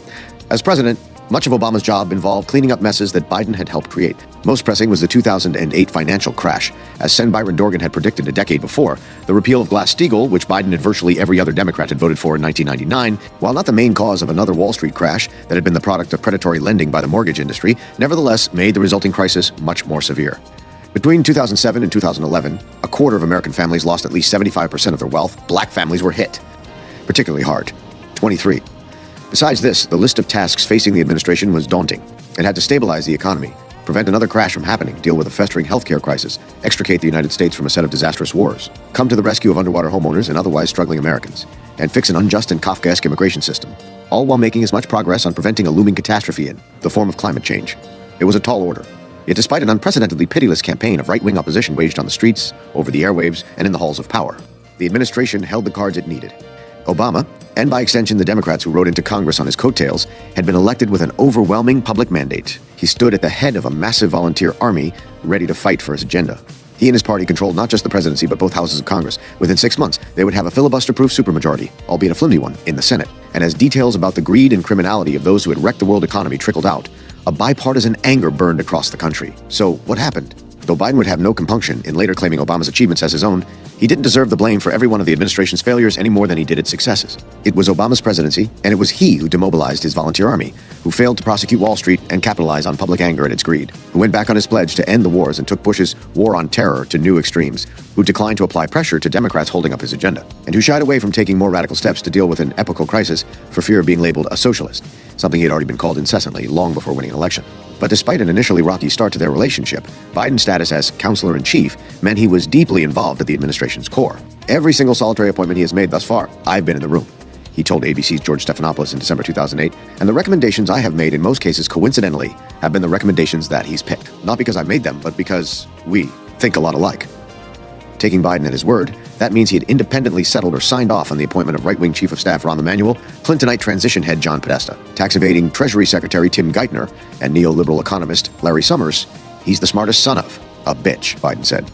This isn't to mention the staffing of the National Economic Council, the White House's economic policy-making arm, with what one journalist called a team of Rubens, referring to Clinton Treasury Secretary and Citigroup executive Robert Rubin, the same one who had engineered the repeal of Glass-Steagall and who now had a direct influence on the administration through protégés like Geithner, who in return had engineered the bailout of Rubin's bank. As Reed Hunt, a longtime Democratic insider who served on both Clinton and Obama's transition teams, later wrote, these appointments all but guaranteed the administration's economic failures. Each of these appointees systematically worked to shave down what progressive ambitions Obama had and limit his range of options, for example, by ruling out allowing bankruptcy judges to shrink homeowners' mortgages. During one transition meeting, Biden piped up to tell this lopsided team that bailing out one side over another would be a mistake, and that economic policy mustn't pit Wall Street against Main Street, as if both of those hadn't already happened in Wall Street's favor. When the administration did throw a lifeline to Main Street, it defined that term rather uniquely. Obama sought to placate his conservative critics by redirecting some of the 2008 bailout money not to underwater homeowners or debt-ridden workers, but into loans for small businesses, which had already been lavished with tax breaks. It's high time we help Main Street, Biden said about the measure, arguing that because small businesses were the engine of employment, funding them was the Main Street equivalent of the bank bailouts. 27. At $30 billion, this supposed Main Street bailout was nowhere near the scale of the one that banks had gotten. Worse, a public struggling under the load of several different burdens, and already enraged and confused that they were paying to save the story's villains, who then used that money to shower their executives with big salaries and bonuses before bouncing back to record profits within a few years, watched as their money once more went to help anyone but them. Adding insult to injury, after 2 years, only $4 billion of that Main Street lifeline had been spent, and 80% of that was used by the community banks who received it to pay off whatever bailout money they still owed the government. 28. Meanwhile, on what would become Obama's signature accomplishment, healthcare reform, Biden served as conservatizing force. Obama had already cut a backroom deal, trading away the public option for support from the hospital industry, opting instead for a Republican-inspired healthcare plan he hoped would get bipartisan support. Though Biden loyally whipped Democratic votes for the bill and unsuccessfully wooed Republican moderates who signaled they might support such a version, Biden had urged Obama to abandon ship once it stalled in August 2009. Biden feared that, like Clinton's doomed healthcare reform effort, that he had been similarly unenthusiastic about, its failure would hobble the administration. Once signed into law, a big fucking deal, as Biden memorably told Obama on a hot mic, Biden had another objection. Rules issued by the Health and Human Services Secretary in 2011 mandating that even church-affiliated institutions like hospitals provide free contraception for women, which angered Catholic groups. The conflict pitted Biden and the U.S. Conference of Catholic Bishops against a group of Obama's mostly women, advisors, Planned Parenthood, and a host of outraged Democrats. 30. Though Biden lost, the episode revealed one important distinction between his and the president's otherwise similar worldviews. Besides the fundamental moral question of securing a basic healthcare need for half the population, Obama and his advisors were taking care of a core constituency that had brought them victory in 2008. But Biden reportedly thought the rest of the administration was too focused on that coalition of women, African Americans, and Latinos. He saw himself as looking after the old New Deal coalition of blue-collar workers, senior citizens, and Catholics, apparently forgetting that African Americans had been an important part of that coalition, or that women made up a growing share of the modern blue-collar workforce. 31. One place Biden did prove simpatico with the rest of the White House was on government spending. As one of his first official tasks as vice president, Obama made Biden caretaker of the nearly $800 billion economic stimulus that had just barely cleared the Senate in February 2009. Having spent the previous 3 decades as the Senate Democrats' resident spendthrift, Biden took the role extremely seriously, an advisor said, tirelessly working to deter fraud and root out waste, a category that turned out to include any useful job-creating project that simply sounded like it might inspire right-wing criticism. The stimulus had come in for a lot of criticism already, in part because Biden needlessly assured the press that some of this money is going to be wasted and some people are being scammed already. To show what would happen to recipients of stimulus funds who failed to file the necessary reports, Biden's team chose to make an example of a nonprofit that provided food to hungry children, denying it any further funds as punishment. 32. Biden's work was such a success that it earned him the nickname Sheriff from Obama, and his appointment to its sequel, the Campaign to Cut Waste, launched 2 years later to hunt down misspent tax dollars in every agency and department of this government, in Obama's words. In its first year alone, while the United States was estimated to be losing $337 billion a year from tax evasion, Obama touted the program's savings of $17.60 billion. 33. Before the transition even got going, Obama tasked Biden with honchoing a task force focused on arresting working Americans' declining standard of living. Originally named the White House Task Force on Working Families, with Biden at the helm, the body at some point became the White House Task Force on the Middle Class. With this narrowed objective in, Biden's task force presented a grab bag of options to make sure the middle class emerges from this recession able to grow stronger and more secure. Defining middle-class families not by income, but more as a state of mind, the task force's proposals ran the gamut from expanded tax credits to a student loan overhaul that became law a month later. 35, another option was passing the Employee Free Choice Act, also known as card check, with the task force report accurately noting that the decline of union power had fueled the stagnation of Americans' wages. Card check would allow workers to unionize the way they do in much of the world, by getting a majority of workers to sign authorization cards instead of holding a vote. Obama had made this a key election promise as he campaigned in union-strong swing states, and unions had showered him with money and foot soldiers in return. Upon taking office, Obama dispatched Biden to assure nervous labor audiences that the bill, opposed by business groups to the tune of millions of dollars, would pass in the first year. If a union is what you want, then a union is what you should get, Biden told labor leaders. 36. Had card check passed, it could have given flagging union membership a shot in the arm. With reverberating impacts beyond that, besides securing higher wages and better benefits for their members, strong unions had been historically key to progressive triumphs like the civil rights movement. And in theory, Biden was exactly the person to make it happen. Besides his history with unions, Biden's ability to work with Republicans and skill at leveraging his Senate relationships to get things passed had been a key. Selling point for Obama. At first, Biden seemed like he was working this patented magic, successfully cajoling centrist Republican Senator Arlen Specter to switch parties by April. But Specter made clear that swapping the letter in front of his state didn't mean he was dropping his opposition to card check, and he wavered only when the AFL-CIO pledged to back his re-election in 2010. Meanwhile, a handful of Democratic senators in red states began folding under an onslaught of corporate lobbying, which had recruited figures connected to the White House personnel who Biden had signed off on, such as John Podesta's sister-in-law and brother. Biden had even gone down to Arkansas to campaign for one of the Democrats switching sides on card check, Blanche Lincoln. Biden helped Lincoln double her fundraising for re-election the following year, only for her to rebuff the administration on EFCA. By July 2009, Democrats had negotiated away the card check provision from the bill, and they then failed to pass even what remained. Obama, meanwhile, had long ceased talking about unions whatsoever in public, let alone card check, though he sent Biden to periodically assuage labor's concerns. Not understanding its potential importance to his own agenda, the president was loath to spend precious political capital on something he didn't consider a priority. By the time the bill turned up in Biden's task force on the middle class report the next year, it was already dead and buried. 38. Less than 2 years in, Obama could claim several major achievements, including a stimulus that saved the economy from further collapse, healthcare reform that had eluded generations of presidents, and a regulatory overhaul of Wall Street. But the social reforms many liberal voters had expected didn't materialize, and his choice of economic advisors his less. Then aggressive pursuit of Wall Street criminality and economic security, plus the built-in delay in the impact of the measures he did achieve, made economic recovery anemic to non-existent for many Americans. Biden had little sympathy.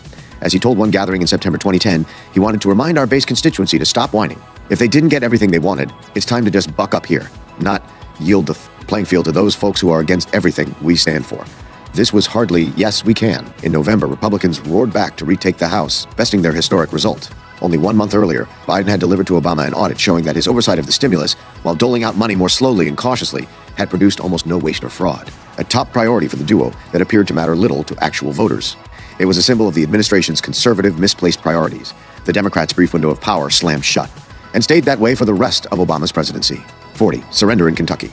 Nearly 2 years in, neither Biden's bipartisan appeal nor his experience at Senate dealmaking had succeeded in winning over any Republican support for Obama's deliberately centrist agenda. The belief that it would had always been based on a misunderstanding of history and Biden's record. The major legislative accomplishments that Biden had racked up in prior decades had succeeded because they had been in the pursuit of Republican goals. Now, when the GOP didn't want to play ball, when they even blocked conservative restraints on spending that they had historically favored just to deny their opposition any kind of win, Biden's inside game strategy could only work when the Republicans thought they could advance their agenda. Democratic insiders like Podesta maintained that to get anything done in a partisan divide and a divided Senate, Biden would be a tremendous asset because he knows the players, the institution, and he has credibility. In reality, he was the ideal foil for a ruthless negotiator like McConnell, who quickly realized that Biden was the administration's soft underbelly. In December 2010, a government shutdown loomed, while both the Bush tax, cuts for the wealthy, and unemployment insurance looked set to expire.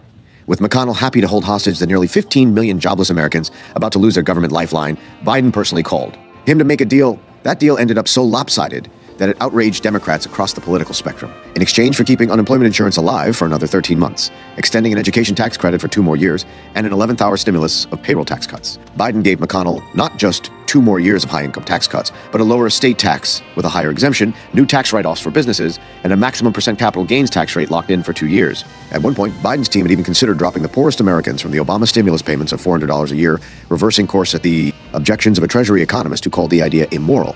House Democrats were furious at both the estate tax provision and the Bush tax cut extension, partly because, according to journalist Bob Woodward, Biden hadn't mentioned the extension was on the table when he briefed Democratic leaders during the talks. Disappointment extended to even the party's more conservative members, with Dianne Feinstein telling Biden she was staggered by the enormity of this package. 3 senators interrupted Biden as he tried to present the Obama-backed deal at a private luncheon, among them Bernie Sanders, who had ascended to the upper chamber in 2007. Asserting that the American people are prepared for a fight, Sanders vowed to do everything I can to defeat this proposal, launching an 8-hour filibuster in which he railed against the concentration of wealth and economic inequality that had crystallized over the last 3 decades and ramped up under Bush. But enough Democrats eventually capitulated, with some grumbling, for the deal to pass. 3 months later, Biden was flattering McConnell in Kentucky, telling an audience that the political elite fundamentally agreed on the issues and that the process worked. With Democrats losing the House and eventually the Senate, this was only the beginning. From there on, every time the debt limit or prospect of government shutdown forced another political hostage crisis, McConnell would make a beeline for Biden, hoping to avoid negotiations with then Majority Leader Harry Reid, his Senate counterpart.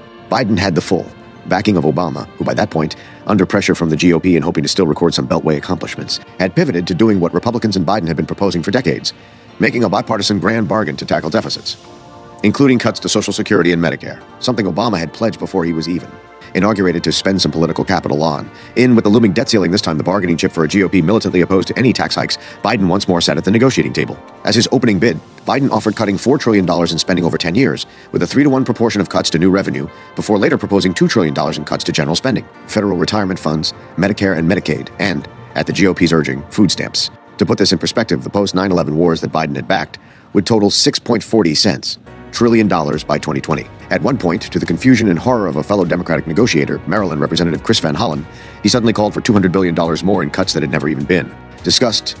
Later still, Biden dangled the possibility of Medicare cuts in return for new taxes, before suggesting Democrats might be comfortable raising the eligibility age for entitlements, imposing means testing, and changing the Consumer Price Index calculation, all of which, in practice, either undermined or acted as a stealth cut to Social Security, perhaps the New Deal's towering achievement. Echoing Republican talking points, he called the Medicare provider tax a scam when Biden's team reminded him that doing away with it would force states to cut services to the poor. He replied that, "We're going to do lots of hard things, and so we might as well do this." As negotiations went on, Biden offered more and more extreme entitlement cuts before exasperatedly admitting he had caved on everything. "All the major things we're interested in, we've given up. So basically, you've pushed us to the limit," he told McConnell. Just as Clinton's tryst with Lewinsky killed a cross-party deal to reform Social Security in the 1990s, working Americans were only saved thanks to the intransigence of a GOP that refused to give any ground. But Biden would get several more chances. In late 2012, with Obama re-elected and the Bush tax cuts expiring, the Democrats held the leverage. Reid was now ready to go over the cliff, let all. The tax cuts expire and bargain with Republicans over allowing them to remain in place just for the middle class and poor. McConnell, knowing the GOP would get the blame, indicated he was ready to accept the deal.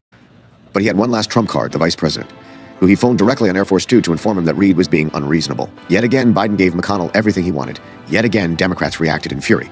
Biden called members of Congress individually, offering a trademark long-winded monologue imploring them to trust him, a pitch he himself summarized as, "This is Joe Biden, and I'm your buddy."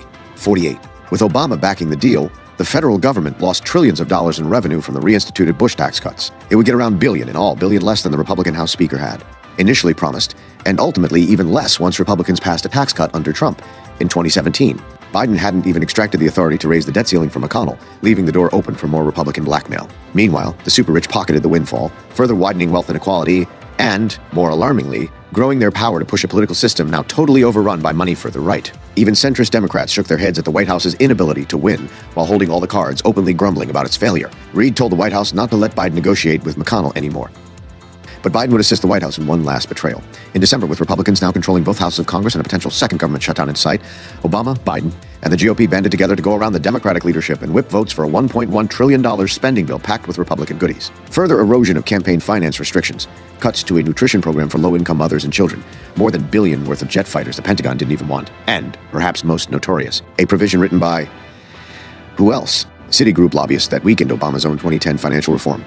With Biden and Obama lobbying, 57 Democrats in the House and 31 in the Senate voted to pass the bill. Elizabeth Warren, by now a senator herself and only 1 month removed from having been elevated to a leadership position in the party, tasking her with outreach to progressive activists, denounced this as a giveaway to the most powerful banks in the country, setting the world ablaze. It was on foreign policy, however, that Biden received the freest rein to operate. Obama appeared to genuinely trust Biden on the subject, regularly seeking his advice during the Democratic primaries and offering him the position of Secretary of State when he initially declined the vice presidency. Obama instead gave that post to Clinton after Biden himself recommended her, viewing her foreign policy outlook as similar to his own. Obama had put his administration's foreign policy in the hands of two people whom he had rightly accused in an early primary debate of helping to engineer the biggest foreign policy disaster in our generation. Biden, who arguably more than any Democrat had created the crisis in Iraq, was inexplicably tasked by Obama with solving it. At first, that meant intervening on behalf of Western businesses, urging Prime Minister Nouri al-Maliki not to charge international oil companies exorbitant prices for the right to tap the country's oil reserves when contracts came up for auction. Again, 52.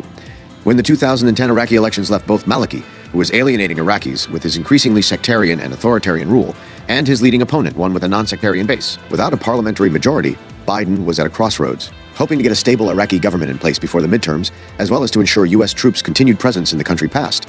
Biden was persuaded that Maliki was the one to do the job, despite pleas from regional experts and top U.S. officials alike not to. Back what increasingly looked like a strongman, 53. After staying in power with U.S. support, Maliki returned the favor by refusing to authorize the continued U.S. presence in Iraq, forcing Obama in 2011 to finally meet his campaign promise of leaving Iraq, which he and Biden spun for the media as a voluntary withdrawal.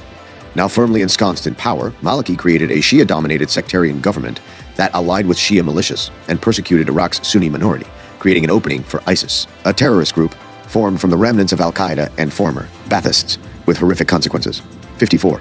In an unexpected twist, Biden ended up being one of the less aggressive members of Obama's cabinet. He opposed a strong troop surge in Afghanistan, the arming of rebels once civil war broke out in Syria, and, perhaps most crucially, the NATO-led war in Libya. Pushed primarily by Clinton, that conflict would end up a foreign policy disaster almost on the scale of Iraq, creating an anarchic power vacuum that allowed extremists to proliferate, open-air slave markets to thrive, and instability to spread well beyond its borders.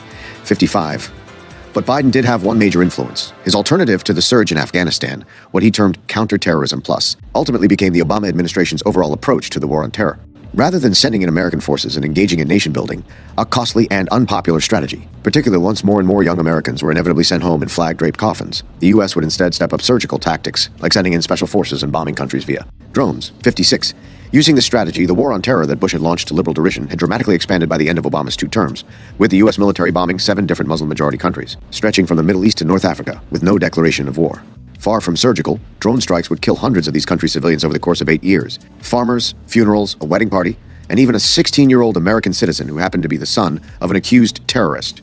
Having improved the United States' standing in the Arab world simply by winning office, Obama saw it plunge back into the doldrums, with counterterrorism plus fueling the same anti-American anger. That had led to attacks like September 11th in the first place, 57. Closer to home, the Obama administration grappled with a migrant crisis whose roots lay in U.S. foreign policy. There remained the ongoing question of what to do with the nation's sizable population of undocumented immigrants, whose numbers grew with the steady stream of arrivals at the southern border. This escalated during Obama's second term, when large numbers of people, the majority from El Salvador, Honduras, and Guatemala, fled violence and desperation in their home countries, journeyed through Mexico, and reached the U.S. border, many of them applying for asylum. In both cases, the administration took a harsh, unforgiving approach. The crisis had been partly caused by Biden and would now be fueled by him again. He had been one of the architects of the Clinton-era Plan Colombia, which he had viewed at the time as a way to internationalize the war on drugs. In practice, the scheme did more to open up the country to foreign investment than to stem the flow of drugs. While the increased investment in security forces that came attached to U.S. funding fueled breathtaking state violence in the country, 1.8 million people displaced in 3 years and 3,000 innocent people killed. 58.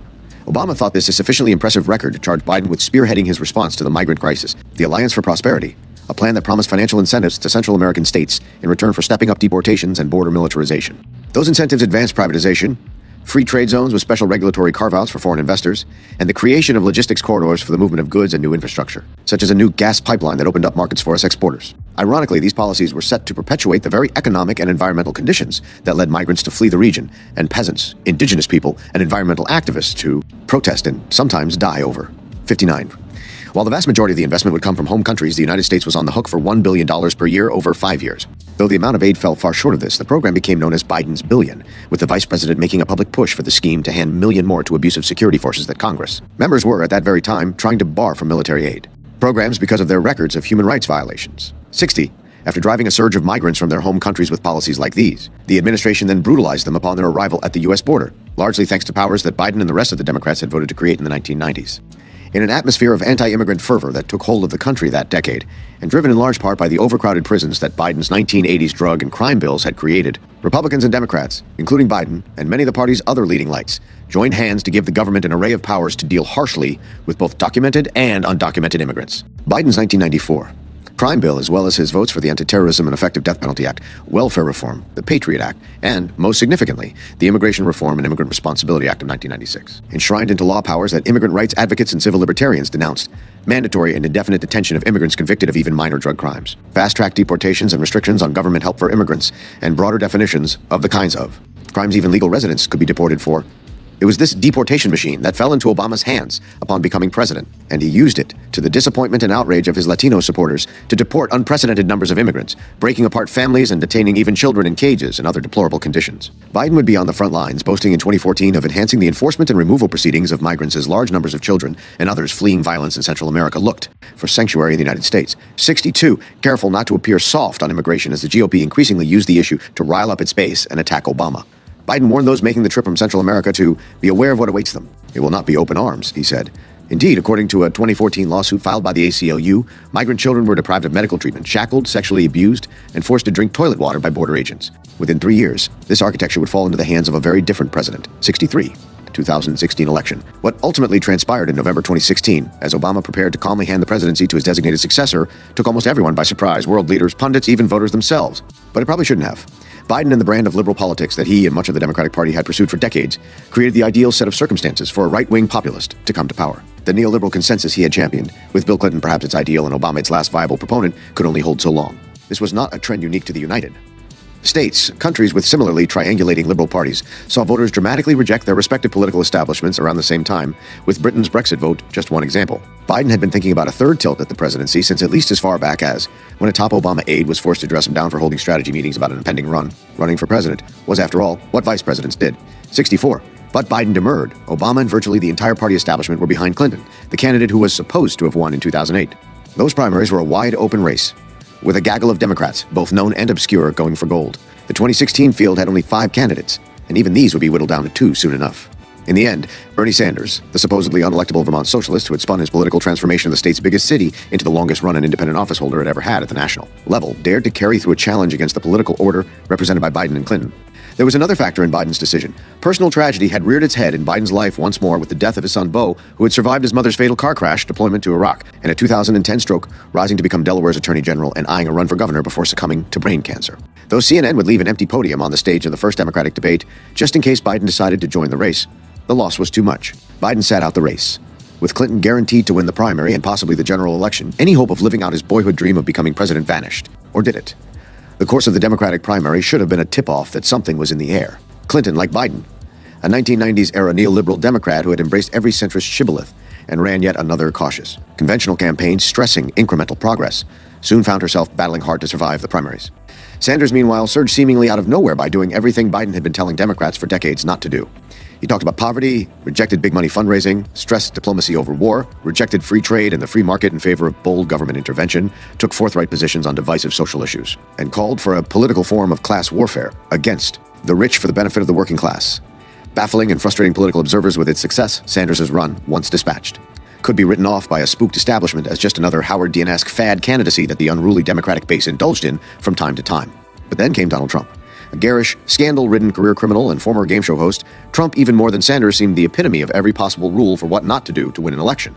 Though pandering to the bigotry and intolerance that had long been a thinly veiled undercurrent running through the GOP, Trump also rhetorically rejected what had been Republican politics as usual for decades, criticizing Republican wars, opposing free trade, attacking the wealthy elite he himself was a part of, pledging to protect entitlements, and calling for state intervention in the economy to help ordinary working Americans. But that was the GOP, after all. Those people are crazy. Trump may have won the Republican nomination with a shambolic, offensive campaign that seemed perpetually teetering on the brink of collapse, but there was no way he would win the general election.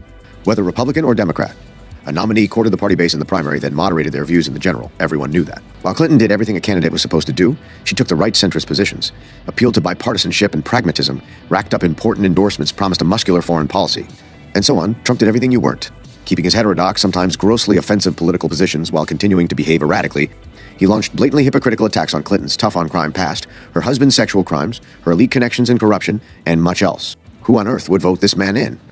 It turned out that virtually everyone had overestimated how motivated Democratic voters would be to turn out against Trump. While Obama had defied a struggling economy and his own pursuit of austerity to win re-election in 2012, largely on the back of his popularity among young and minority voters, Obama couldn't hand this coalition to Clinton. With two historically unpopular candidates, an uneven economic recovery that bypassed large swaths of the country, and Clinton determined to run yet another unambitious centrist Democratic campaign that by the end focused overwhelmingly on Trump's personality, his lack of fitness for office, and his ultimately non-existent ties to the Kremlin, voters again stayed home. After climbing steadily for 20 years, black voter turnout sharply dropped from its record high of 66.6% in 2012, 65. I don't feel bad, one African-American barber from Milwaukee told a New York Times reporter after the result came in. Both of them were terrible. They never do anything for us anyway. 66. Epilogue. He's literally confused, caught in the past. He's not a bad man. He truly does not understand. Joe Biden on George H.W. Bush, August. My dad used to have an expression, Joe Biden told a reporter in December. He said, "I don't expect the government to solve my problems, but I expect them to understand it." Biden was trying to reckon with Trump's victory just a month earlier. He correctly deduced that the Clinton campaign's strategy of hammering away at Trump's unfitness for office, while not speaking to the fears, aspirations, concerns of everyday Americans, had been a loser. Now, with the opportunity for one last shot at the presidency suddenly reopened, he crafted his own familiar message, aimed at people who live in neighborhoods like the one Jill and I grew up in, the fabled middle class whose dinner table. Conversations he imagined as he zipped by on the Amtrak. At a time when median annual household income stood at just $57,617, Biden complained that you didn't hear a word about that husband and wife working, making $100,000 a year, 2 kids, struggling and scared to death. They used to be our constituency. There's no doubt such families struggled too, particularly with Obamacare having failed to stop healthcare costs from continuing to spiral out of control. But in choosing that income level as his baseline, even as all the evidence showed the party's most loyal voters were families making fractions of that, Biden signaled his next campaign would be little different from the others that Democrats had run the past few decades. For the next 2 years, Biden did what he always did, pledged fealty to working-class voters in public speeches filled with references to his Scranton roots while privately appealing for the support of big money interests. As he had told Obama's transition team, his was an America where Wall Street and Main Street were not fundamentally at odds. Keynoting a 2017 hedge fund conference held by financier Anthony Scaramucci, President Trump's future press secretary, Biden appealed to the Wall Street crowd, many of whom would soon back Trump's tax bill that cut rates for the very richest to pay a tad more in taxes for the country's benefit. In another event, alongside a host of corporate executives, Biden asserted that the fate of the middle class rested on what companies decide to do with their profits. I'm not making a moral argument, he was careful to add. This is an economic one, as bipartisan swaths of voters turned firmly against inequality and corruption. Biden maintained that the folks at the top are not the bad guys, and he didn't think 500 billionaires are the reason why we're in trouble. He stacked his new policy advisory board with alumni of Wall Street, health insurers, big tech, and other parts of the corporate world, alongside a handful of union representatives. Yet Biden knew this harmonious coexistence was wishful thinking.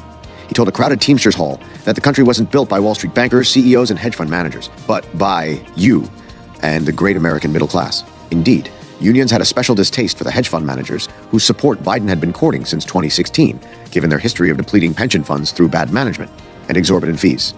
Biden repeated a mistake of his aborted 2004 and 2016 efforts and waited until long after his rivals to announce his 2020 run, when many of the top hires for campaign staff had already been snapped up. And while the rise of Bernie Sanders on the back of a first and now second entirely people-funded campaign had produced an angry rejection of corporate funding, Biden dove into the arms of the super-rich once more, shamelessly fueling his campaign through just about every powerful interest that had ever thwarted progressive reform: Wall Street, big tech, fossil fuels, even a union-busting lawyer who hosted his very first fundraiser.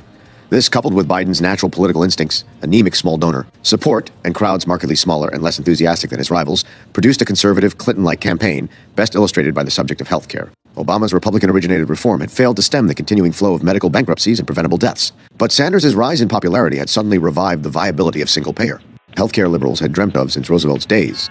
Biden, never enthusiastic about the idea and now funded in large part by the for-profit healthcare industry, launched dishonest broadsides against Sanders' policy. These conveniently overlapped with the talking points of a health insurance industry lined up to defeat single-payer, often the same ones it had employed against Obama's reform efforts, including the public option that Biden now supported. That single-payer would raise taxes astronomically, destroy Medicare, create hiatuses in care, yank away choice, and be prohibitively expensive. In debates, Biden spat out the words $30 trillion when criticizing the proposal, hoping audiences would forget Americans were already spending at least this amount on healthcare. Biden had been frustrated at Clinton's mishandling of the email server controversy that tormented her campaign. The Biden family's long history of cashing in on middle-class Joe's political career threatened to derail his. The gravy train had continued while Biden was vice president, when his brother's lack of real estate experience had been no obstacle for him to wind up the executive vice president of a mid-sized construction firm that received a $1.50 billion contract for building homes in Iraq. Likewise, in 2014, Hunter Biden was plopped onto the board of Burisma, one of Ukraine's biggest private gas producers, making as much as over $80. $0,000 a month, just as the company embarked on a major lobbying campaign in the United States, and just as his father pushed its government toward a more aggressive anti-corruption stance.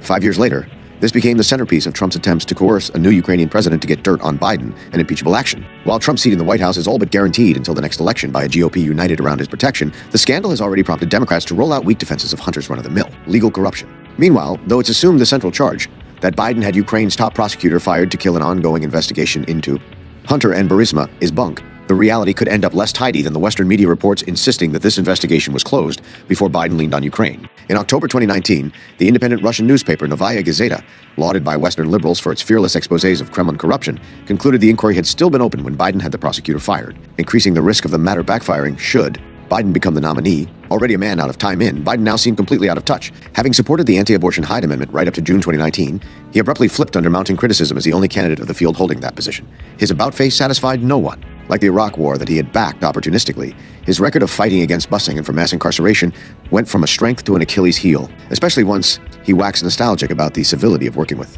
segregationists. 11. While even centrist candidates like Colorado's Michael Bennet acknowledged that the modern GOP could not be reasoned with, Biden seemed in denial about what he had lived through and was alone among the field, and still insisting he could work with Republicans, having already angered Democrats by taking $200,000 in 2018 to praise a Republican candidate as his own party fought to deny Trump an ongoing House majority. Biden now vowed that Trump's exit would lead, "My Republican colleagues have an epiphany. I'll work with Mitch McConnell where we can agree," he said about the man who more than any other had suckered him for 8 years, 12. Those vows now looked even more ominous. Having exploded the deficit with another high-earner tax cut, McConnell and the rest of the GOP now talked about taking aim at the same entitlements he had nearly convinced Biden to slash 8 years earlier.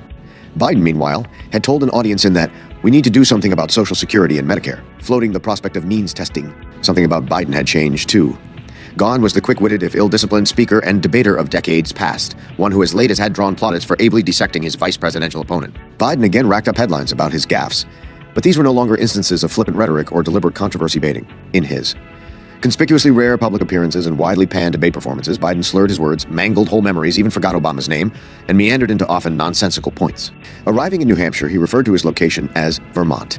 Telling debate watchers how to contribute to his campaign, he directed them to a non-existent website that was in fact a texting code. Asked about repairing the legacies of slavery, he ended up suggesting social workers had to help black parents with how to raise their children, including having the record player on at night, before bringing up an unrelated point about Venezuela. Even next to two other leading septuagenarian candidates, one of them 2 years older, Biden seemed to have lost a step.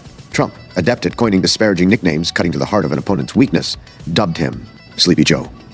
14. Meanwhile, looming over everything was an ecological crisis that threatened not just U.S. national security, but the stability of civilization itself. Climate change, from the burning of fossil fuels that underlay modern life and the entire global economy, had finally become impossible to ignore. While unprecedented natural disasters destroyed whole parts of the world and the country, scientists warned that the planet had until 2030 to at least halve carbon emissions and stop planetary warming from growing past 1.5 degrees Celsius. Drawing on fossil fuel money to fund his campaign, Biden put out a partially plagiarized climate plan, drawn up partly by members of the fossil fuel industry, which environmental groups decried as grossly inadequate.